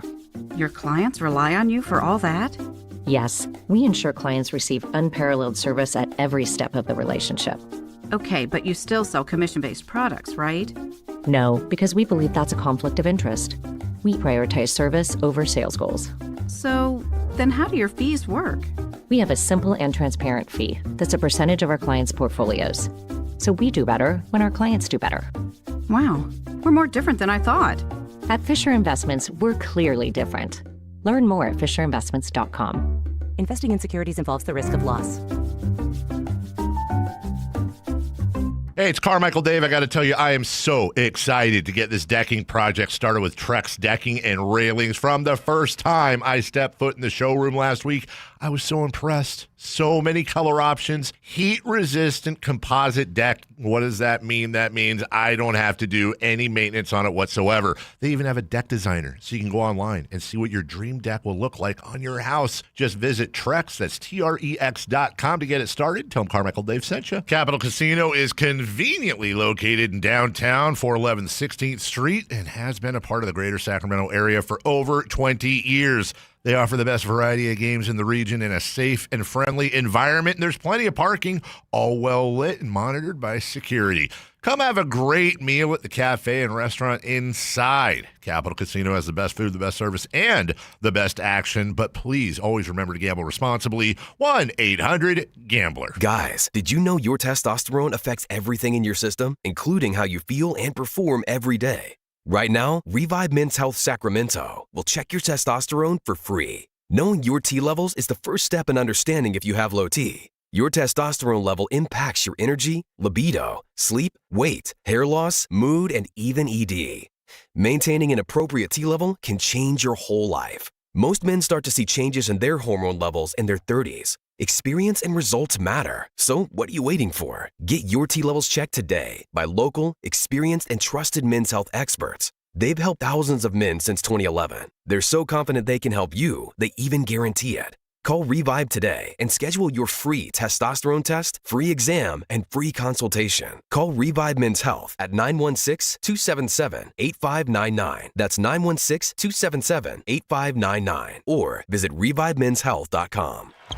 It's time for the madness, and your HVAC system is in a full court press. Cold mornings, warm afternoons, your heater and AC are battling, and your system is working overtime. Don't let your comfort get knocked out. Score Brower Mechanical's Madness BOGO special. Buy a heating maintenance and get a free AC maintenance for just $89. Call 916-352-3113. Brower Mechanical, residential and commercial HVAC sales and service. License number 1081055. Spring is here, and there's really nothing better than hitting the open road in a new Honda. Whether you're shopping new or pre-owned, Stockton Honda has the selection and savings, plus get top dollar for your trade. And while life's roads are often filled with bumps, buying from Stockton Honda couldn't be smoother. Wherever the road you travel might lead, Stockton Honda is happy to get you there. Come in today or go to StocktonHonda.com. Anytime, anywhere, it's all here. StocktonHonda.com. Russell Peters Relax World Tour. I go, my parents are from India. She goes, oh, India. See, I knew India. Indian people, you have a big eyes and long eyelash like a cow. Wow, wow, wow, wow. Saturday, April 18th, 8 p.m., the venue at Thunder Valley. Wow, wow, wow, wow. I didn't know what to do. I just tipped her and thank you, bye-bye, and I left. For tickets, visit ThunderValleyResort.com. Russell Peters Relax World Tour.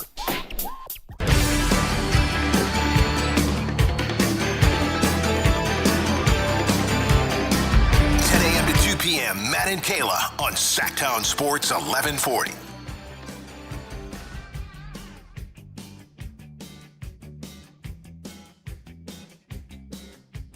All right, no more distractions. No comparing Matt to I promise. a weirdly dressed teddy bear from the 80s.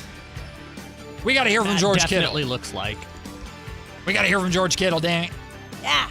George appeared on the Bussin' with the Shush, Kayla, I on my recorded video. his monster truck video during the break. Excited. He I'm was so playing excited it. about this. I'm playing with monster trucks because Yeah. there's a monster truck show coming to Sacramento.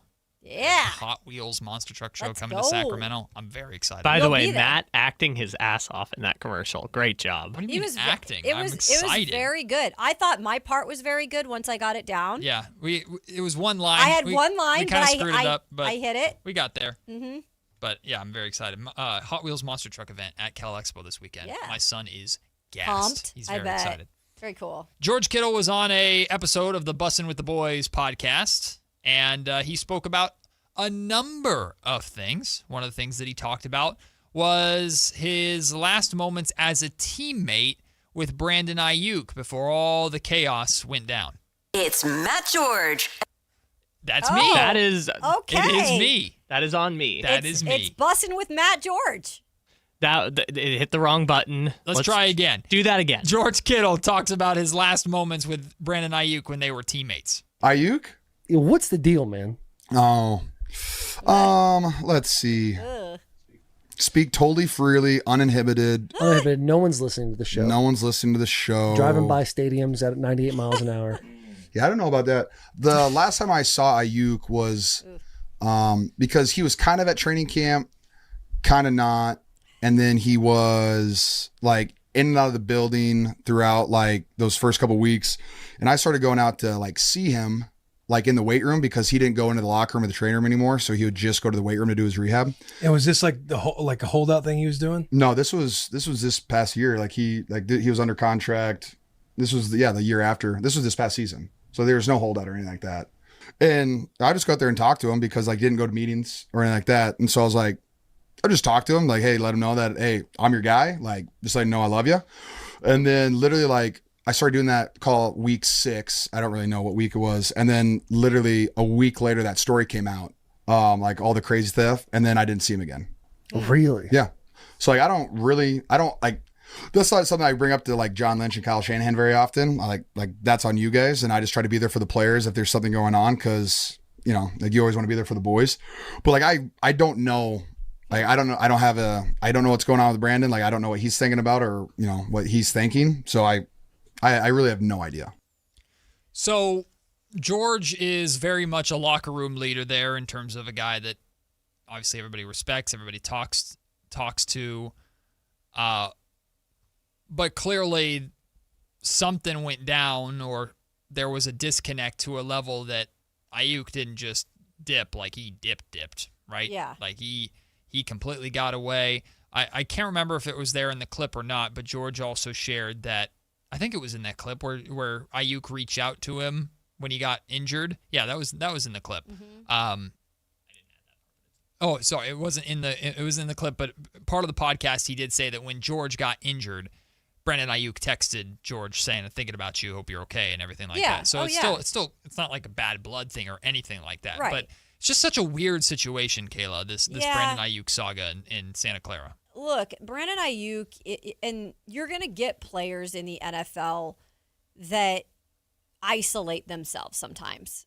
And it's hard because you have guys like George Kittle, who, by the way, I mean, you just heard it there. Like, he didn't have to do that. He didn't have to go out of his way to reach out to Ayuk and be like, hey, man, like, is everything cool? Like, hey, I'm here for you. Like, he didn't have to do that. That's just how Kittle is. He's a true teammate. Like, even though Ayuk wasn't around and wasn't playing in games at the time and not a lot of other guys were going up to him and asking, hey, is everything okay? Because they probably had heard that things were not okay with the organization. They maybe wanted to stay away from that. Kittle is the exception to all other players. Like, he doesn't care. He's going to truly be himself, and he didn't want Ayuk in maybe a moment of darkness that players definitely go through that isolate themselves in these situations. So he clearly reached out to him, and then behind the scenes, there is something going on between management and Ayuk. And I'm not even going to really fully put Shanahan in there. I don't necessarily think Shanahan has everything to do with it. I think it's more management and Ayuk. Yeah. And agent and Ayuk and management. And I think I've been reading, too, that the way maybe Ayuk took a lot of things personally and maybe, you know, with the rehabilitation process, he wasn't happy with that. There seemed to be some just bad blood that started to boil in a certain point of this relationship. And I think at some point, Ayuk was just like, I'm not even going to be participating in this anymore. I'm just going to go my way. Now, whether that's his agent kind of pushing for that or it's Ayuk being stubborn and hard-headed, which there are players that are also like that. I mean, we saw it with Antonio Brown, like the way he began to isolate himself as a player. And you can blame it on other things, and those are serious things when we come and discuss CTE and all that. I'm not saying that's what Ayuk is going through, but he's clearly doing something and he's isolating himself.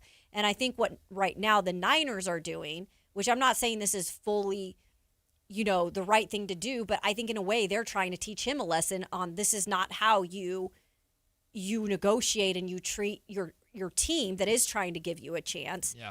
And that's, I think, what's happening right now. I think no one really exactly knows because the Niners are kind of just trying to teach this lesson, and whatever happens. But it's confusing to say the least. But I think there has been an isolation with Ayuk and how he's handled it. Well, it's very clear that the Niners are just trying to move on from it. Like, you're not part of it, that's fine. We got other things to worry about. We got other fish to fry. And they very much moved on in terms of their wide receiver position because they went out and, of course, signed free agent veteran Mike Evans, who apparently talked a lot to George Kittle about about coming to Santa Clara, San Francisco. Mike shared in his introductory press conference, I suppose, media session with the San Francisco media after he signed that George was influential. And George was asked what specifically he said or what he did to sell the Niners organization to Mike Evans as a free agent. Mike just asked me like 2-3 weeks ago, and he was like, hey man, sell me on the Niners. And I was like, okay, I'd love to. One of the biggest things I said is that the Niners organization puts so much money back into the players. They provide breakfast, lunch, and dinner for you 7 days a week. Well, not every team does that, like, which is insane to me. Like, we have a nutritionist that's full-time. There's teams that have a part-time nutritionist. Like, how does that make sense? And then like the way we travel, all the starters, we have like 30 lay down beds for all the starters and people that are over like 6'4", because we're traveling, what is it, like 45,000 miles this year? We're going a lap and a half around planet Earth with how much travel we're doing. It's like, that's the way you should travel. Like, we have health days twice a week that they pay for everything from massage to acupuncture to body specialist to fascia therapist. I just think our organization is ran like an NFL team is supposed to be. Like, if you ask a 10-year-old kid, like, what would you expect an NFL team to do? We do all of that plus more. Yeah, where do I sign? Yeah, and you know why it's appealing for a guy who's 32, going to be 33 in August? For all those reasons you just mentioned. Like, all of the taking care of your needs in terms of the massages and the fascia, all of that stuff that, guess what? At 33 years old, Mike Evans is going to need every part of that. And for it to not come out of your paycheck, I know that seems cheap for these players to say that who make millions of dollars, but if it doesn't have to, that's a definite benefit, especially in your later years of your career. And the fascinating part about that is I actually did not know that teams didn't really give breakfast, lunch, and dinner. And he pretty much said, like, our organization does breakfast, lunch, and dinner. I was like, wait a second. I assumed kind of that was in the package for all NFL teams. It's obviously not. No, the Arizona Cardinals made you like buy it. Like, it came out of your paycheck. That's crazy. That's really it. So I was like, oh, okay, I learned something new today from George Kittle. But yeah, clearly Kittle, AKA if he, the salesman, when he gets out of football, maybe he can just go sell, medical lasers or something. I'll buy it. I don't know. Whatever it is, I'm buying it from George Kittle. That's great. for sure. Tay, I see you on hold. I know you want to talk about the Kings-Spurs game tonight. We're not getting to that until 1:30 because we still have a lot of football to talk. From Kayla's 2-minute drill coming up next, we got Ted Wynn from The Athletic joining us at 1 o'clock. So, Tay, feel free to hang out if you'd like to, or please call back in at 1:30. Anyone who wants to call in and talk Kings, we'll get back into the Kings and Spurs, a final preview of that game tonight at 1:30. For now, we'll take the break. Up next, it's Kayla's 2-minute drill. You're listening to Matt and Kayla on Sactown Sports. Do you owe $10,000 or more to the IRS like Will? When I was 50, my whole life fell apart. I lost my job, I lost my wife, I lost the house, I lost pretty much everything except for my life. When the IRS came calling, I just didn't have it in me. I felt like Wile E. Coyote, just waiting for that IRS anvil to drop. Then Will found Tax Relief Advocates. I heard their advertisement on the radio, I wrote down the number, and I made the call that changed everything. The IRS gave me a bill for $40,000. Tax Relief Advocates got that down to $3,200. I've paid 9 cents on the dollar. Now that's a great deal in anybody's book. If you owe 10 or even hundreds of thousands of dollars to the IRS, don't lose hope. Do what Will did and call TRA for a consultation. But for me, the real win is I got my life back. Visit TRA.com. Or call 800-488-2578. 800-488-2578. That's 800-488-2578. Power Business Technology is proud to be a 100% independent, locally owned and managed Toshiba copier dealer. Local ownership cuts out the red tape, allowing ourselves to never be too busy to personally answer the call when our clients need us. Recognized for excellence in service execution, training, and customer service, we're proud to be named a Toshiba ProMasters Elite dealer since 2021. Contact us today for all of your business printing needs at 844-POWER-BZ. That's 844-769-3729. Or visit us at PowerCopiers.com. Have you tried my Colombian tamales? Yes, but the Mexican tamales I brought are way better. Colombian tamales wrapped in plantain leaves are unmatched, you know.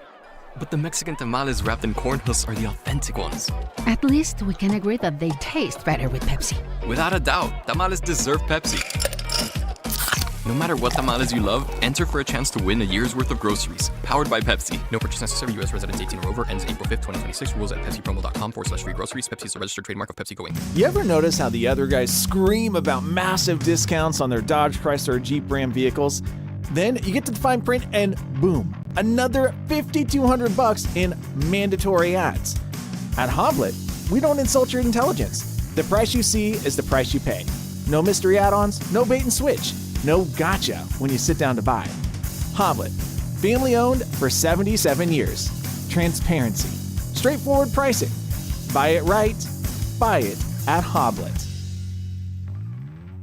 Hagen Oaks knows you can buy a driver off the shelf anywhere, but Hagen Oaks is the only place where you'll find total game fitting. The Hagen Oaks TrackMan-powered player performance studio fits clubs to your swing. Ping's Ballnamic Ball Fitter finds your optimum golf ball. The putter fitting studio makes you a better putter, and FootJoy's 3D foot scanner finds your correct fit. In fact, Hagen Oaks will fit you from head to toe with equipment and apparel to make you the player you want to be. It's total game fitting, and it's only at the Hagen Oaks Golf Super Shop, Fulton Avenue at the Cap City Freeway. When a person is seriously injured, there's no substitute for the personal legal relationship offered by the local NorCal firm of Ashton & Price.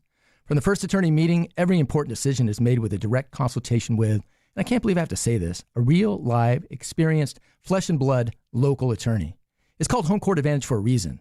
Ashton & Price, serious local attorneys for serious people with serious injuries with no fee until we win. For the best local advice, don't think twice. Call Ashton & Price.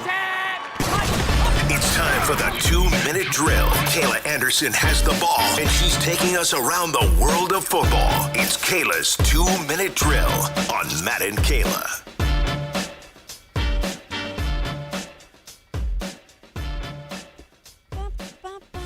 Yes, indeed. Kayla's 2-minute drill. If you are not caught up with everything that's happening around the world of football all year long, because we know the NFL never truly rests. Doesn't sleep. It's where Kayla Anderson comes in clutch.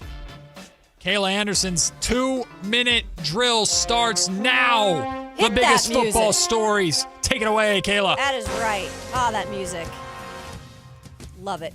All right, here we go. The Denver Broncos are making some headlines today. Meanwhile, it's bare bones in Miami. That is right. The Denver Broncos and the Miami Dolphins have made a trade. This happened this morning. So the Broncos are trading, the Miami Dolphins, I should say, are trading Jalen Waddle, wide receiver for the Dolphins, to the Denver Broncos in exchange for a first-round pick, which is 30th this year, as well as a third and fourth rounds pick. Picks in the fourth round are 94th and 130th. So Waddle is, as you know, probably one of the better players that Miami had left because they're pretty much destroying that roster for their new quarterback, Malik Willis. So Malik Willis comes in, signs a new deal, and then he pretty much is told, you have no toys to play with anymore. We're taking them all away. Waddle was probably the last really good one left, and he's going to Denver, which I think is sensational for Bo Nix. Talk about just maybe getting right back in the mix of things. Right.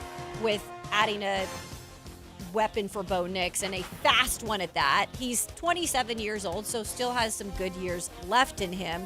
But I guess Miami gets some picks. I don't know what this is going to be, a longer build. Like, this isn't something you can just build overnight. And I just think in a way it's pretty unfair for Malik Willis, this brand new quarterback you're bringing in.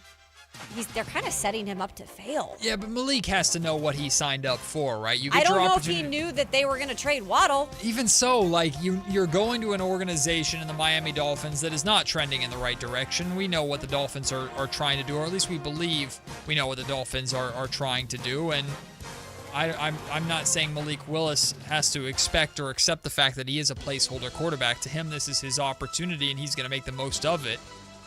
But common sense will tell you that the Dolphins are looking long-term, and if you can benefit that long-term vision and start the building of this new young core by turning any pieces that you have in the present into draft picks and options for the future, it's the right move to make for the Dolphins. It's an absolute right move to make for the Denver Broncos as well, right? Another target for Bo Nix puts them right back in the mix, and they're going to have to fight off Kansas City, I think, a little harder this year to win the AFC West compared to last year. Not to mention the Chargers are always just hanging around, and who knows what the Raiders are going to be. But the first thing I thought of when I saw this news, Kayla, was like, you know how you just get mental screenshots? Got a mental screenshot of Miami. Gorgeous Miami, Hard Rock Stadium, sunshine, beautiful. Sure. And then a screenshot of the second half of that playoff game in Denver where it's just all snow. Snowstorm. Like, well, Waddle, you're going to be in for a little bit of a change, but I like this move for Denver a lot. I don't like it as a Raider fan. That's great for him, though, right? Because Penguins need the cold, right? There so you go. he was in the wrong place. There we go, the little Waddle Penguin. Sacrifices you got to make if you want to be good. I think if I'm Waddle, I'm thrilled. I'm thrilled. I mean, maybe you love Miami and maybe you have great friends and family in Miami, but this is awesome for you. You just got out. For your football career, sure. I wouldn't want to go from living in Miami to living in Denver. I've heard I don't know. things Denver's about actually Denver. a legit city. I've been there You know where times. else I've heard great things? Miami, Florida. Well, and Miami's a great city too. I've been there too. Waddle as you know, last year, in a tumultuous year, by the way, he still had 64 catches for almost 1,000 yards. He had 910 yards, 6 tutties. Obviously, Tyreek Hill got hurt last year. It was just a mess there. So I think, again, the Broncos are completely winning this trade. Miami Dolphins, Malik Willis, my prayers are with you, son. Like, I know you, and I know how hard of a worker you are, but you are not being set up for success. Did you see now. that Just give him a chance. Did you see that graphic of the wide receiver room for the Dolphins Yeah, it's now? disgusting. That's why I'm saying he's set up to fail. That Jalen Tolbert is their number Yeah, one receiver exactly. Now, they'll probably draft someone. We'll see what they do in the draft. Yeah, they'll they might probably get a young draft one. someone, so we'll see. But they don't, I mean, it's a low first-round pick, It's so. Jalen Tolbert, Tutu Atwell, Malik Washington, Terrace Marshall, Ty Washington. Yep. Whew. And their starting tight end is Greg Dulcich. Not good. It makes sense for what they're doing. Not though. good. It makes sense. Yeah, they have 2 Green Bay people that are there now, so the head coach and the GM. So And they decided they're going doing to what they pay want to do. $130 million to players not on the team this year. $130 million for players who aren't going to play for them. Yeesh. Yeah, they got to deal with it, not me. Sounds like the Sacramento Kings, am I right? Oof. Well, they might have a little more success. No, I'm just saying $130 million to players that don't Yes, play. yes. Okay, next up. Hawks tax. That is right. I am furious as a Seahawks fan. That is because the lawmakers there have passed Washington's first state income tax for millionaires. So it's the millionaire tax, right? It imposes a 9.9% tax on annual income of more than $1 million beginning in 2028. The reason why they are frustrated in Seattle, and specifically GM John Snyder, is because this could definitely affect free agency. Big time. And that is how a lot of teams are able to create really good teams. Obviously, drafting is the base of it all. But then to add the little highlights, you've got to have good people that want to come up there, good players who want to come up all the way to Seattle, by the way, because that's already in its own neck of the woods. Right now, by the way, guys, the Raiders, Texans, Cowboys, Titans, Bucks, Dolphins, Jags are the only teams in the NFL that do not have that millionaire tax. So a lot of players, again, why Tennessee's become more of a big destination place for these football players is because they're not paying the $1 million tax. So it is going to be harder to get guys up there. And I know Niners fans are like, boo-hoo. Yep. We already have to deal with that. But I get it. Like, it sucks. Welcome to our world. Yeah, it's hard. And this is one of those things that, like, sports can't break the realm of taxes and government and things of that nature. They just, you have to comply with the rules like all of us do to some extent. Steve Ballmer doesn't pay taxes. Well, regardless, you know what I mean. The competitive advantage for these teams that do not have these millionaire taxes or state income taxes, it's something that just can't be ignored. There's not anything you can do anything with, though. Like, it's just the reality of the situation, and you have to either pay a little bit more in total in order to, after taxes, get them to the dollar figure that they want. It's just another hurdle for these teams to jump through. I think the Seahawks will be fine. Well, because they've built a name and an organization, right? I mean, it's not going to drastically change what they're able to do, right? There's still only so many jobs, and there's a lot of money to be thrown around regardless of what the tax hit is. But this is a competitive disadvantage in sports that we know here in California very, very well, that you just have to kind of suck up and deal with, and it's fascinating to see how teams handle it. Well, and when you are an organization like the Niners who have built their name and brand, you can kind of somehow make up for that, you still have guys coming here. I mean, look at what Mike Evans just did, right? Seattle has now gotten to the point where I think they've built a good enough brand and base and winning culture there that this shouldn't completely derail them if it were to be like a Titans team who passed this bill, right? Sure. Who they're not even established quite yet. They've got to really build up. So that's helping them right now. But for Seattle, like, them's is the breaks. And finally, Goddard keeps his wings. That is right. He's staying in Philadelphia. Dallas Goedert and the Eagles reached a one-year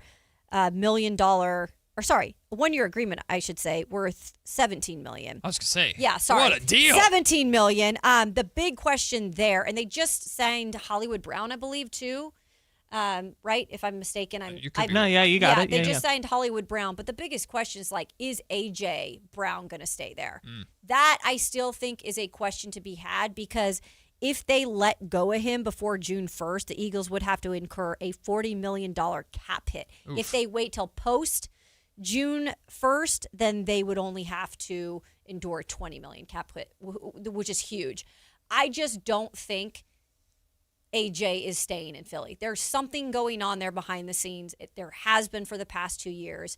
It's just a matter of, can they get him somewhere else? I like the pickup for bringing Goddard back. I just don't understand why, if you're Philly and you're still very much in a competitive window, how can you get rid of AJ with any sort of confidence that you'll be able to replace him? Right.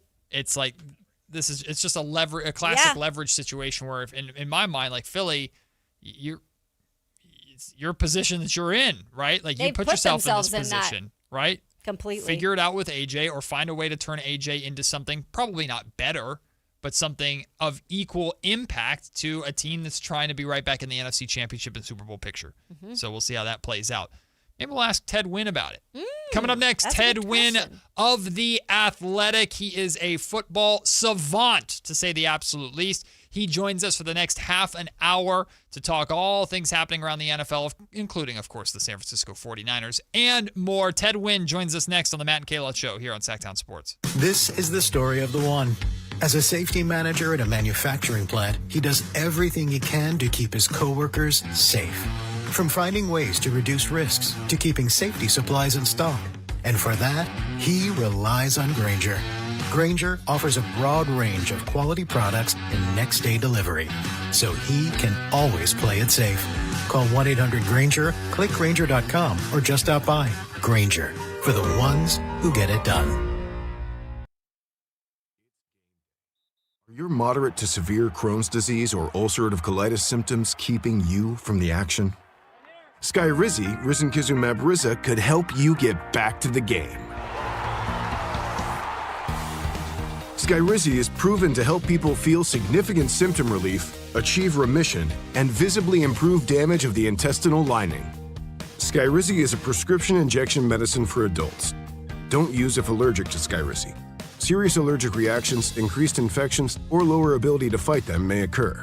Before treatment, get checked for infections and tuberculosis. Tell your doctor about any flu-like symptoms or vaccines. Liver problems leading to hospitalization may occur when treated for Crohn's or ulcerative colitis. Control is everything to me. Ask your doctor about Skyrizi, the #1 prescribed biologic in Crohn's and ulcerative colitis combined. Learn more at skyrizi.com or 1-866-SKYRIZI.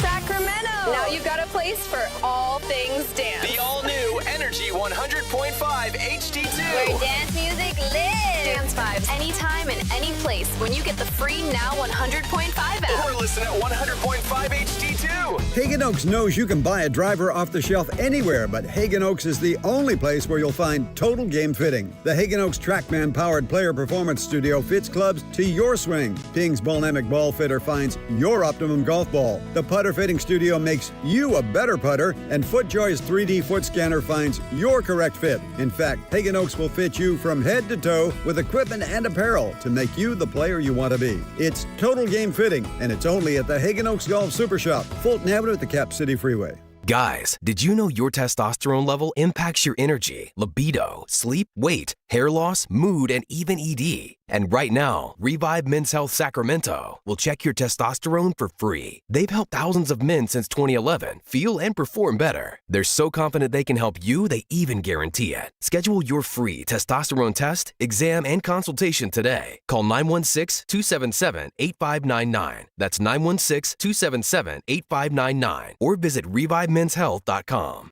KHD1 Sacramento, KYMX HD3 Sacramento. From the Power Business Technology Toshiba Studios. This is Sactown Sports.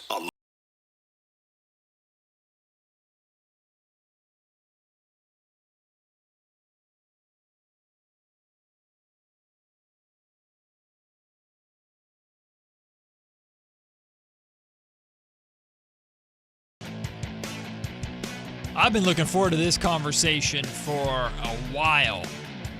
Kayla put me on game to Ted Wynn of The Athletic. Yes. And all the great coverage that he provides for the NFL. He can cast a net over the entire league. But of course, he knows a thing or two about the San Francisco 49ers. Why? Because, well, apparently he's a UC Davis guy. Yes. Didn't know this. And we can confirm with him as soon as we get on hold or when we get him on the line, talk a little UC Davis football with him, if he's a former Aggie indeed, or if he's involved in UC Davis to any extent. But looking forward to chatting a lot with Ted Wynn of The Athletic about everything NFL that is going on. We're going to effort him, getting him on the show and getting him ready to go. Again, we are going to get back to Sacramento Kings talk coming up at 1:30. We'll dive into the Kings and Spurs injury report with who's available and not available for the Sacramento Kings. We're still waiting to find out who is playing and is not playing for the San Antonio Spurs. All expectations are that De'Aaron Fox will be a go in his return to Sacramento tonight. Victor Wembanyama will be playing. If you have a chance to go and watch Wemby in person, it's mesmerizing to say the least. And I don't think Wemby has played more than a game in the Golden One Center, if I'm not mistaken. Has he? I don't even remember. I think he's played one game. I think he's played either one or two games. Yeah, because he was kind of beat up a little bit. He's dealt with injuries for sure.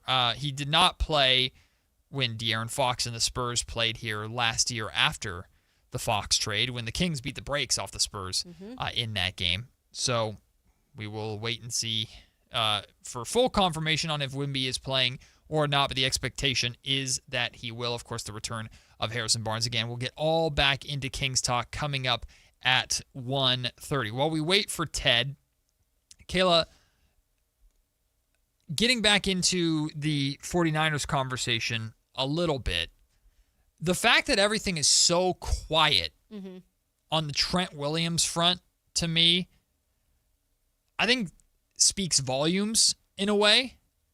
I think if something were going down, it would be very public, right? Whether it was Trent's camp or the Niners using public leverage in order to influence anything. Yeah. The fact that it's gone so silent, really the entire weekend, the end of last week, like late last week, it's been 4 days, maybe 5 days now, that we haven't heard a thing.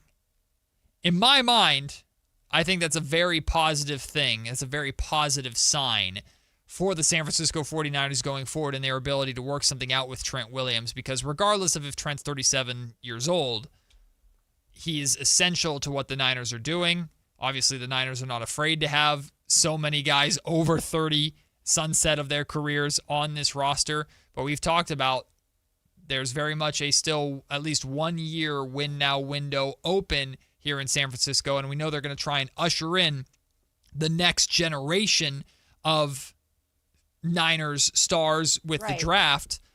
But this year it's still about competing and winning, especially in the toughest division in football. I think you need Trent Williams here in order to do that.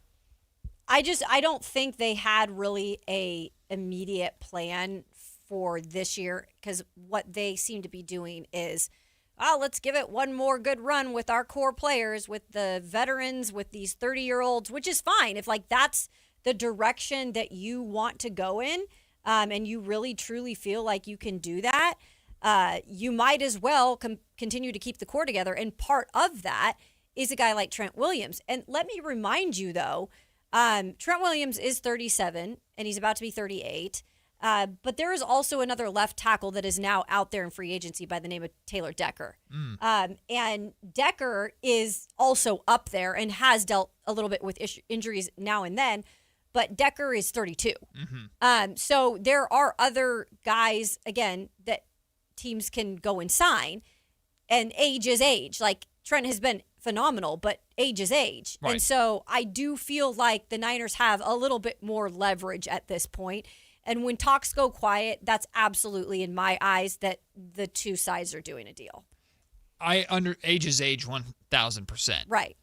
Has he shown signs, and maybe I've missed it, has he shown signs of slowing down by any means, though? Like, I mean, maybe a step or two slower, but he's still considered to be one of the best offensive linemen, one of the best tackles in the league, period, to this point. So I don't see any sign of, like, well, Trent Williams is coming back and it's going to be a disaster, and he's really starting to trend in the wrong direction. I'm just not seeing that. He was healthy most of the year. Yeah. He was one of the few guys in San Francisco that was healthy for most of the year. Joining us right now from The Athletic, he's senior writer for The Athletic, covering the NFL, is Ted Wynn. Nice enough to join us. Ted, we appreciate it. Hey, man, so something that caught my eye on your social media accounts on X, the first thing I see under your name, it says UC Davis. Are we talking to a former Aggie? Yep, UC Davis.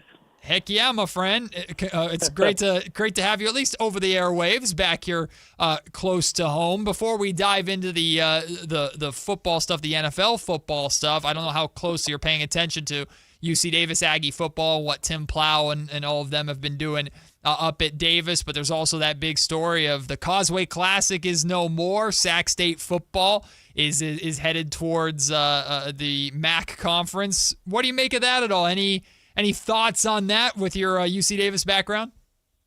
Oh man, I'm just now hearing of that happening, so that's pretty sad because those games are always fun to go to. But I haven't been to UC Davis in a while, and with some of the success that UC Davis is having as a football program, I hope that one day they just decide to inject all the money that Sacramento State is willing to inject in their programs.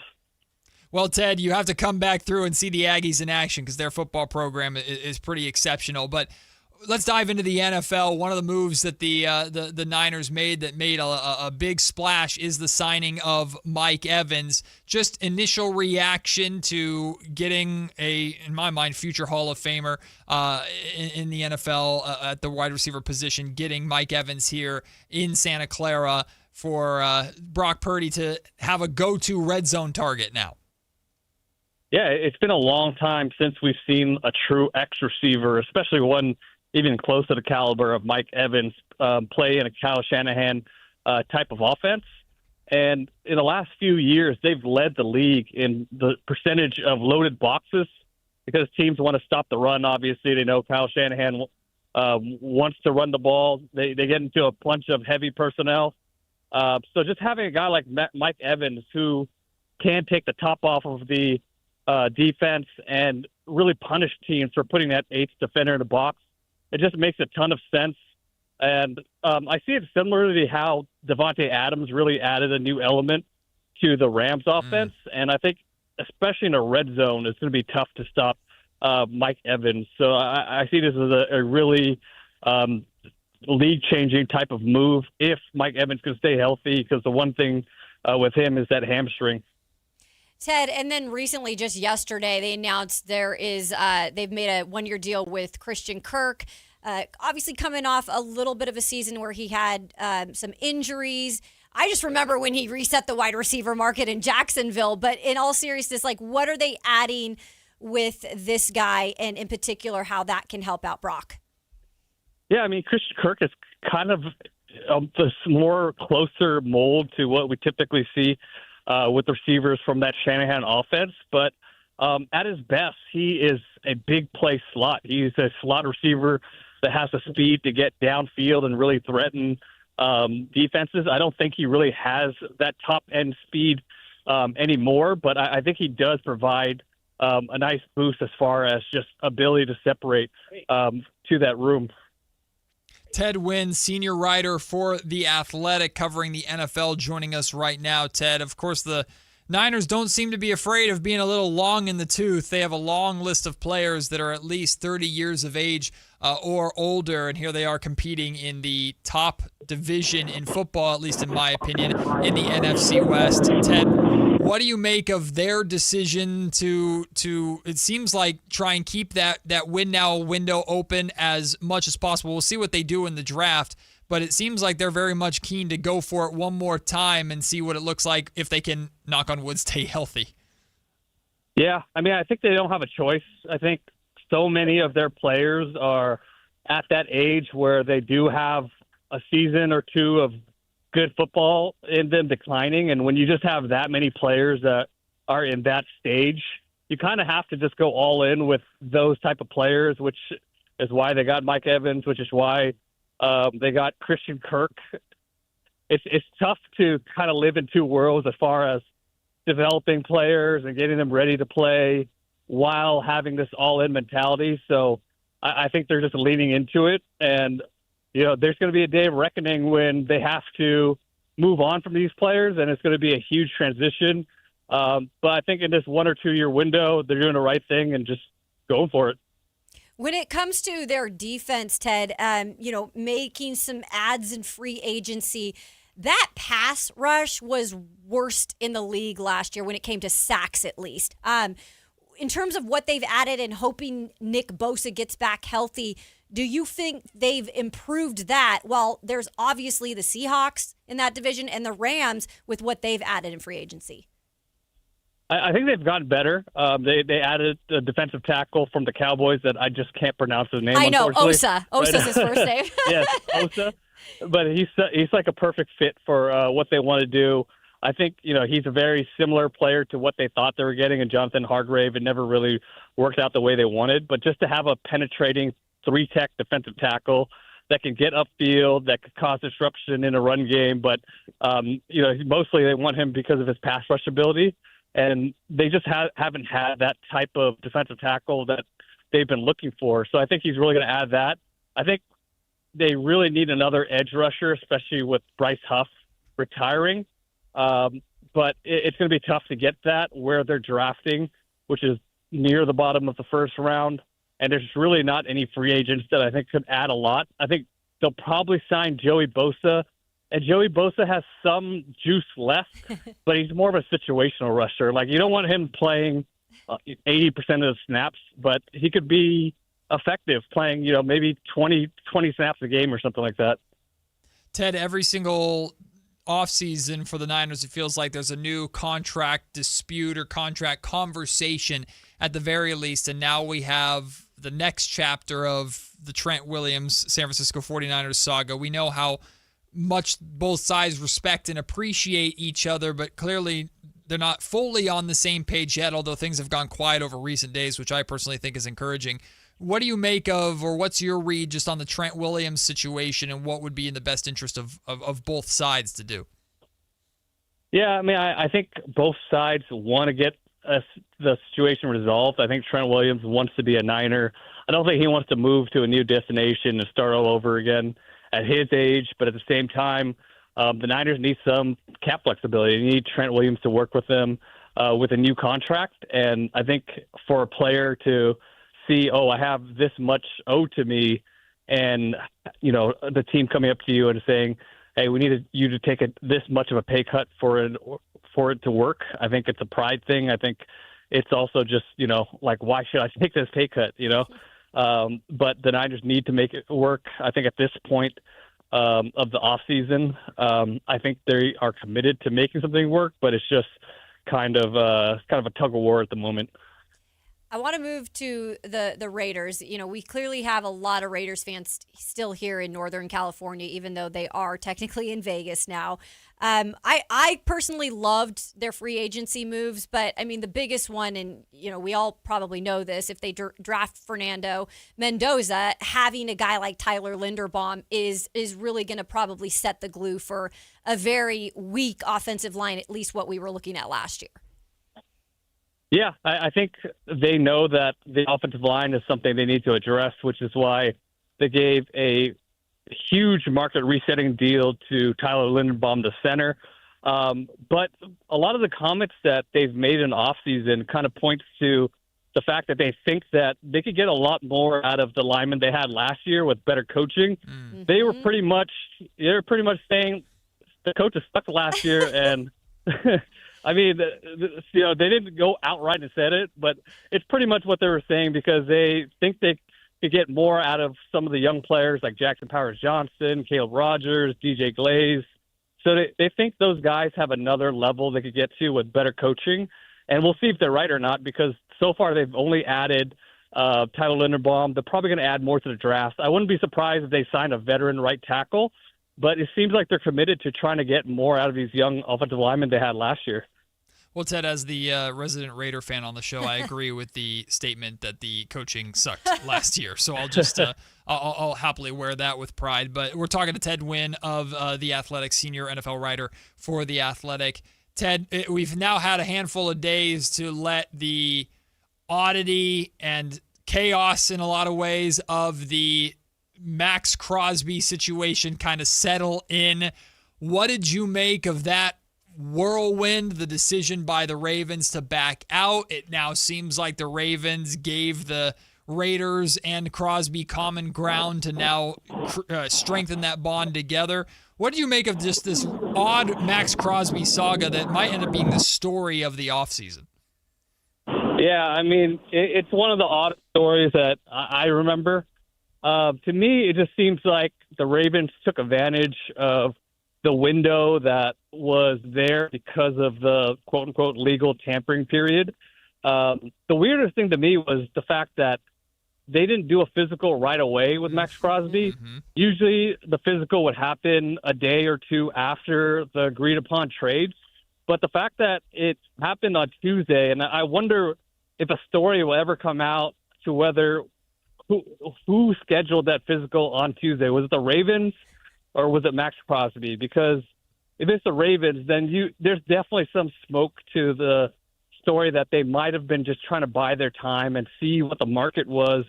And then but when they figured out that they could have had Trey Hendrickson instead of trading for Max Crosby and those two first-round picks, I think it's a weird story. But I think for the Raiders, it's not that bad. I mean, they signed all these guys. Their defense looks much improved. And now they have one of the best edge rushers in the league committed to them again. So I think he is, having 2 first-round picks is obviously extremely valuable. But I think having a player like Max who sets the expectation and just is such a great leader when it comes to just being an example of work ethic is important for a rebuild as well. Ted, I don't know how much you've looked at some of these prospects' film here in the upcoming draft, but I'm just curious in terms of Niners and Raiders in this upcoming draft, any particular guys that are standing out or just positions in general? Yeah, I mean, obviously for the Raiders, they don't have that 14th pick anymore, so the mock drafts are going to be really boring when it comes to the Raiders. It's going to be Fernando Mendoza. But for the Niners, I think it's a little bit more interesting because, if they could somehow trade up, or maybe if Kenyon Sadiq, the tight end from Oregon, dropped to them, that would be such a perfect pick for them to just kind of move on to the next era for the Kyle Shanahan offense. Because Sadiq, he's a tight end, obviously, but I think he has the ability to play some fullback. And I'd just be really interested in seeing how Kyle Shanahan would implement him. I think he'll play kind of a dual role. Like he'll play tight end, but he might be in the backfield playing some fullback. It just seems like a perfect player for Kyle Shanahan, who's really great at taking advantage of a player's versatility. Ted, free agency has been a blast. It's been a whirlwind already outside of the Max Crosby drama. Do you have any early winners, losers in your mind worth highlighting from this free agency period to this point? Yeah, I mean, I think the Raiders obviously made some huge improvements, and obviously they had to spend that money to hit a certain spending floor that you have to have every 3 years. But I'm excited to see their defense. I think the linebacker position was a position that they needed to improve for years and years now if you follow the Raiders, and they did it with Nakobe Dean and Quay Walker. I like bringing back Eric Stokes. I thought the Titans did a pretty good job of improving their team, trading for Jermaine Johnson and getting Franklin Myers, the defensive tackle. And I think the Commanders did a decent job of filling out the defense, but I think a loser would have to be Jaden Daniels. I thought they would try to get him some more help with the offensive line and receivers, and I think they tried. They tried to sign guys like Alec Pierce. They were in on Linderbaum, but they struck out on a bunch of offensive players. And you're on your third year of Jaden Daniels' rookie contract, and that offense just doesn't look like it's improved much from what we saw last year. Is it safe to call Juwan Jennings a loser so far with his market? Yeah. What is going on, Ted? I think he just overestimated what his market was going to be. I think he wanted $20 million, and it just looks like teams are not willing to pay that for the type of receiver he is. So, I mean, I'm curious to see if he gets even $10 million at this point now. I know we had that conversation yesterday. I'm glad you had the same take as I did, because I'm like, I don't know what's going on, but obviously his asking price was way too high.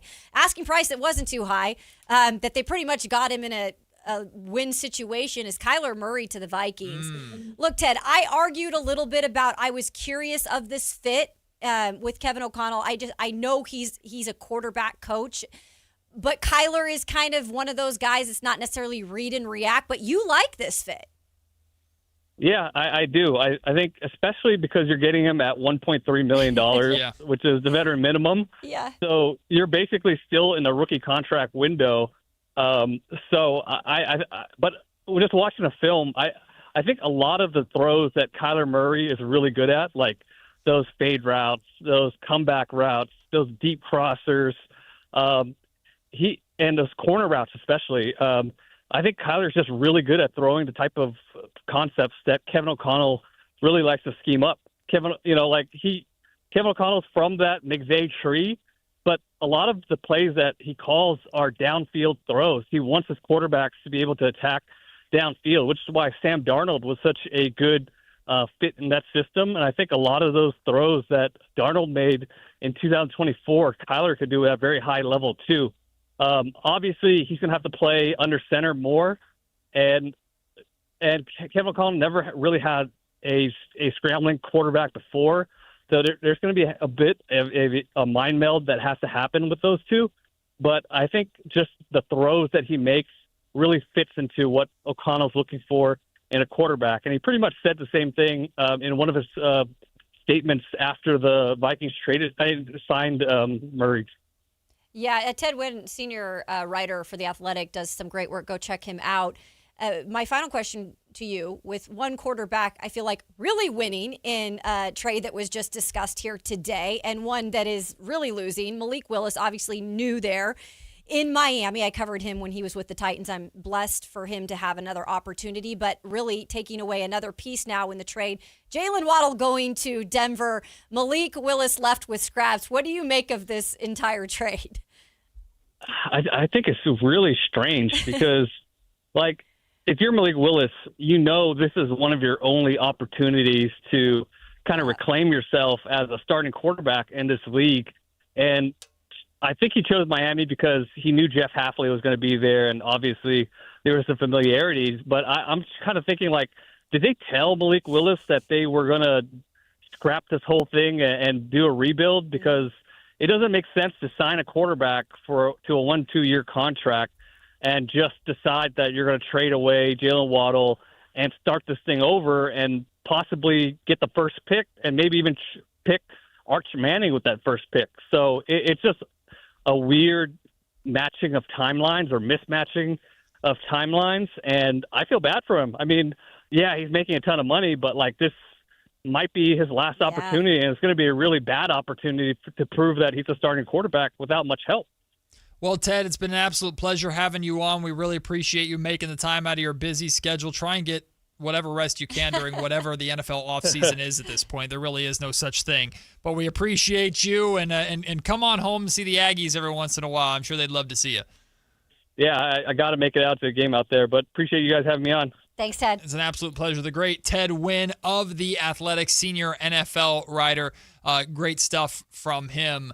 I was curious what he was going to say about the Kyler Murray trade to really sell it. Did it change your mind at all or give you more hope? And he admitted to, he pretty much said too, heck of a deal price-wise. Yeah. And I do understand the description he was talking about with those long balls and like being able to set him up for the success there.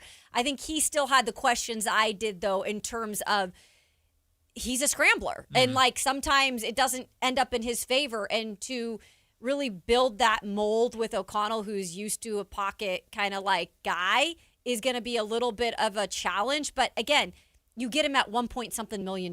You might as well at least take a chance. We will take the break. When we come back, our final preview of Kings and Spurs tonight. We'll give you the full injury report for the Sacramento Kings. Talk about De'Aaron Fox's return. Oh, and Harrison Barnes too, of course. You're listening to Matt and Kayla on Sactown Sports. At quarterback, calling the right play could change the whole game. And when your car breaks down, same idea. Make the right call before the big repair bill hits. CarShield helps protect you from expensive auto repairs.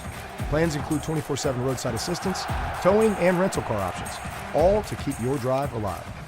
Look, breakdowns happen, but choosing CarShield, that's the easiest call you'll make all day. Visit carshield.com now and join the team that's helped millions of drivers save. Coverage varies by plan. View contracts and exclusions at carshield.com. Need life insurance but have diabetes, high blood pressure, or on anxiety meds? If you're a 50-year-old male, even porky, or with type 2 diabetes, $1 million of life insurance may only cost you about $200 a month. For affordable term life insurance, call Term Provider and speak with Big Lou at 800-777-1225. 800-777-1225 or visit biglou.com. Remember, Big Lou's like you. He's on meds too. 800-777-1225. Capital Casino is conveniently located in downtown, 411 16th Street, and has been a part of the greater Sacramento area for over 20 years. They offer the best variety of games in the region in a safe and friendly environment, and there's plenty of parking, all well lit and monitored by security.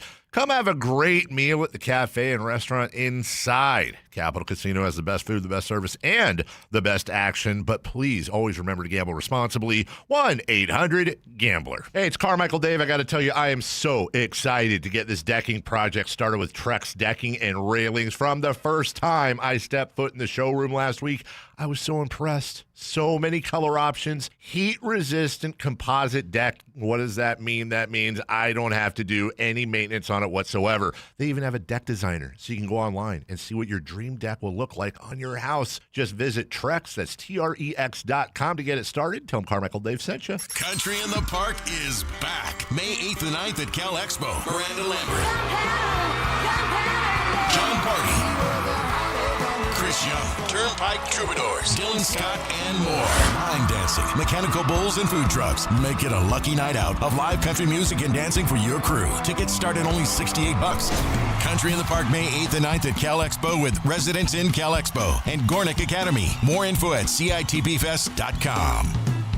Card collectors know there's nothing as special as a rare one-of-one card. And now you can hear a very rare one-of-a-kind sports card show right here on Sactown Sports. Whitey Gleason here inviting you to join me and Mr. True Sports Cards himself, Emran Pilati, for the True Sports Card Show every Saturday morning at 10 on Sactown Sports. It's the only sports card radio show in the nation. For all your hobby needs, get to True Sports Cards, 6661 Stanford Ranch Road in Rockland. And for hobby, insight, and fun, join us for the True Sports Card Show Saturday mornings at 10 on Sactown Sports. Russell Peters, Relax World Tour. I go, my parents are from India. She goes, oh, India. See, I knew India. Indian people, you have a big eyes and long eyelash like a cow. Wow, wow, wow, wow. Saturday, April 18th, 8 p.m., the venue at Thunder Valley. Wow, wow, wow, wow. I didn't know what to do. I just tipped him and thank you, bye-bye, and I left. For tickets, visit ThunderValleyResort.com. Russell Peters, Relax World Tour.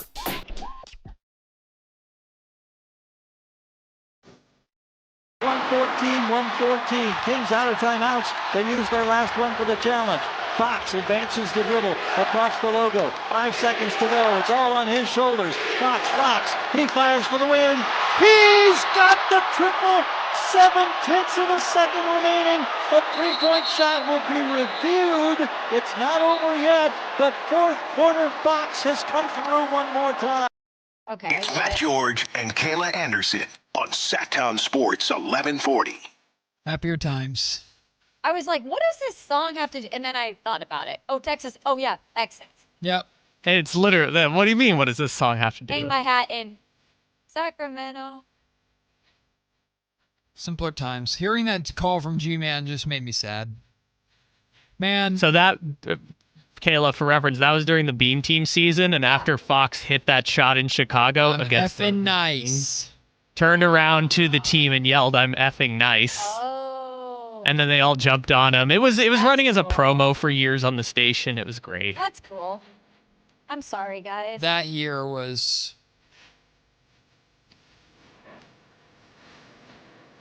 That year was so unbelievable for so many reasons, and fourth quarter Fox was such a massive reason for that. If the game was close in the fourth quarter, I can't speak for all Sacramento Kings fans, but I know I felt like the Kings were absolutely winning that game because De'Aaron Fox was about to do something special. Sure. From that moment that he had in Chicago, he hit like a three-quarters court game winner in Orlando in the early part of the season. That's when we started to realize, hey, maybe something special was happening here. He was nasty in the fourth quarter the entire season, and now he's wearing the silver and black of the San Antonio Spurs, and we'll see him inside the Golden One Center tonight. Tay Doesn't really matter. Tay was nice enough to hang out with us and call back in because he wants to talk about this Kings Fox return tonight against the San Antonio Spurs. What up, Tay? How are you? Hey, Matt and Kayla. How you guys doing? We're good. Good. Thank you for taking my call. I actually live in Southern California, and I went to the Clippers and Spurs game last night. The Spurs won that game, and I cannot be happier for De'Aaron Fox. He just looks so joyful out there. And Matt, you know De'Aaron and Rissay, really nice people. Yep. Just really can't be happier for De'Aaron. He's thriving, made the All-Star team this year. The Spurs looked really great last night, even seeing them in person. Wemby looks scarier seeing him in person. And I just have a feeling they're going to terrorize the Western Conference, just like back in the days with Duncan and Popovich. They're just so deep, and they shoot the three ball relatively well. And I don't see any way that we beat them tonight. Tay, thank you so much for the call. I'm not too worried about the tank tonight. You can breathe a little. I think tonight's going to be easier. one of those nights where the Sacramento Kings have to play damn near a perfect game. Like, they have to play how they did against the Clippers, but for all 48 minutes, because they took their foot off the gas there at the end of that Clipper game, and the Clippers almost came back and stole it, which some of us were rooting for. But they have to play like a perfect game tonight to win against San Antonio. It's not out of the realm of possibility. Anything can happen, but I'm not too worried about that tonight. But to what Tay said, like, I'm in complete agreement. I think the Spurs are going to run roughshod over the West for years to come, largely because of Wemby. But so many people are convinced, and maybe it's just copium here in Sacramento. Oh, I mean, with Stephon Castle there and Dylan Harper, the Spurs are going to trade De'Aaron Fox one day, and it won't even matter. But I'm not so sure of that. I think De'Aaron's perfect for what the San Antonio Spurs need. You're also looking at an organization that has been stellar. Yep. Like, yeah, they went through a little downtime, but this is an organization who has built a reputation for themselves. Mm-hmm. And then, they did get a little bit lucky with having Wemby there. A lot of bit lucky. But that's kind of what they do. And then they'll reset again. Like you said, they're probably going to be terrors in the West for a minute. And that's just the unfortunate situation that I think the Kings are always kind of looking up at some of these organizations that just keep on finding it's not complete luck, right? Because they have an organization that's that way for a reason, because it's ran the right way, it's built the right way. But when they do go down a slide, they kind of get stuck. You know when you get stuck on the slide because it's hot out? Kind of scoot. They only get stuck on the slide for a minute, and then it's like and they keep on going. Yeah, they get back to the top. I mean, they're the model organization, not just in the NBA. They're a model organization in sports. They have been for so long. Right. And they're going to come into Sacramento tonight, and I think they're going to put on a show, right? Being able to, the basketball fan in you, even if you're like, why would I root for the Sacramento Kings to lose? The basketball fan in you should hopefully be able to appreciate just what the Spurs are, how much of he's called the alien for a reason. Like, Victor Wembanyama is not human. He's unbelievable what he can do at his size with his skill level. De'Aaron Fox's speed is always mesmerizing, regardless of when he decides to use it. Defensively, when Fox wants to lock in, he can be as good of an on-ball defender as anybody in the league. There's a big emphasis on when he wants to. Of course, Stephon Castle has star potential. Dylan Harper has star potential. Harrison Barnes has been perfect in the role for them. That Spurs he missed team, one game, right? Yes, he missed his first game in 364 straight games. Get out of here. That's insanity. He played 364 straight games. I believe that was the number until he got hurt. Or was it hurt or sick? I can't even remember. But he missed a game, which is a bummer because that streak was pretty amazing. But he's phenomenal. I know all these jokes. Oh, if you love the Spurs so much, Matt, go follow Fox to San Antonio. Blah blah blah. Yeah. I love the San Antonio Spurs just as a basketball fan. Mm-hmm. I think they're. That's how I am with the Niners. They're a exceptional franchise, and that team is built so well. They know exactly who they are. They knew what to do, how to surround Wemby. Yes, 100% they got lucky in the draft to even get Wemby and to get Dylan Harper. But they also know how to draft. They got Stephon Castle. They know what they're doing. They made the right moves. They played their advantage perfectly in the De'Aaron Fox trade conversation. So now we watch and enjoy or not while they reap the benefits of that at the expense of the Sacramento Kings tonight. In terms of your injury report for this evening. Does it deserve a drum roll? No. Oh, okay. Dang it. I wanted to make it dramatic. The usual cast of characters out for the Sacramento Kings, of course, including Sabonis, Murray, Levine, DeAndre Hunter. Drew Eubanks is out for the rest of the season, we believe, with the torn UCL. He's going to have surgery on that tomorrow. Once again, Devin Carter is out. That's a real bummer because Devin Carter's been playing so well. He's still out with that calf injury. Patrick Baldwin Jr. and Isaiah Stevens unavailable on G League assignment. I can see Alan in the other room crying because PBJ is not available. PBJ! Not available, PBJ. What are we doing? Alan Stiles will join us with Whitey Gleason Does he here. have glasses on, by the way, too? I think he has, reading glasses on. No, he doesn't. Oh. No, he looks no glasses. Never mind. No glasses. Kayla's seen things with her glasses. But Alan has brought up great points when talking about the tanking conversation too. Is like, why is when we watched the Kings versus the Utah Jazz and the players that they were playing and who was available but not playing, aka Kevin Love. Yeah. And why the Sacramento Kings aren't playing Patrick Baldwin Jr. doesn't really make a whole lot of sense. But anyway, PBJ and Isaiah Stevens, they're unavailable on G League assignment tonight. Malik Monk, though, is questionable. I want to see him so play. Maybe Malik Monk will come back. Of course, there's the, whether we want to call it a rivalry or extra reasons to get up and play against his former Kentucky teammate in De'Aaron Fox. We'll have to see if Malik is good to go. There's no mention of Russell Westbrook on the injury report, which means Russ is good to go, in theory, as far as we understand. So Russ will play. DeMar DeRozan will play. Kings rookies will play, so I'm interested to see that. I hope we see Max play as well against Wemby as he did in San Antonio, because Max and Wemby are very familiar with each other. They grew up playing together. Max knows Wemby very well and vice versa. I don't expect Max to outplay Wemby by any means, but keep battling, keep fighting, and hopefully we'll get to see that in person in the Golden One Center tonight. That was my biggest thing with this game is we've seen him play him once. Obviously, Wemby got more so the best of him the second half, but it's not like he got completely outworked. No, he did not the entire game.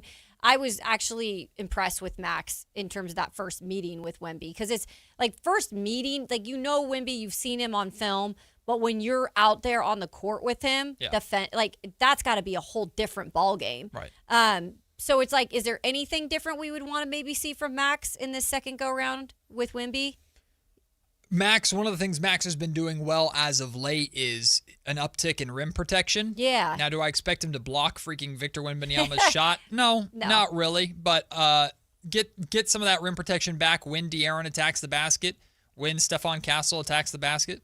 I want to see some of that shot blocking a little bit more, because the way that San Antonio Spurs game started, if I'm not mistaken, I think Wemby blocked the first 3 shot attempts by the Kings or something like that. And I'm like, oh, God, this is going to be ugly. And then it ended up being a very competitive, fun basketball game between those two teams. That's what we're hoping for tonight inside the Golden One Center. As for the Spurs injury report, Devin Vassell is out with an ankle injury tonight. Dylan Harper and Luke Cornett both questionable. So we'll see if either of those two guys are going to be playing. But Wemby, Fox, Castle, they're all good to go. So another thing I want to see tonight, and again, this is against a better team than you saw with the Utah Jazz, right? Yep. I'm getting my teams confused. Killian Hayes. Yes. I want to see. He played really well. Yeah, I want to see a follow-up. It doesn't have to be exactly what he did that first night against Utah in terms of his blow-up night. But I want to see, can this start to continue now that he knows he has a contract? He's probably out of his own headspace at this time. Like, I want to see, like, what does he look like with the remaining games? And the best part of that game was the three-point shot was dropping. Exactly. And that's the key. Exactly. Is can you have that three-point shot dropping? Now, he won't be starting tonight, assuming Russell Westbrook is good to go. Again, he's not listed on the injury report, so all signs point to Russ is going to play. And if Russ plays, we know he's starting at the point guard spot. So Killian Hayes will handle the backup point guard responsibility, so he won't get as much opportunity as he did when the Kings had quite literally only 8 bodies available. But he'll get backup point guard minutes, and if he can knock down that shot, he's more than serviceable as a point guard. And I am interested to see, like you talked about, if there is that weight off of his shoulders of, I got a contract signed, I'm coming off of a good game, I don't have to force things. I don't know who's going to be guarding him necessarily. It's not like the Spurs are going to throw a bunch of looks at him necessarily. So go out there and keep playing well. I want to see Nick Clifford fouled out in the last game. It's been a little bit since we've seen Nick really have one of those big kind of breakout games. So I'd love to see, I'd love to see kind of an offensive showcase from Nick a little bit. We already talked about the Max versus Victor Wembanyama matchup. And regardless of if we feel that the veterans are taking too many shots or not, DeMar DeRozan's been on an absolute tear as of late. And does he continue to have the hot hand? How many shots does he take early on? Same thing with Russell Westbrook. A lot of things to be curious about, but I think tonight is one of those nights that I'm not going to be too concerned with how many shots the veterans take, because I don't think it's going to matter. I don't think there's going to be much anybody can do to stop what the Spurs are going to be, I expect to do in the Golden One Center tonight. Yeah, this is definitely not one of those games where it was like the Clippers game. It was awesome to see on the road. Like, okay, this team outplayed the Clippers, right? But now we're looking at this like, okay, let's pump the brakes again. You're probably not supposed to win against a team like this. And so if there's, again, a game that's remaining on the schedule, because there are some easier games. Yeah. For the tanker people, this is probably one that you don't want a miracle to happen. Well, let me make a commitment to you here, and I stand by this. If the Sacramento Kings find a way to defeat the San Antonio Spurs tonight, I will not be mad about it the next day. That's a ridiculously impressive victory. Tank is whatever it is. Ping pong balls are whatever they are. It would be surprising, but because in my mind, if unless both Russ and DeMar go for 35 each and then everybody else does nothing, I'd be like, okay. But still, if the Kings are able to defeat the San Antonio Spurs tonight in the Golden One Center, you can isolate that as a pretty impressive victory in itself. If it's an overall team effort and not on the backs of two. Right. But even then, I think those two would have to be damn near perfect in order for that to happen. Well, we'll take the break. Impressive. When we come back, crosstalk with Whitey Gleason and Alan Stiles, the Drive Guys. Join us next to wrap up the show. Golf to Go is brought to you by the Hagen Oaks Golf Super Shop. Here's Frank LaRosa. In golf, a tee can refer to the area where you hit your opening shot on any hole, or it can be the little piece of wood or plastic that holds your ball off the ground so you can hit your tee shot. Now, if you're not already confused, let me try harder. In earlier times, golfers made tees from little heaps of sand, and the sand was kept in little boxes called tee boxes, which gives us the historical connection and gets us back to where we started. Various types of reusable tees were invented over the years, made of rubber, cork, or paper. But the first commercial tee like we know today was the Ready tee, invented by an American dentist in 1921. It was white wood with red tops, so they were easy to find. Today's tees are made of wood or plastic and come in many colors, and there are anti-slice tees, friction-free tees, brush tees, flexible tees, and even biodegradable tees. I'm partial to a tee with contrasting color measuring points, so my ball is teed up the same height every time. Check your local pro shop for lots of choices. That's your Golf to Go. I'm Frank LaRosa. Spring is here, and there's really nothing better than hitting the open road in a new Honda. Whether you're shopping new or pre-owned, Stockton Honda has the selection and savings, plus get top dollar for your trade. And while life's roads are often filled with bumps, buying from Stockton Honda couldn't be smoother. Wherever the road you travel might lead, Stockton Honda is happy to get you there. Come in today or go to StocktonHonda.com. Anytime, anywhere, it's all here. StocktonHonda.com. Wesley is a truck driver. I drive a truck, and I love what I do. A truck driver with IRS troubles. They told me I owed them $43,000. It got really bad. Quite a few letters in the mail. They were talking about wage garnishment, coming after my house, my car. Yeah, they don't play around. I seriously thought that I was going to lose everything. One sleepless night, Wesley finally made a call to Optima Tax Relief at 2 a.m. Kind of figured I'd get a machine, but I didn't. I actually got to talk to an actual person in the middle of the night. He found just what he was looking for. Oh, they were great people. You need a team of people that know what they're doing. Optima Tax, they know what they're doing. Optima Tax Relief came through with flying colors. I saved an incredible amount of money. Happy don't even come close. I was absolutely overjoyed. Take Wesley's advice. If you're in any kind of trouble with the IRS, call Optima Tax Relief. Don't trust anybody else. Call Optima for a free consultation. Call 800-343-6460. 800-343-6460. 800-343-6460. Optima Tax Relief. Some restrictions apply. For complete details, please visit OptimaTaxRelief.com. Saturday, March 21st, history hits the gas. The 77th season opener at Stockton 99 Speedway. Tribute to Norman David. Gates open at 5 p.m. Get your tickets now at Stockton99.com.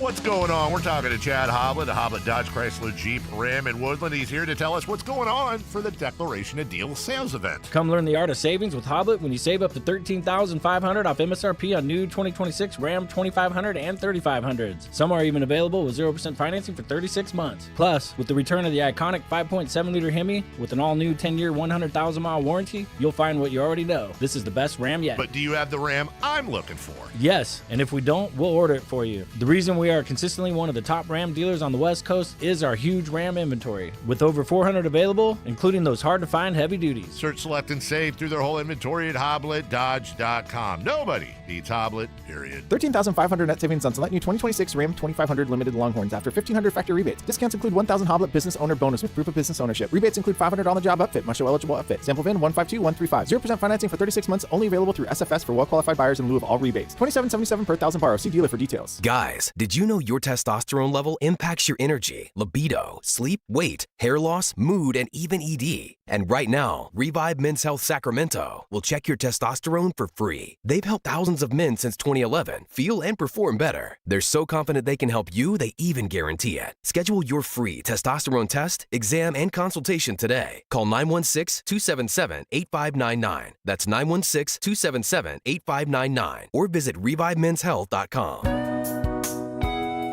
Matt and Kayla on Sactown Sports 1140. Game after game, I'm more confused. Double Down has been around for years and has not been played as much as this song has been played. I don't know about that, Matt. Oh, do you want us to, Matt? No, I'm not saying. I'm that not was a request. That is not. That was clearly a request. No, I'm just saying. I think that means you need another one here soon. No, I'm fine. I got a really cool one in the works about tanking, but if the Kings don't tank, I can't do it. Oh, that's a good point. And it looks like they're not interested.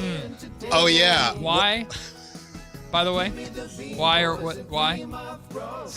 Like the Beam Boys. That's his song, you know. He's the Beam Boy. You got to wear the glasses.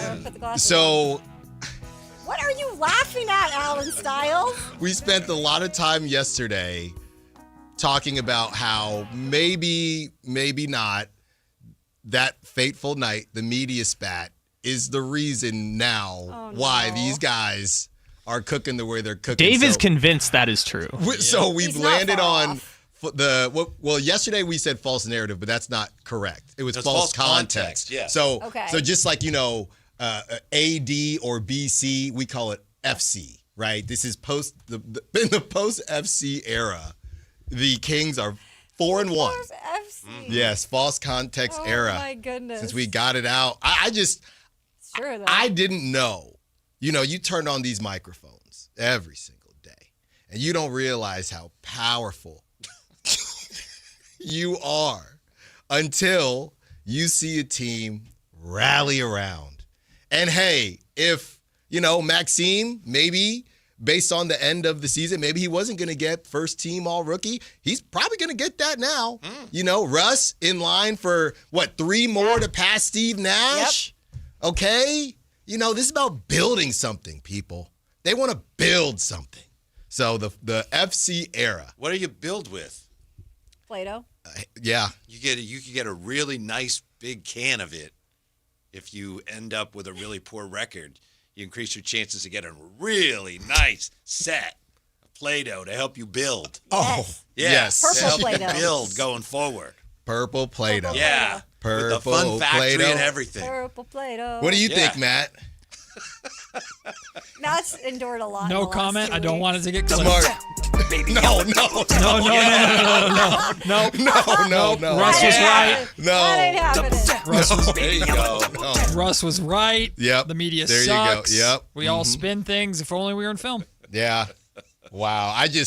The FC era. So that we had a lot of fun talking about that yesterday. I'm glad that I've risen to a point to be so influential in my life. I'm serious. Can I call myself an influencer? Seriously. Easily. Yeah, you could. Did I influence the Sacramento Yes. Kings? No. You influenced the NBA draft. The NBA draft. Well, I hate myself for that because I didn't want that. You influenced the future of the NBA because AJ DeBonta is now going to go to some other team or go to Sacramento, which he wouldn't have if they'd continued to tank. Don't put that on me. No, we're not going that All far. because of Matt George. But you did influence the NBA draft lottery odds. You did. I still don't know what I did. And here's the thing. You might never know. No, you won't. Or what I said. But you were wrong, right? But it was false content. Right. We were all wrong. We don't know, but we were wrong. Here's the thing, though.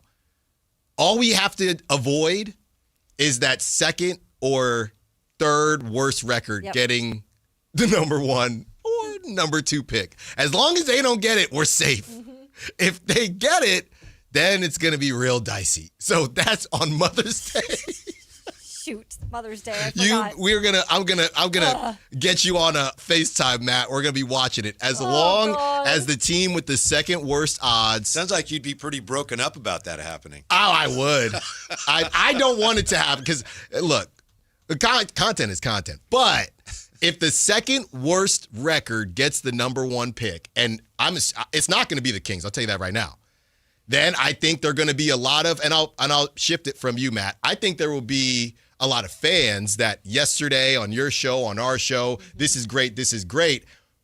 If that happens and it was right in front of your face, we'll see how everybody looks at it. Because we talk about, it ain't about Sacramento media. That ain't nobody got to worry about that. National media, if they say, look, the Kings could have got DeBanza, but they wanted to build on whatever they were building, they will get roasted. Yes. And that has nothing to do with any of us. I'm already starting to see it on Clutch Points had something. Yep. So I don't know. It just, Matt, what a whirlwind. My and goodness. you're handling it great, man. He really is. You got your green on. Luck of the Matty. Luck of the Matty. He has handled it well. As his partner here on this show, I will say I stand by my That's right. partner. You got to do that. Exactly. You got to stand on business. Even though I called him Teddy Ruxpin today, I did not mean that's not a dig. I thought she said I look like a teddy bear from the 80s. No, I have the fashion sense of a teddy bear from the 80s. But then his hair also looks like the hair on this Yeah, doll. you've never seen Teddy Ruxpin? Oh, Teddy Rubskin. Yeah, that's right. Yeah. Teddy Ruxpin. Right. Not Teddy Ruxpin. Rubskin. That's something else, Alan, that we really don't have time to get into. Look, I'm just in a good mood. It's St. Patty's Day. Go get yourself a green bevy. He likes the green Shamrock shake? Oh, I love a shamrock shake. Oh, minty. yeah. Okay. I just you love wanted the to minty stuff, don't you? Yeah, I just wanted to, check in with you, Matt, because it was a lot of fun yesterday, and we were trying to figure out what was the name, but the FC era, because it's different. We're trying to pull the splits on minutes played, pre, post, not pre-game, not post-game, FC era. Mm-hmm. And now we're here. He's at a loss of words now. I can't wait for the season to end. Yeah, I'm with you, it's brother. like Mother's Day being the draft lottery day is so idiotic by the NBA, and I hate them for it. But I'm going to be watching anyway, and that's one of those days where you're dreading it, but you almost just want to get it over with because it might be wonderful. It might be a day where we're all celebrating, like the Kings got the number 1 overall pick, or the Kings moved into the top 3. Well, you know, there's this feeling among some fans, and I know Jay had said this weeks ago, and somebody called yesterday with the view that, hey, I don't want the Kings to get the first pick because if they get the first pick, they might screw it up. Yeah. But I mean, that would be tremendous if they get the first pick. It would be wonderful. I don't know how it's going to work out, but at least in the short term, that would be awesome. Yeah. I guess the only way to look at it is that the level of screw up should be not that bad because everybody's supposed to be so good. But don't find the whammy. Wait, move down his hair. That's what he says I look like. Wait, show his hair. Oh, Lord. I didn't realize his outfit was that bad. I just knew it was like kind of basic. Alan, that's Teddy Rubskin. Because Rubskin. Good Lord. Why are you hollering at Matt like this? Well, listen. Because the hair, it's crazy. No, I thought it was the clothes. No, it was. But it was, but then we saw the hair. Let me talk. Okay, so Matt pretty much said, I have bad fashion. He said this. He volunteered this. No, hold on. Yes, he did. I said I have. Said this. No, hold Poor on. fashion. I said I do not have much of a fashion Exactly. sense. And I said, kind of like, and this is how I am. I'm a very random person. Things pop into my head, and I swear to God, I just thought of out of the blue, Teddy Rupskin. But how did I don't have good fashion sense turn into... Because I don't know. But how did that turn into Matt said I have bad fashion? I just don't. I said I had no. I He don't said have he has no any. fashion. I said. You're talking about yourself. Yeah, no, I said. Oh. We're talking about Kyle Juszczyk's wife. How? Oh, the jackets. Yeah. And enough with the jackets. And then I said, like Teddy Rupskin. And I don't even know why I said that. But then Kyle brings up this photo. I'm like, oh my gosh, that is kind of what I was talking about. No, she said, and I quote, "Oh, I was spot on." Wow, Teddy R. Isn't it Teddy Ruxpin? Sorry, Isn't that? No one knows. Rapscallion. Whitey is correct. I'm pronouncing it wrong, I guess. Teddy Rupsack. Teddy Two Gloves. All right. Uh-huh. Well, I'm going to try not to That's gonna go get influence sleep. anything at the game tonight. I'm just a bystander. Get some brand deals. Can't help Just it. there to You got watch. that vibe. Yeah, get some You got brand that deals. aura. No. You're an influencer. No. You are. You should make some money off of that. You should. If I knew what it was that I did, I would. I still don't know. Right. Anyway, Alan Stiles, Whitey Gleason. Yeah. They're up next. I'm going to try and stay out of trouble. Good luck, Kings, tonight versus the San Antonio Spurs. Be nice to De'Aaron Fox, and we'll see